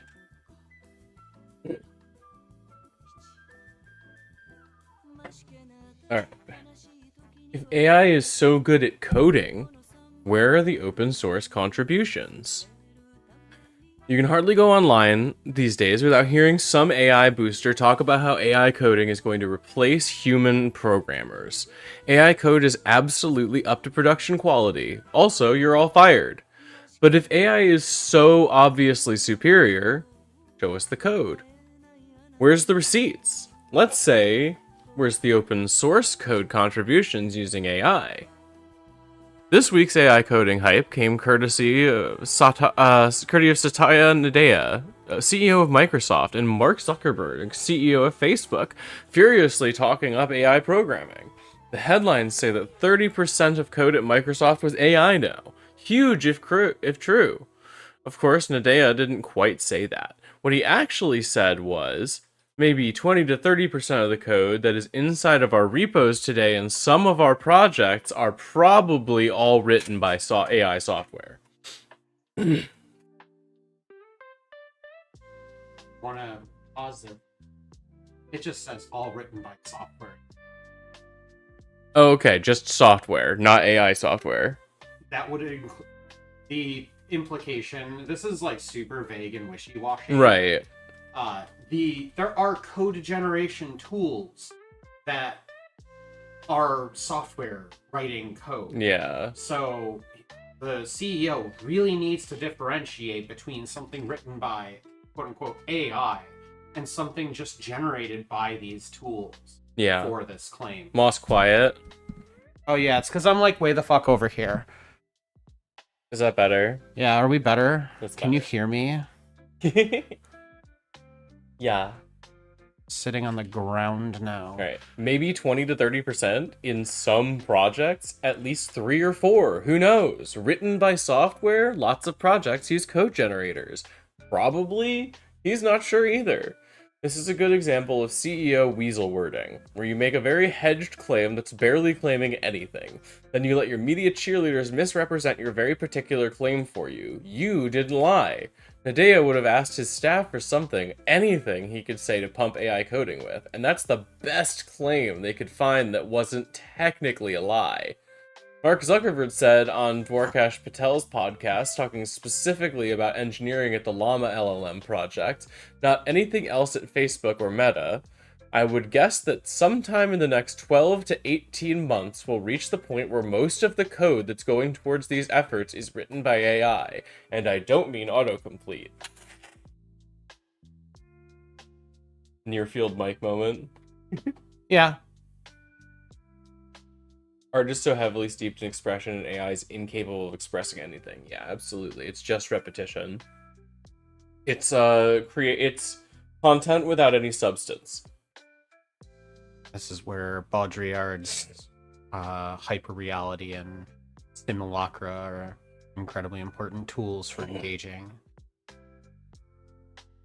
Did you want me to speak during this pause, or? Oh, you can if you want. I was just looking for the next place will start up. Okay. You find that while I give like a little bit in piece. So one of the things, like, the article obviously talked about the weasel wording. This happens all the time in in software development as far as a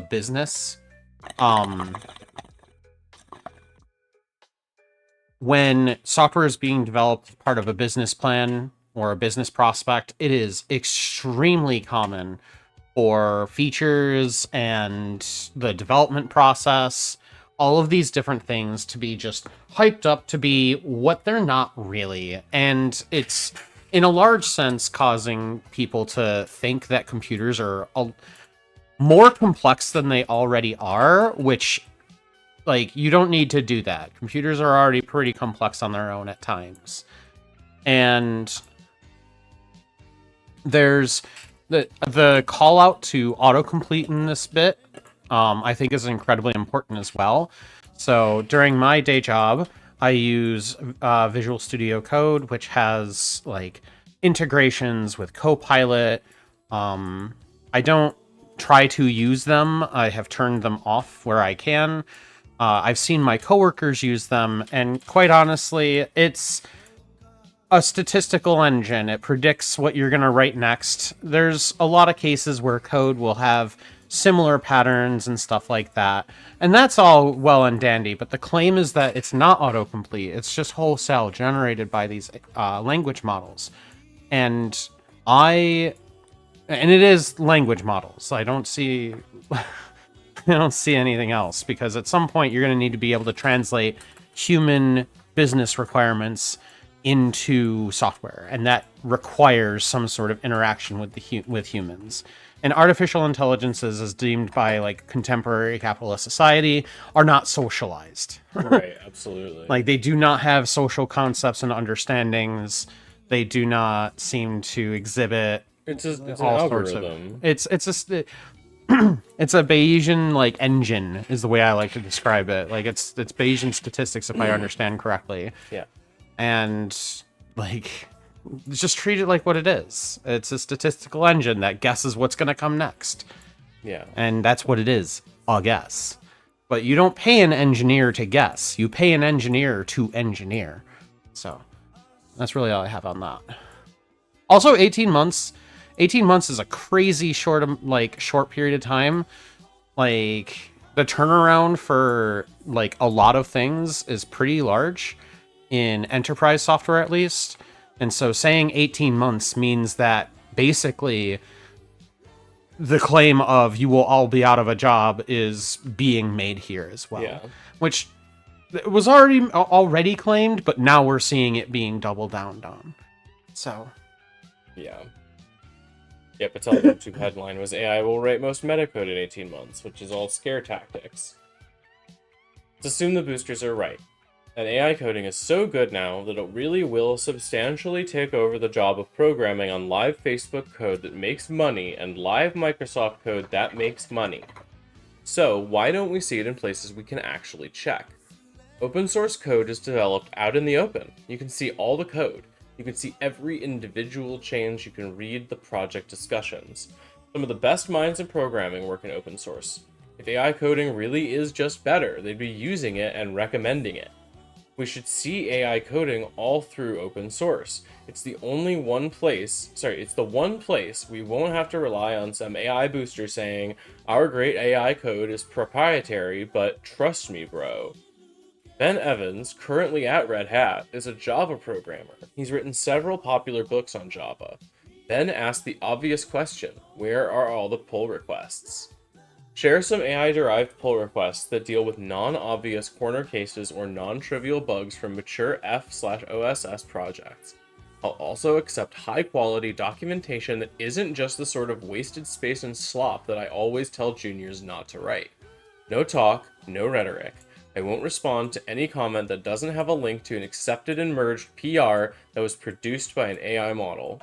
I want to speak to what a pull request is real quick. Yeah. For anyone who's not familiar with like version control and things like that, a pull request is basically a list of changes that you're making to software, and usually why, as well as like testing procedures and discussion and documentation that is around the changes.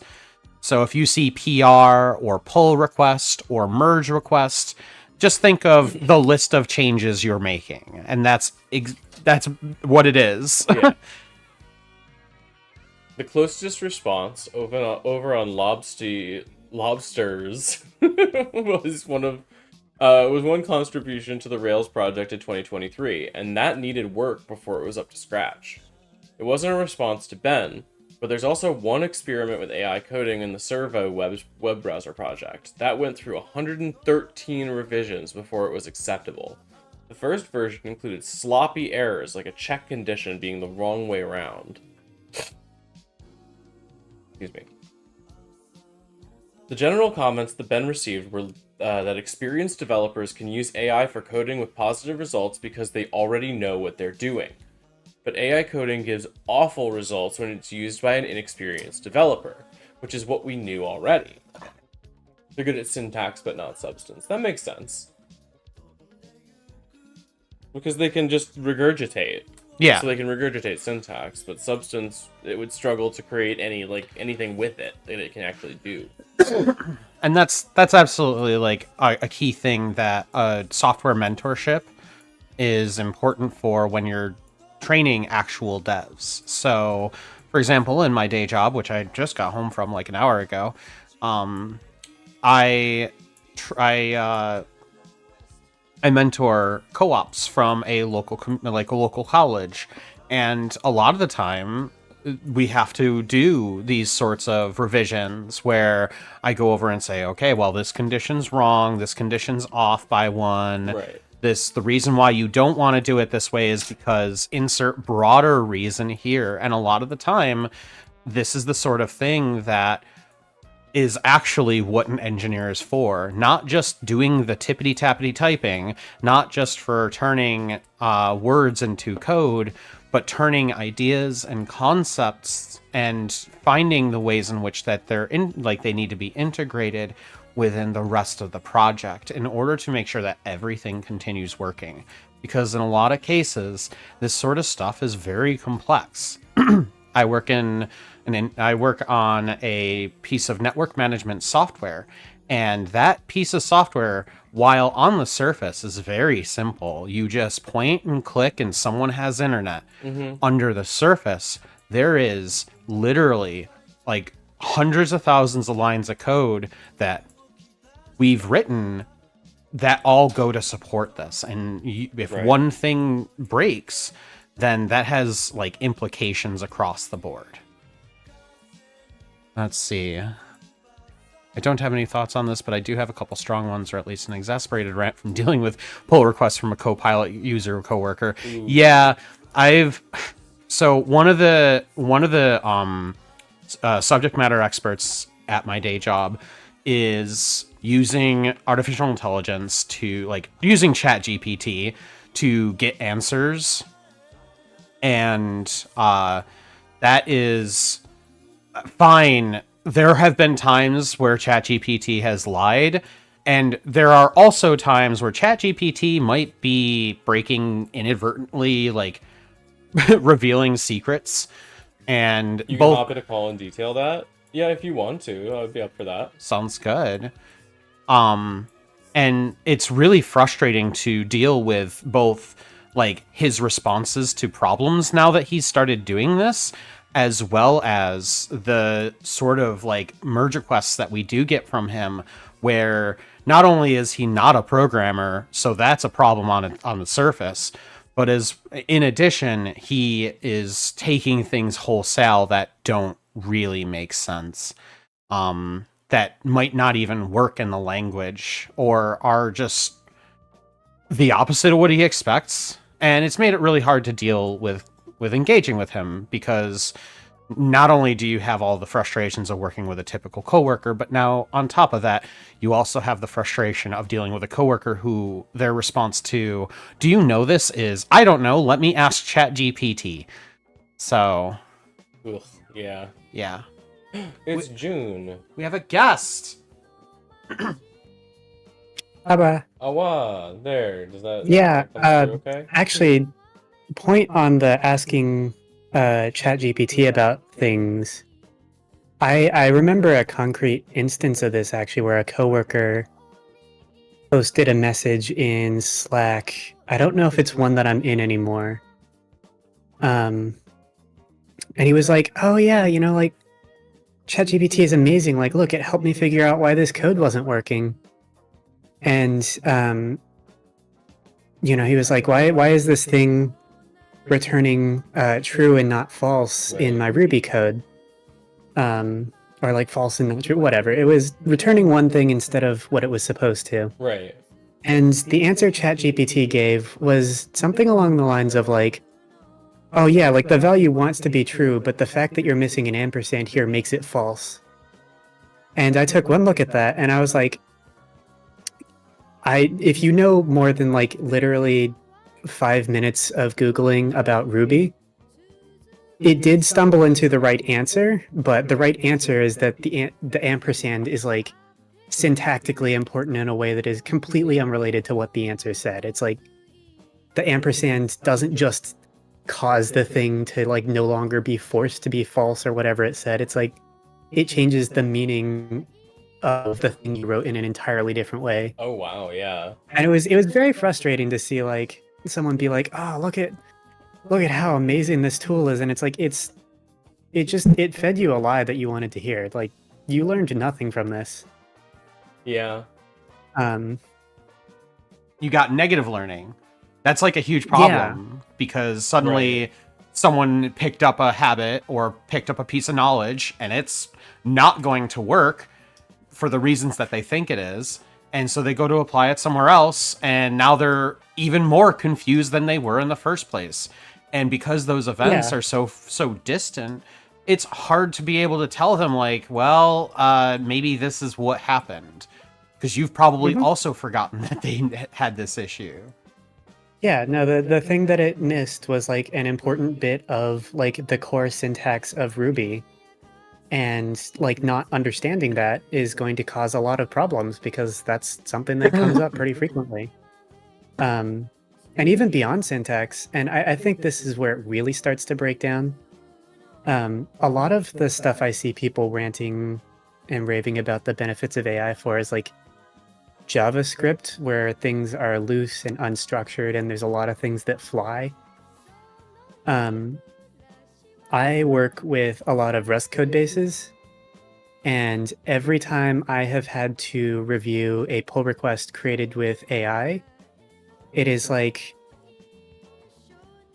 it almost feels like a denial of service attack, which does actually like remind me of another interesting point that I can drop in DMs. But it'll be like pages and pages of changes and just like so many added lines because they don't have to think about like the cost of like spending the time to write that. And the downside of that is that like a lot of the time I was too tired to like I don't get paid enough to do that, to review that. That's way too much. And what it ended up doing was like all of the stuff was like horribly unidiomatic. Like it understands the structure of the language and how to like vaguely represent a problem and or a solution with it, or how to extrapolate a pattern in the code to other areas. But it often doesn't recognize how to leverage like the quote unquote preferred way to do things in a language, or the idiomatic way, because I think for the same reason that like AI generated images are not cultured, it doesn't recognize what convention is. Right. And for a language like Rust, where there's a bunch of different ways to do things, and some of them are good and some of them are not, it results in a lot of really bad code with a lot of very weird conventions. Like it would generate functions to do like a basic task that there's like a built-in method for.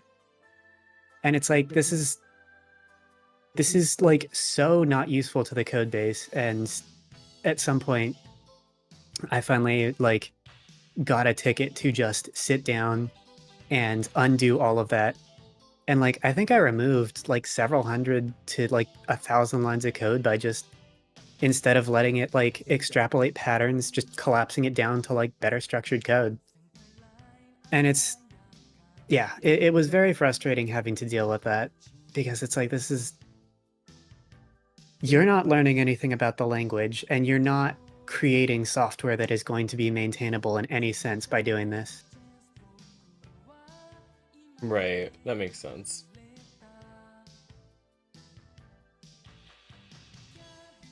Well, I'm glad we have that like perspective.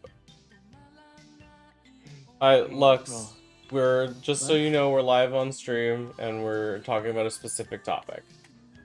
Hello. I was just gonna come ask if you want to harass my friend's abusive partner later. Oh, what? My friend is finally breaking up with their partner. I was asking if you wanted to go annoy them with me. Like later, I mean. Annoy someone's partner?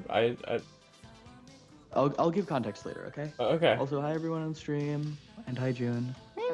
Okay.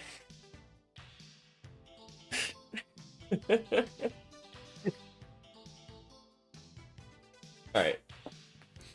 You were yeah right here. Yes. No one can see my finger on your screen, so. Some replies to Ben's questions, so many of the pull requests, complain that the question sets an unfairly high bar. Non-obvious corner cases or non-trivial bugs in mature projects. I don't buy that. If all these big companies are shouting from the rooftops that AI is up to production code money relies on, then zero open source contributions of substance is a glaring absence. Some projects give the bots a serious tryout. A Cockpit project tested GitHub Copilot and Sorcery AI's ability to do bot reviews of human-submitted pull requests. It didn't work very well. TLDR, a lot of noise, a lot of bad advice, and not enough signal, so we switched it off again. About half of the AI reviews were noise, a quarter bike shedding. The bots gave a lot of nitpick suggestions, or ones that were unfounded or even damaging to the codebase. They simply weren't helpful. It's true that a lot of open source projects really hate AI code. There's several objections, but the biggest one is that users who don't understand their own lack of competence spam the projects with time-wasting AI garbage. The curl project banned AI-generated security reports because they were getting flooded with automated AI-generated bug bounty requests. More broadly, the very hardest problem in open source is not code, it's people, how to work with others. Some AI users just don't understand the level they simply aren't working at. One user of the LLVM compiler complained that his AI-generated pull requests were not being taken seriously by a compiler project where correct computer science and knowing precisely what the heck you're doing is quite important. The user considered it was the unpaid volunteer coder's job to take his AI submissions seriously. He even filed a code of conduct complaint with the project against the developers. This was not upheld. So he proclaimed the project corrupt. This is an actual comment that this user left on another project. As a non-programmer, I have zero understanding of the code and the analysis and fully rely on AI, and even reviewed that AI analysis with a different AI to get the best possible solution, which was not good enough in this case. You can see why people don't really want to deal with this sort of contribution, but maybe we'll get a flood of obviously excellent AI code and AI code submitters next year.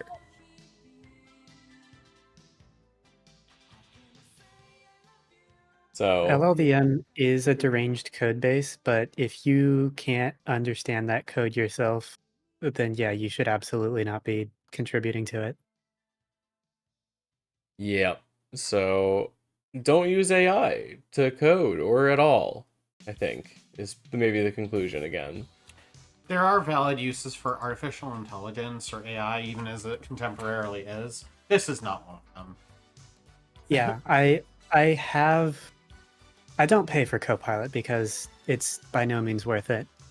My company gave me a Copilot license at one point, and I think the only time I used it was I had to just slog through an entire code base that I'd written in one go and document everything.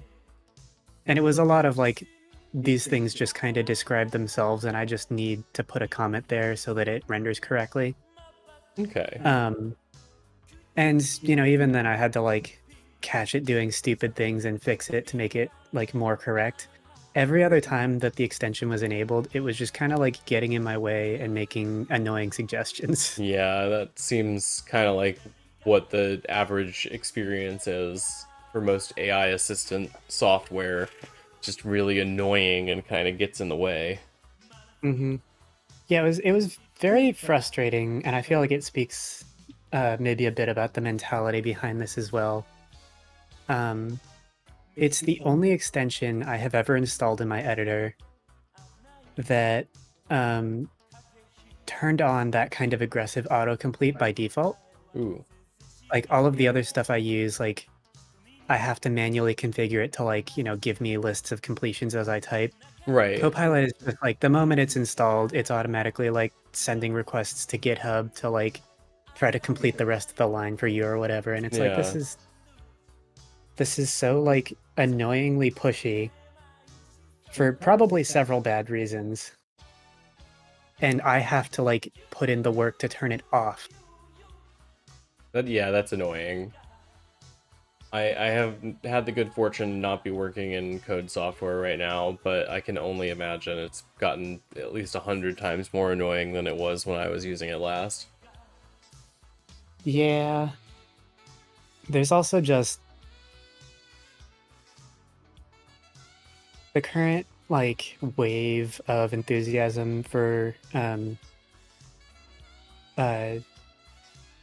deep reinforcement learning networks has kind of like had a problem of like people not really knowing what's going on from the start. I don't know how it is now, but I know like several years ago, like the research field was just full of like people saying whatever to get a paper. Yeah. There was a lot of cargo culting where it's like, oh, like these numbers worked, so like everybody just copies that and like tweaks them to try to get like a slightly better result so they can get published. Yeah. And it just results in a lot of like things work because they work and we don't really know why, but we got published because it works. Which is, I think we are seeing that the like we don't understand why AI can think the way it does problem is not unsolvable. It just remained unsolved for so long because that's a problem that requires actual like comprehensive research and not just twiddling numbers until you get a better graph. Right. And I think that mentality to that as well has like attracted a lot of people that like it's attracted like the boot camp types, the entrepreneur types, the people that are like, I'm gonna make the Uber of X. And they show up with their language model and they don't know what they're doing and they want your help. And it is so exhausting to deal with. I don't think I can speak more specifically on that, but fair enough. It's something that I have had a lot of recent experience with where it's like, did you guys just kind of like it feels like you guys came up with this idea and are now desperately trying to find a way to make it work because you didn't do any research into what the thing you said means. Yeah. Other than it says AI. Yeah. Yeah, it seems that's been my observation, is it's just been getting put into everything because we put a lot of money into it, so we'd better have a use. It's kind of astonishing, really, that like ultimate in vaporware. In the middle of this whole wave of venture capitalists and all of the like other investors like starting to like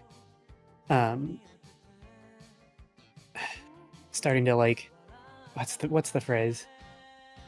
Starting to zero in on like the whole blitz scaling things where companies like were like, oh, we'll figure out how to make money later. Like they're finally like the figure of speech is eluding me.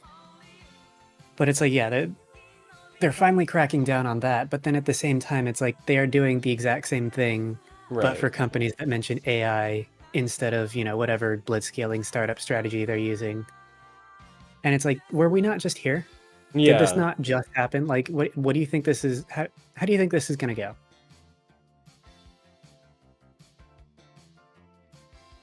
Yeah, I totally get that. It's there's so much like fucking ghost money flying around in venture capitalism for like technology. developing technology and then trying to find a use for it later because it's so profitable. And then it definitely helps feed into scam economy, because if you can trick people into thinking that your technology magic is real, then you can get all of the money in their pocket before they realize that they bought nothing. Mm-hmm.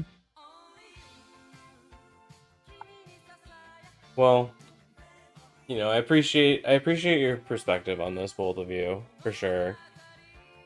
It's not something that I have had direct exposure to, at least with the coding, with the AI. But I understand that, like, at least all of the people I have talked to have said it is a terrible tool for that purpose. And shouldn't be used for that. No, not at all. Or, like, you shouldn't at least be taking it, like, without a grain of salt. Absolutely. And kind of to speak to this, early on, before like this AI craze, this is back in like 2015.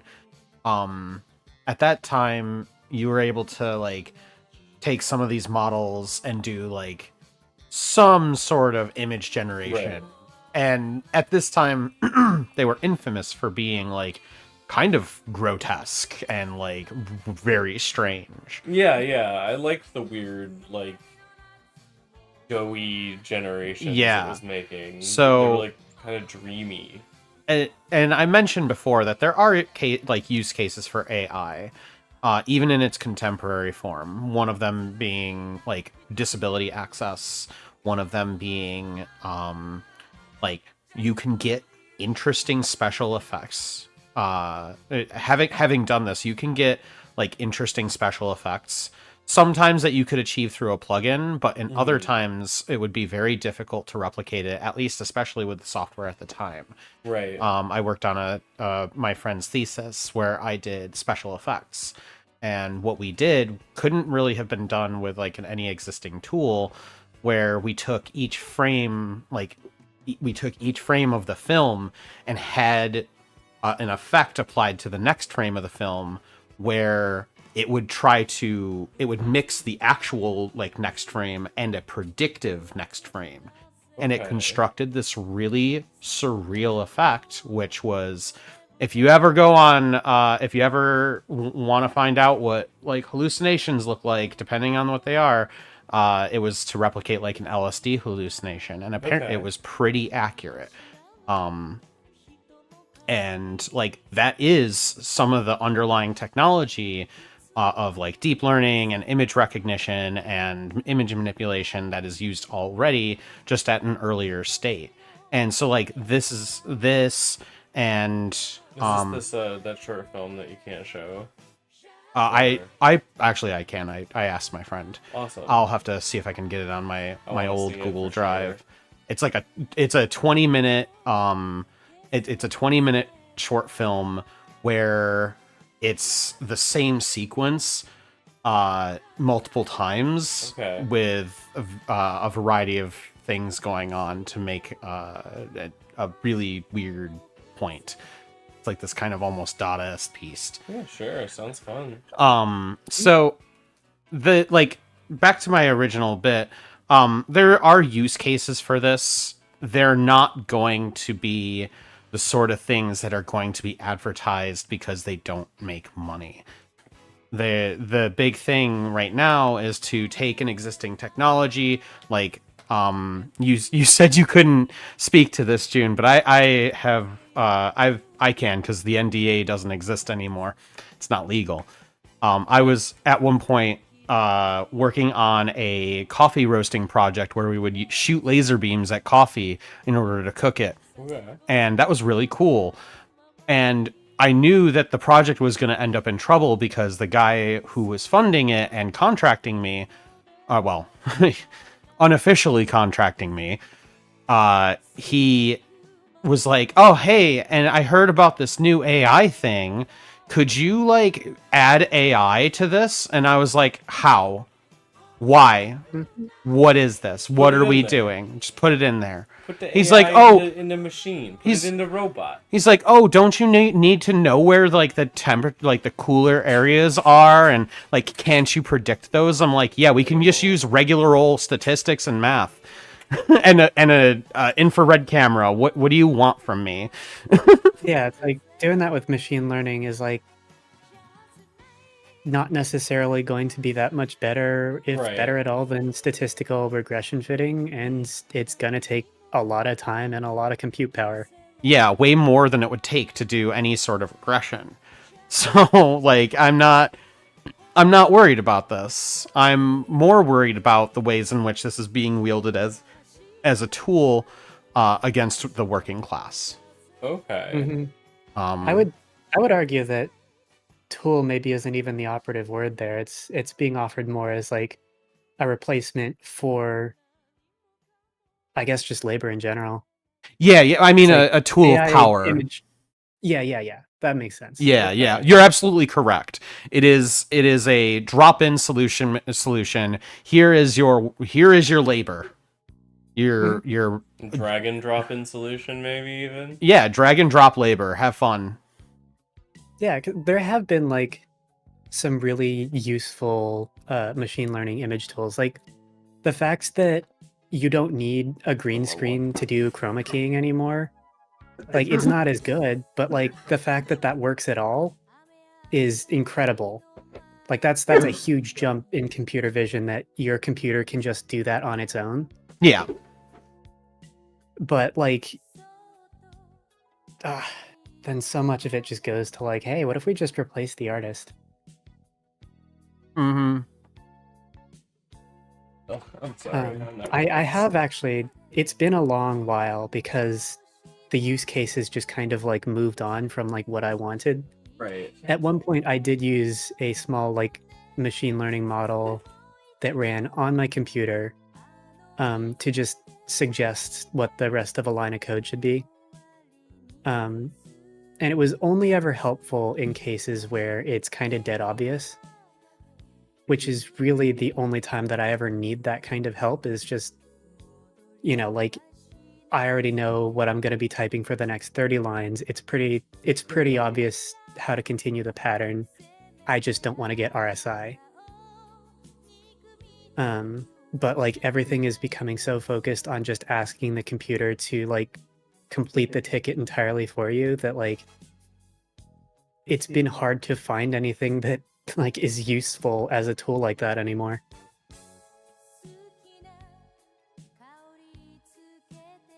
Yeah. I mean, I have my fingers crossed that we will end up in less of a hellscape of technology sometime soon. Yeah, I think a lot of the like eddies and microcosms of this trend are fairly indicative of like how much the interest in it is propped up. Yeah.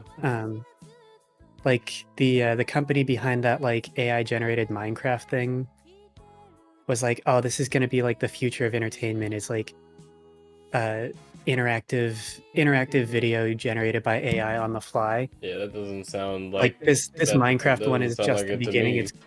It's gonna take off, and I was like, no, it's not.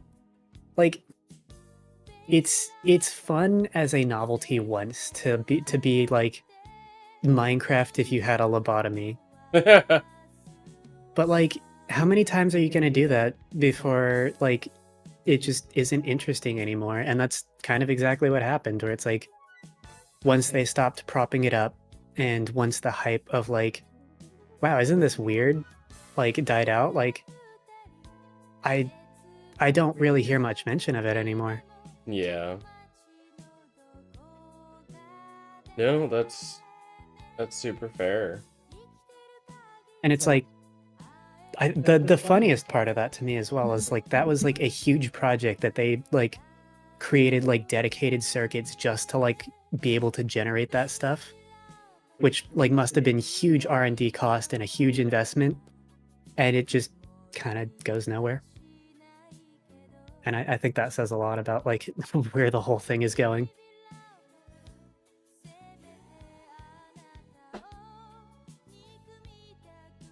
Fair enough. So yeah, fingers crossed that the rest of it kind of goes the same way. Alright. I think, friends, I've been live for 5 hours, and I need... like, apparently to get stick bugged. Damn. I got owned. I'm gonna send y'all somewhere. I will be back in just a couple days with more to talk about. As for now, see who's live. Who do I follow that's live?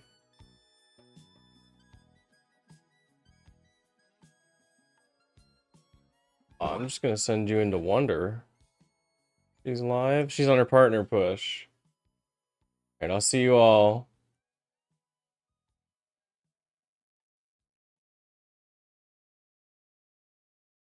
Have a great rest of your night. I love you all. Bye.